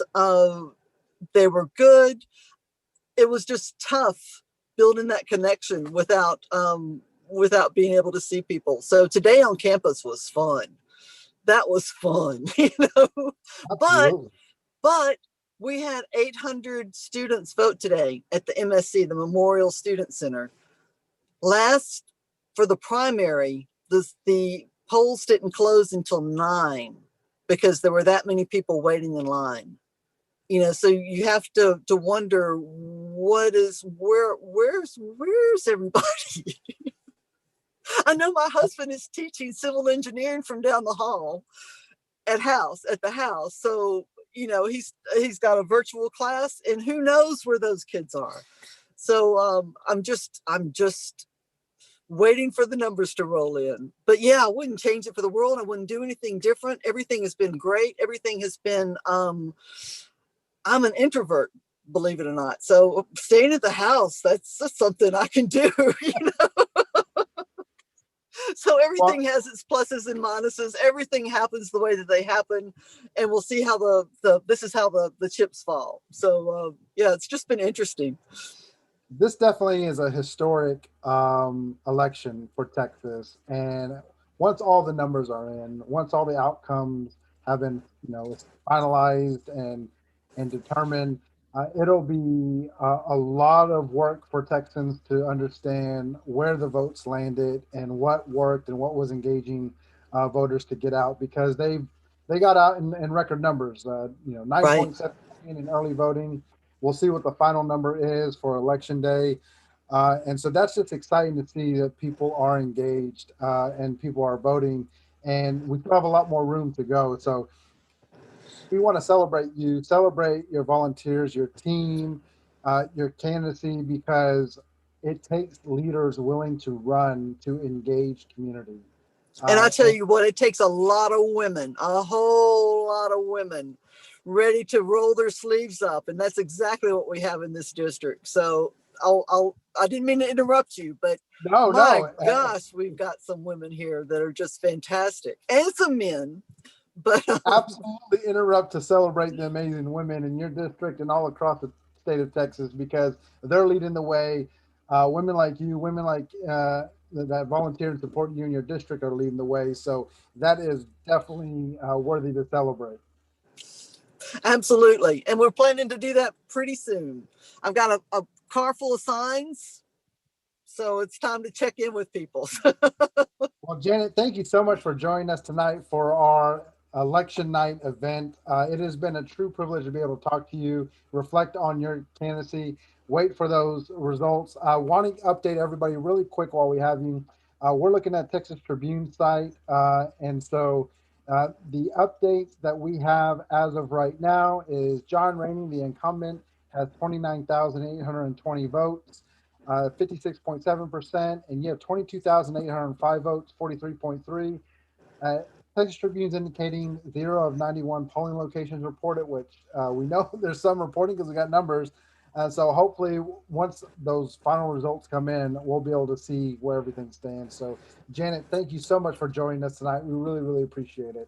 Thank you so much for having me. I really appreciate it too. And shout out for being able to follow Vicki Goodwin. She has been my mentor. So she is fantastic, and it was a privilege to be able to follow her. So thank you very much for inviting me, and cross your fingers. Yeah, absolutely. We're there with you. We'll be there with you all through the night to see what these results are. Thanks, good deal. Janet. Thank you very much. Bye, y'all. Thanks, Janet. All right. So Another great round of interviews that we had, Robert, talking to both current representatives and candidates that are running. In Janet's case, the first-time candidate. Still waiting on the numbers to come in.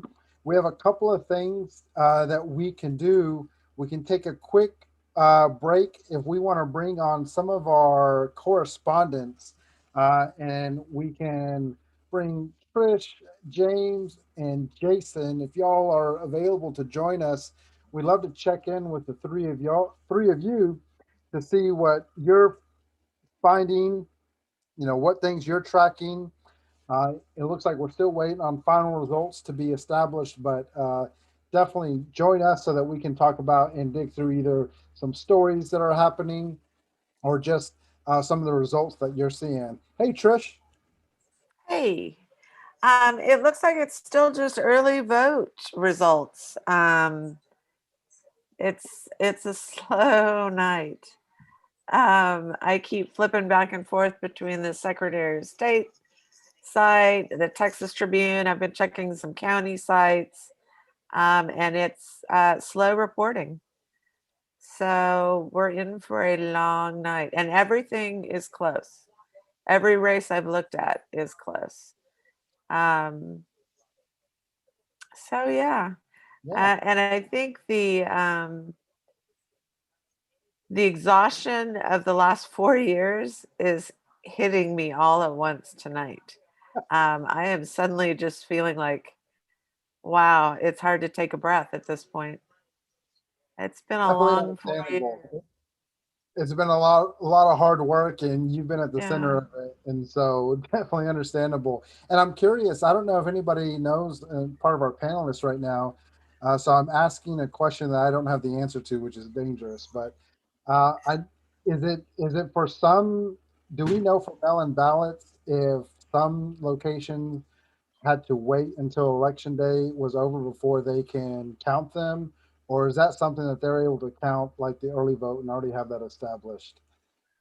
You may not have an answer for that. I mean, if you're watching, I don't have an answer for that. Put it in the comments. I think it depends on the county. I think there are some counties where they've gone ahead and, done more counting, and some counties haven't. I can't tell you, what the breakdown is on that, but just, reading the paper this morning, it sounded like some counties were going to, get ahead and start, counting those mail-in ballots. Some were sort of like, well, we'll wait. Well, we know might be tomorrow. Yeah, we know with Tarrant County, they had a problem with their machine reading the mail-in ballots. And so they were going to have to remake those by hand. And we're hiring numerous people to make that happen, because we're talking about thousands, if not tens of thousands of votes that they're going to have to process that way. And so with some of these House district races, we know Tarrant County is a huge spot for potential for flipping races. It'll be curious to see if any of those ballots that are pending to be refilled and, counted will be making an impact in any of these races. Yeah. Jason, what's your opinion? What's your feeling about what's going on with the results and what we might be seeing tonight and tomorrow?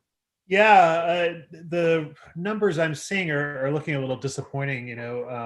There were hopes for Tarrant County to really come around, and that doesn't seem like it's happened this year. There are big. It's an interesting mix, and it's a little hard to tell exactly what's going on, because we have seen such high early vote numbers in so many different places. Harris County, Travis County, and those places seem to be swinging strongly Democratic, especially for Biden. The performance in the Valley was a little weak. I don't know how that's going to impact some of the state ledge races. Those state ledge seats might be safer. It's hard to tell, right? And that seems to be kind of nationwide right now, where we're all in wait and see mode. So it's going to be a long night. Yeah, I can see that. Well, we got James on with us. James, what kind of information are you perusing and kind of getting updates on? Well, both national and state, of course, nationally, and we'll see some of the trends, of course, in the rest of the country. We'll see here in Texas as well. It looks like the Southeast U.S. just isn't doing as well for Biden as the polling had indicated. But outside of the Southeast, and especially outside of Florida, the polling looks like it's pretty close. Biden is doing pretty well in Ohio. Obviously, it doesn't look like Biden is going to win here in Texas. And as Jason mentioned, just a lot of weakness in the Rio Grande Valley for Biden and the Democratic ticket, even down ballot. None of the Texas House seats in the Valley, the ledge seats, were contested by Republicans this year, and they may be regretting that because the numbers really weren't very good down there. Usually Travis County and Hidalgo County have about the same percentage for the Democrats running for president, or often do. And Travis County is at 73% for Biden, Hidalgo County for 59%. But El Paso is fine, and there's nothing to indicate that the Hispanic vote in the rest of Texas is suffering for Democrats. But for some reason, the Rio Grande Valley is really pretty weak. It doesn't look like Biden's going to win Texas. I think he's down by a couple points now. It looks like Houston may start reporting some of their election day ballots really soon. The races around Austin all look extremely close. And if I were just going on that, I'd say it's going to be a field day for Democrats across Texas.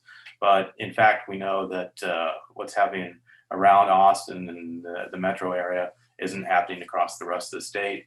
I think it's unlikely that the Texas House will flip, but there's still quite a few votes to count out there. It's certainly not a landslide. Thanks, James, for that insight. We'll definitely keep an eye on everything. Sharon, I see that you joined us. Is there some perspective you'd like to share? What are the things you've been looking at? A little discouraged with municipals and county. And HD 64. I think Brewer was a strong candidate, ran a great race, heavy funding, and my takeaway is that is the power of a history of gerrymandering and a history of voter disenfranchisement. I was at sort of a central polling place in Denton, and I would say 50% of the people that walked in, turned around, came out, and they were sent to another polling place because of voting districts. Dallas County, having a Democratic county judge, Clay Jenkins, had county-wide voting today. Denton County did not. We have a Republican judge and totally Republican county commish. And it looks like it's going to stay that way another election cycle. But, if you're an organizer, if you're an activist, baby, we got job security up here. Yeah, definitely. The work will continue. We definitely want to see, there's so many variables and different elements in this election cycle that we've seen between the high early voting turnout, increase of mail-in ballots, and then waiting to see what the turnout was completely for election day. And I think waiting to kind of get all this information, is the hard part. But it'll become clearer and clearer the more information we get as the data is reported. James, when you are looking at the perspective in the data that you're looking at and the unlikeliness that the Texas House may flip based on what we're seeing right now, but with Houston being such a critical, you know, place with Harris County, such large population, do you still foresee that as being something that's going to be impactful for a lot of the races, you know, up and down the ballot? Well, it could be, and of course, like I say, there's still a lot of ballots to count, especially in Harris County. So, you know, I wouldn't give up yet. There are some other kind of, you know, good signs both across the U.S. and here in Texas. I think one of the major networks has already projected that the Democrats will keep the U.S. House. You know, that's not a surprise or anything, but you know, it's not a bad night for Democrats, and it looks like Biden is doing very well in Arizona. As far as Texas Lege races, we're just kind of waiting. It's just that most of the races where they have some early vote counted and just some votes counted, it looks pretty status quo to me. I mean, it could be that a lot of races will be close and slip for one party or the other, but it doesn't. You know, it's certainly not a big step forward or a landslide. I will say there are a couple of bright spots. Hayes County, it looks like Biden has done very well in Hayes County, and that will probably filter down to Erin Sweener in her House race there. Collin and Denton were almost 50-50, Tarrant 50-50, and you know, those are all good signs. It's not great news, but it's okay. So you know, not horrible, just not you know, not the epic step forward that we're hoping for.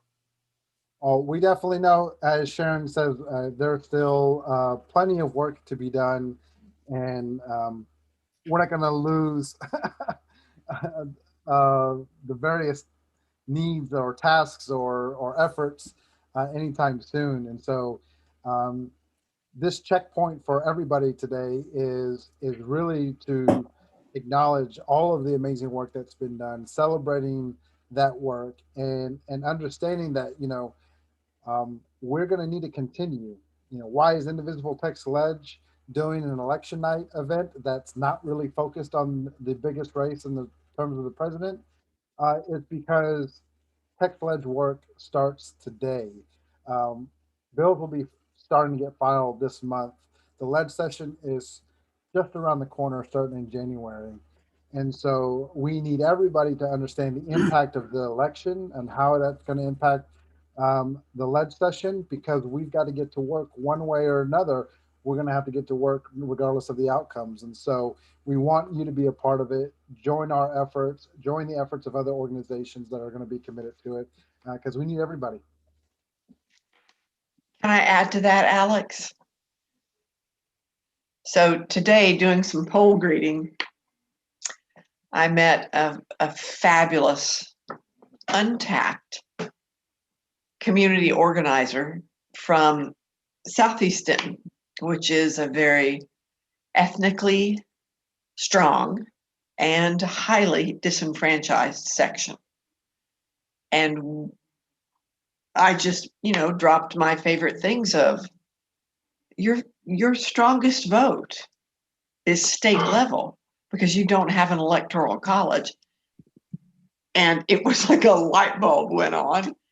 And I said, so Indivisible TX Lege, we have some things to share. So we may have another stop in a quadrant of my hometown that a potential mayoral candidate says the votes aren't worth it.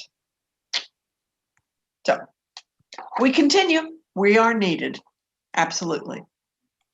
Well, we have one that we were able to actually pre-record. Robert and I were able to share with Representative Eddie Ramirez, and we want to share that interview with everybody. Rodriguez. Oh, Rodriguez. Did I say Ramirez? Oh, my apologies. Yes, that's what I get for not looking at my screen list here. That's why I'm here. Yeah, Robert, save the day again. So I'm going to share my screen for everybody. And my apologies, Representative, for making that unfortunate mistake. But let me get the video here. Let's see.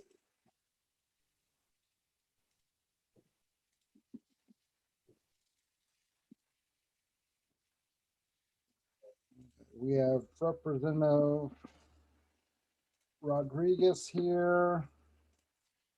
All right, there we go. We're gonna play this for everybody.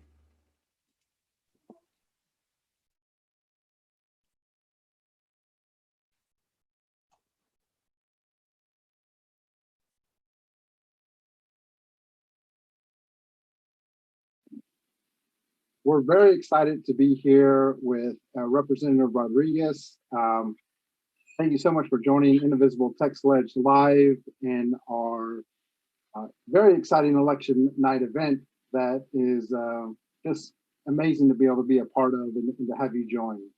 Thank you for having me. I'm going to hand off to Robert, who's going to help lead this conversation interview with you, Representative Rodriguez. Robert, take it away. All right. Well, I'd like to say that Representative Eddie Rodriguez is somebody I've known about for a long time because I live in Austin and so does he. And he's been a member of our state house for 18 years, and he's always been a voice for reason and intelligent legislating, and really somebody that people throughout the legislature look to for guidance. He represents a diverse district in East Austin that's primarily low-income Black Hispanic. He's currently a member of the House Ways and Means Committee, that means taxes. The very important Calendars Committee that controls the flow of legislation as it reaches the House floor. And then the State Affairs Committee, which really just covers a lot of issues statewide. So Eddie, if there's anything I left out about your background that you'd like viewers to know, please talk about that, as well as your experience as a legislator and what has motivated you to continue to serve as a House member. Thank you, Robert. And I think you covered it pretty well. I can, being in the legislature for 18 years, I can probably talk about what's been going on for that period of time for a long time, but I'll choose to just leave it at what you said, which was for my last committee, my last session rather. But what motivates me is truly just trying to represent the people in my district as best as I can, try to give them a voice in the legislature. My first session in the House was in 2003, which was the first time since Reconstruction that Republicans had taken over the House. So I have been fighting for progressive values for the last 18 years, sometimes having some success and sometimes not. But I think what motivates me is just trying to improve the lives of the folks in my district and making Texas a better place for everybody, and trying to give people an equal opportunity at economic success, as well as their own personal happiness and their whatever they want to do with their lives, and just try to provide that via education, healthcare, and other means. But that's what motivates me is the people that share the values that I have, who don't have a voice, haven't had much of a voice in the legislature for the last 18 years. So that's my motivation. Mm-hmm. Well, okay, then looking forward, could you talk to us for a minute about what you see if the House does flip to having a Democratic majority, what you think that will have as an impact on the legislature and I guess sort of the state in general? What impact do you think that'll have? I think it'll be huge. I mean, I think there's lots of great bills that are sponsored by Democrats that that don't make it out of the House. And I think we'll have an opportunity to pass meaningful legislation as it pertains to healthcare, as it pertains to, I consider our budget to be a moral document, and to have a budget that we can pass and send over to the Senate that represents our values as Democrats. So it'll make a huge difference there in important bills passing. Of course, the elephant in the room is redistricting, as we know. And so I think having that Democratic majority in the House will draw, for the first time in a long time, really fair districts. We've had a lot of gerrymandering the last 18 years. And I think this state of Texas, as I know that you guys know this, is not as red as it's been for the last 18 years. It's a very diverse state, diverse in political opinion, diverse in ethnicity and race. And I think the legislature for the last 18 years hasn't truly reflected that. And I think we'll have an opportunity to do that, at least coming from the House next session in redistricting. And the last thing I'll say is it'll send a big message nationally. It actually will have national significance, right? To show the Democrats around the country that Texas is in play and will be in play for a long time to come. In fact, I think we'll probably become a blue state again sooner than later. So I think it has a lot of significance for us to take the House.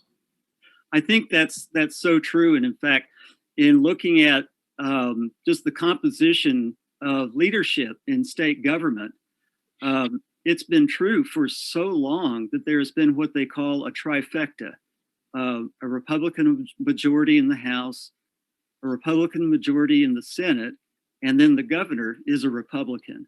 Mm-hmm. So all of those factors really favor the Republicans being able to get things done and also stymie things that the Democrats would like to see done. Absolutely. And so seeing that,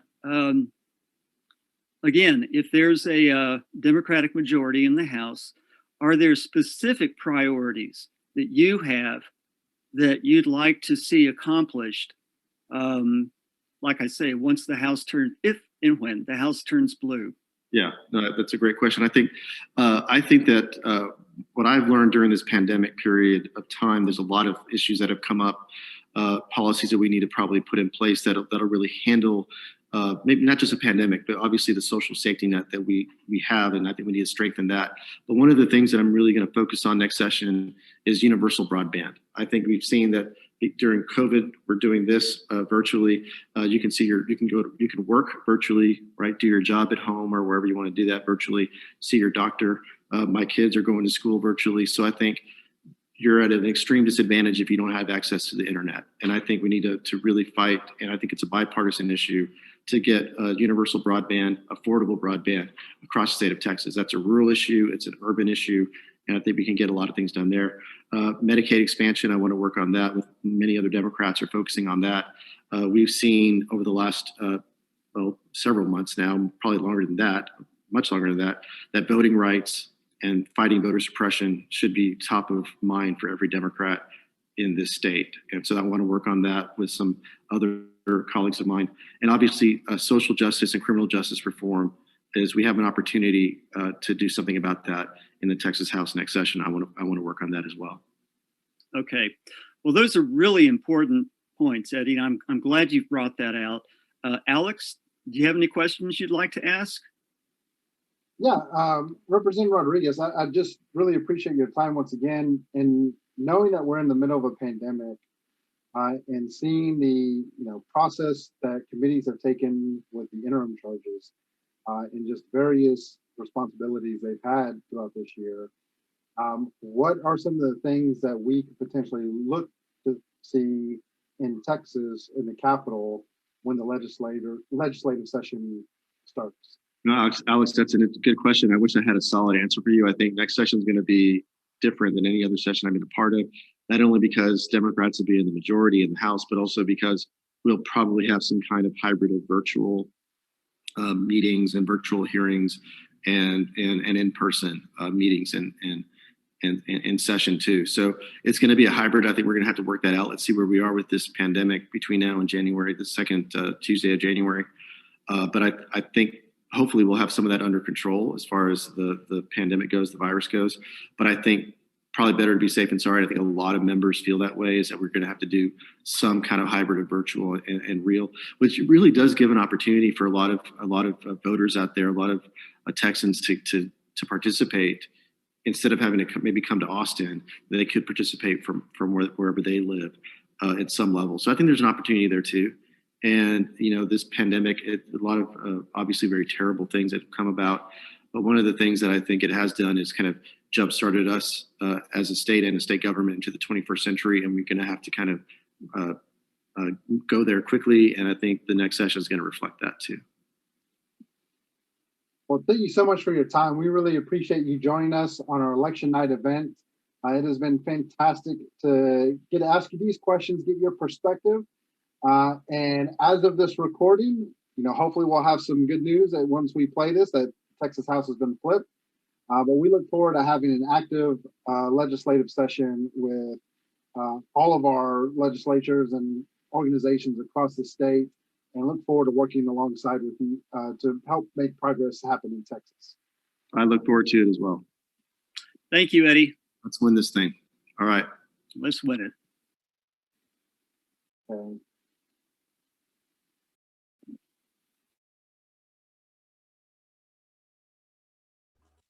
All right, that was Representative Eddie Rodriguez that was able to join us with a pre-recording. And so we definitely thank you, Representative Rodriguez, for joining us and sharing your insight and thoughts. I'd like to see if there's any of our panelists. Our deadline for our night was for 10 o'clock, and we've had a lot of amazing people behind the scenes as well as in front of, I guess, in the live panel as well, over the last several hours and really the last several weeks preparing for this. And so before we start losing some of our people, I'd love to invite y'all on to the live panel just to share your reflections for this event and your reflections for this night and any other thoughts you'd like to share. So if we can get, if you want to share your video and then unmute yourself, you can do that. And then we'll start saying goodbye to some of our amazing organizers. Trish, let's start with you. Reflections on the night. This was a fun event. We need to do more of this. There was a lot of work that went into it, and this was a good event. We need to do more of them. Reflections on the night. Disappointed that the counts are coming in so slowly. Initially, I was thinking that I was really disappointed in what we're seeing and what's trending, but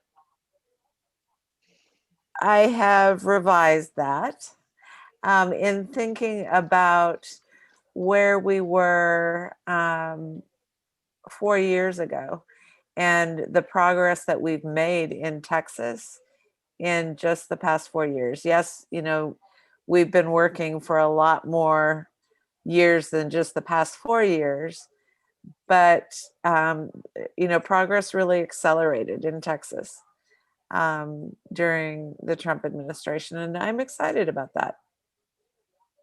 We've got plenty of work to do, but we've made a lot of progress. Absolutely. Well, Trish, you are amazing, and all of the work you've done this election cycle, all the work you've done preparing for this event, we wouldn't be where we are without you. So thank you so much, Trish, for being a part of this and Thank just doing you. good work. Okay, I need sleep though, so I'm going to have to leave y'all. All right, signing off for Trish. Thanks, Trish. I'm going to stay and listen to y'all's reflections, but then I'm out. Thank y'all so much for everything.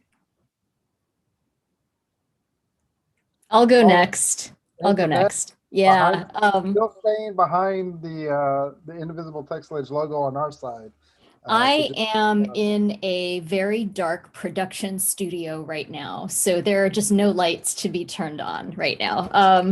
I'm gonna say that along with Trish, this has been a great experience tonight, Alex. I am glad that you had this wild hair idea 2 weeks ago.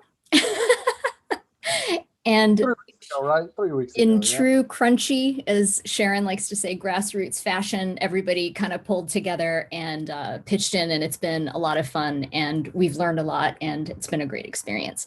I would also add that the guests that we've had have been fantastic, and as far as it being a real celebration of the work that we've all been doing for the last several years, I think that's been great.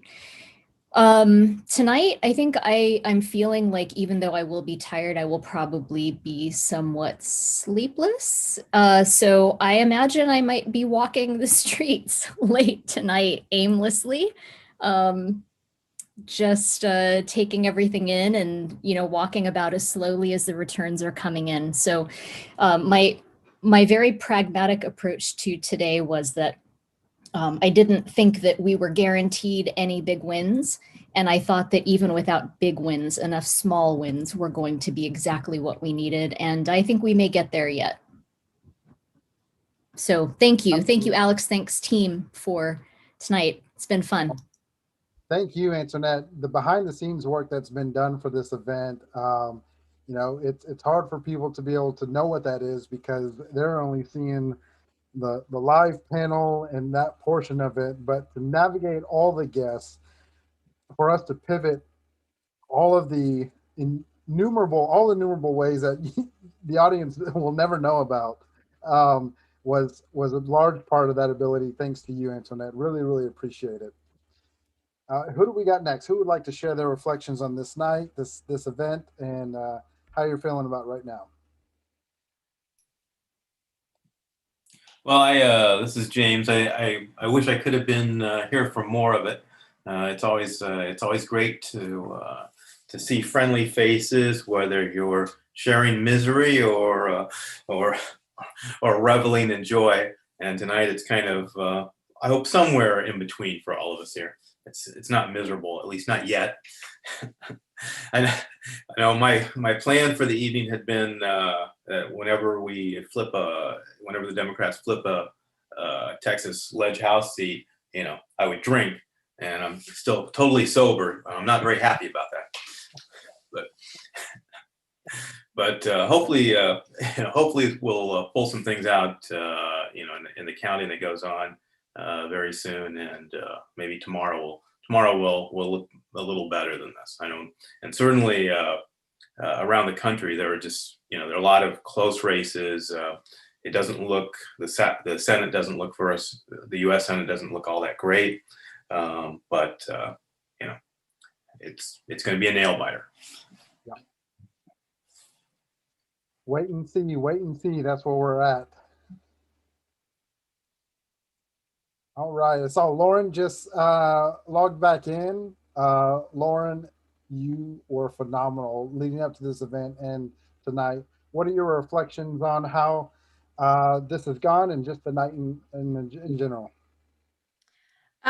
So I am starting to get a little bit disheartened about what I'm seeing in some results, and others from things like various district attorneys winning, some city council members in my area that I'm very excited to see get reelected. So there are definitely some wins. There are still some potential wins, I think, for flipping the House. I'm seeing some tight races there that are looking in our favor. Overall, you know, we're not going to get everything we want, but I am grateful for everyone that has been here today, everyone that puts in the countless hours and energy. And I also know that none of us are giving up after this, that we are going to be at the Capitol, whatever that looks like. We are going to be doing all this work again and recruiting more people, and change has to come. So just very grateful to be here with everyone. Awesome. Thanks, Lauren. And we are so grateful that you joined Indivisible National and are able to help organize us in the state of Texas. It has been a huge benefit for all of us that you're a part of the team. All right, who do we got next? I see Gil is still online. I don't know if Gil is still present. He's another behind the scenes contributor. And so Gil, if you're there, love to give you the opportunity to chime in on tonight and all the great work that's been done. And if not, there's also Jason. Jason, if you'd like to chime in as well. And then we have Robert, who has been part of our hosting anchor team tonight. Sure, I can jump on. Yeah, I want to echo what other people have said about what an amazing job you've done putting this together, Alex. It's been really entertaining and enlightening watching all these wonderful guests you've gotten on here. And yeah, and you know, it's a nail biter for sure. One of the cautions I'm seeing on Twitter right now that really hit home was that you know, mail-in ballots tend to trend Democratic. So we need to just not write anything off yeah, let's keep our fingers crossed and see what happens in the morning. But yeah, again, thank you, Alex, and we'll whatever happens, we'll be keeping on, won't we? Absolutely, absolutely, Jason. It's great to see your beard tonight. It's I think we're all grateful that you kept this COVID beard for a little tonight, because it was the extra spice and flavor we needed. I would like to know what the beard has to say, reflections that the beard may have. The beard just whispers in my ear, and I'm the medium for the beard. So. Thanks. Yeah, thanks, Jason. Robert, I guess you're up next. Thoughts on the night? How are you feeling so far? Well, sometimes things can have a sobering effect. But tonight, I've decided that there might be beer and wine in my future, so I don't know exactly what's going to happen there. I will say that I'm so impressed with the people that we've heard from. The Blue Action Democrats, Flip the House, those organizations are just phenomenal. And as long as they continue to, and I know they will, continue to do the awesome work that they've done so far, the future is still bright. Don't give up hope. There's still a lot of good that can happen. And it's because of people like that. And they're not alone. There's a lot of people like that throughout the state and throughout the country that will keep doing that kind of work and need to keep doing it. And as long as they are, all of us can stay hopeful. Don't give up. We've got to stay hopeful. We've got to know that we're in it for the long haul, that it takes endurance. But I think, ultimately is, Martin Luther King said, the long arc of history moves towards justice. And I think it will in this case. It will move towards justice. Awesome, Robert. Great words of wisdom for sure. Thank you for sharing. I definitely want to share just a huge thank you to everybody who's been a part of this effort. Definitely, any credit that's sent my way is misguided, because all of the work that was done to be able to connect with organizations, connect with candidates, connect with incumbents, the guests that we saw tonight was because of a multitude of people working and reaching out and getting them on board to this event. And so, if anything, I'm appreciative that y'all just help me entertain these ideas every once in a while. But this night was really amazing. And as an organization, it was great to see the strides that we've been able to be a part of. Sharon and Lauren, being able to share the story of Indivisible TX Lege and really highlight for people the journey that we've had. And we know it's not ending. We know it's just going to continue going. We're going to continue growing. And that's what's exciting. And so anybody who's watched this, definitely like us on Facebook, on Twitter, join our organizational team. We're going to need everybody come the TX Lege session starting in January. And we're going to get to preparing and doing that work. We've got some virtual Texas tours coming up this weekend. We've got some more organizing that we're going to be doing. And so definitely celebrating with some, whether it's beer, wine, cookies, cake, hamburgers, whatever it is definitely well-deserved. And we couldn't do it without the amazing team that we have. And so thank you so much, everybody, for all of the hard work that you've done, for all of the hours and the effort. In terms of tonight, I feel like we're battling our impatience more than the results right now. I think there's a lot of results that we're still waiting on. I think there's a lot of information that's still going to come through. And it'll be interesting to see where that lands in terms of these races. But I think that sense of impatience that we're all having is kind of the thing that's eating away at us. And so, as has been mentioned, it may be tomorrow morning where we get to wake up and really have some true thoughts and feelings about the outcomes of these races. And so, looking forward to that.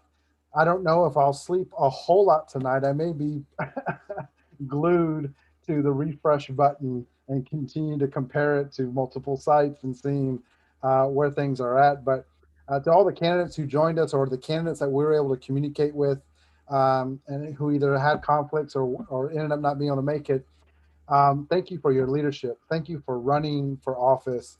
Thank you for galvanizing Texans across the state to look at their community and say that, yeah, I want something better. I want to do something about this. And so we wouldn't be in that position without your leadership and your courage to run. And a huge shout out to all those organizations, like Robert was mentioning.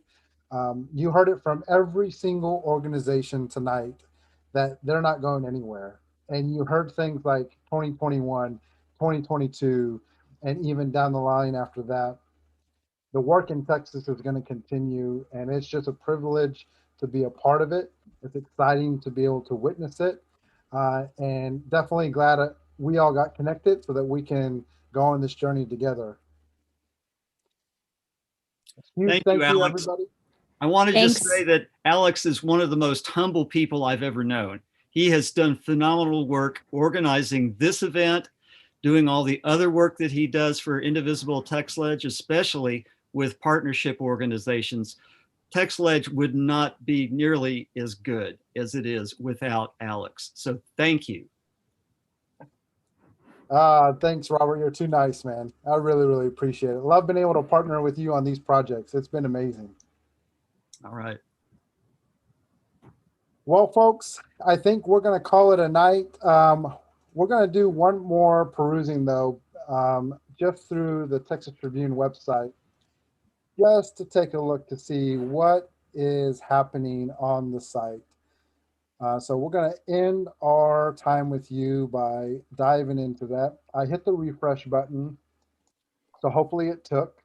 We actually want to look at the statewide races first.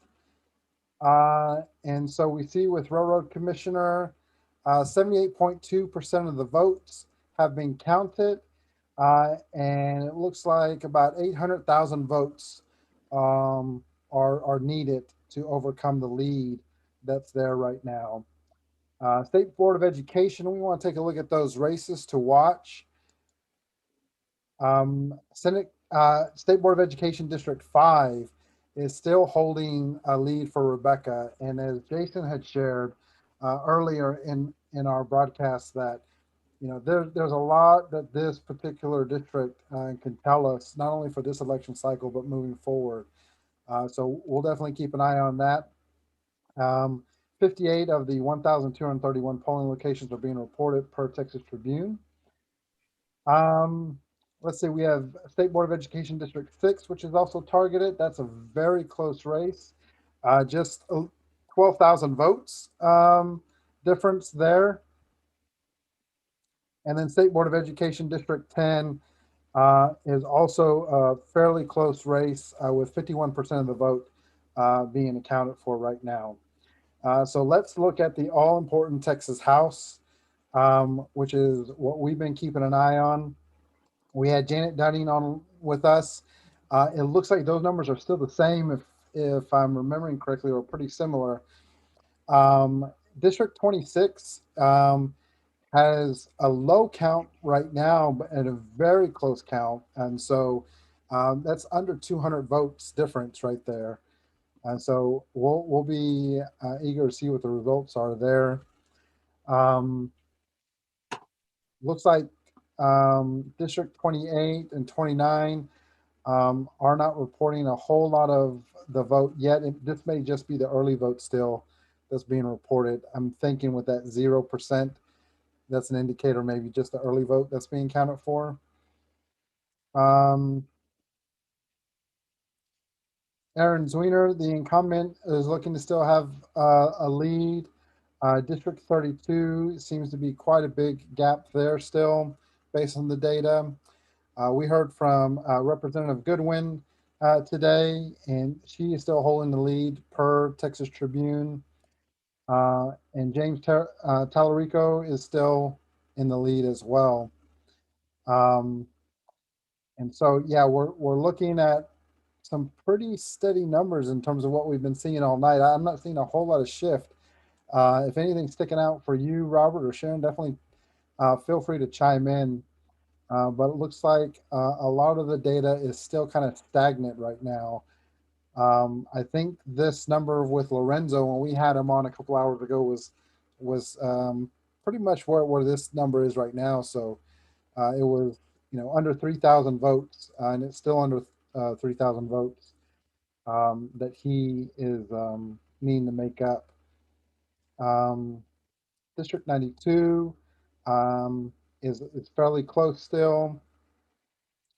District 96 was also, in District 94 were also, a lot of work was done for those races with Elisa Simmons and Joe Drago. We'll see where those land. And then my home district, 97, we see Elizabeth Beck and Craig Goldman. That's a little over 5,000 votes that there still need to be made up there. And so we'll see what happens with that. And we're going to take a quick look at Texas State Senate because we know there's a lot of key races here. There's one that's being highlighted by the Texas Tribune for District 19. And it looks like the seat that was targeted by the Democrats right now, there's a large lead with 76 out of the 883 polling locations. But we want to look at all the races because there was one particular one that we have seen a lot of work with District 24 and Clayton Tucker's race. And so it looks like that result, that's a pretty hefty lead that the incumbent Don Buckingham has right now in that Senate race. And so it would seem unlikely that that lead would be able to be made up versus some of the closer races that we've seen in other spaces. So that's our final look at the numbers before we shut the broadcast down. Let's see. Well, let's see. Was my screen still sharing? Because I don't know if something got messed up there. Okay, so we are going to call it a night, everybody. We've been on for a little over 5 hours, prepping even more hours before that. Thank you, everybody, for joining us tonight. We're going to break out a lot of these interviews over the next couple of weeks just to share the work that people have done so that y'all can make sure you catch all of these interviews. Thanks again, Indivisible TX Lege team. Y'all are amazing. Thank you so much, everybody. Thank Thank you, Alex.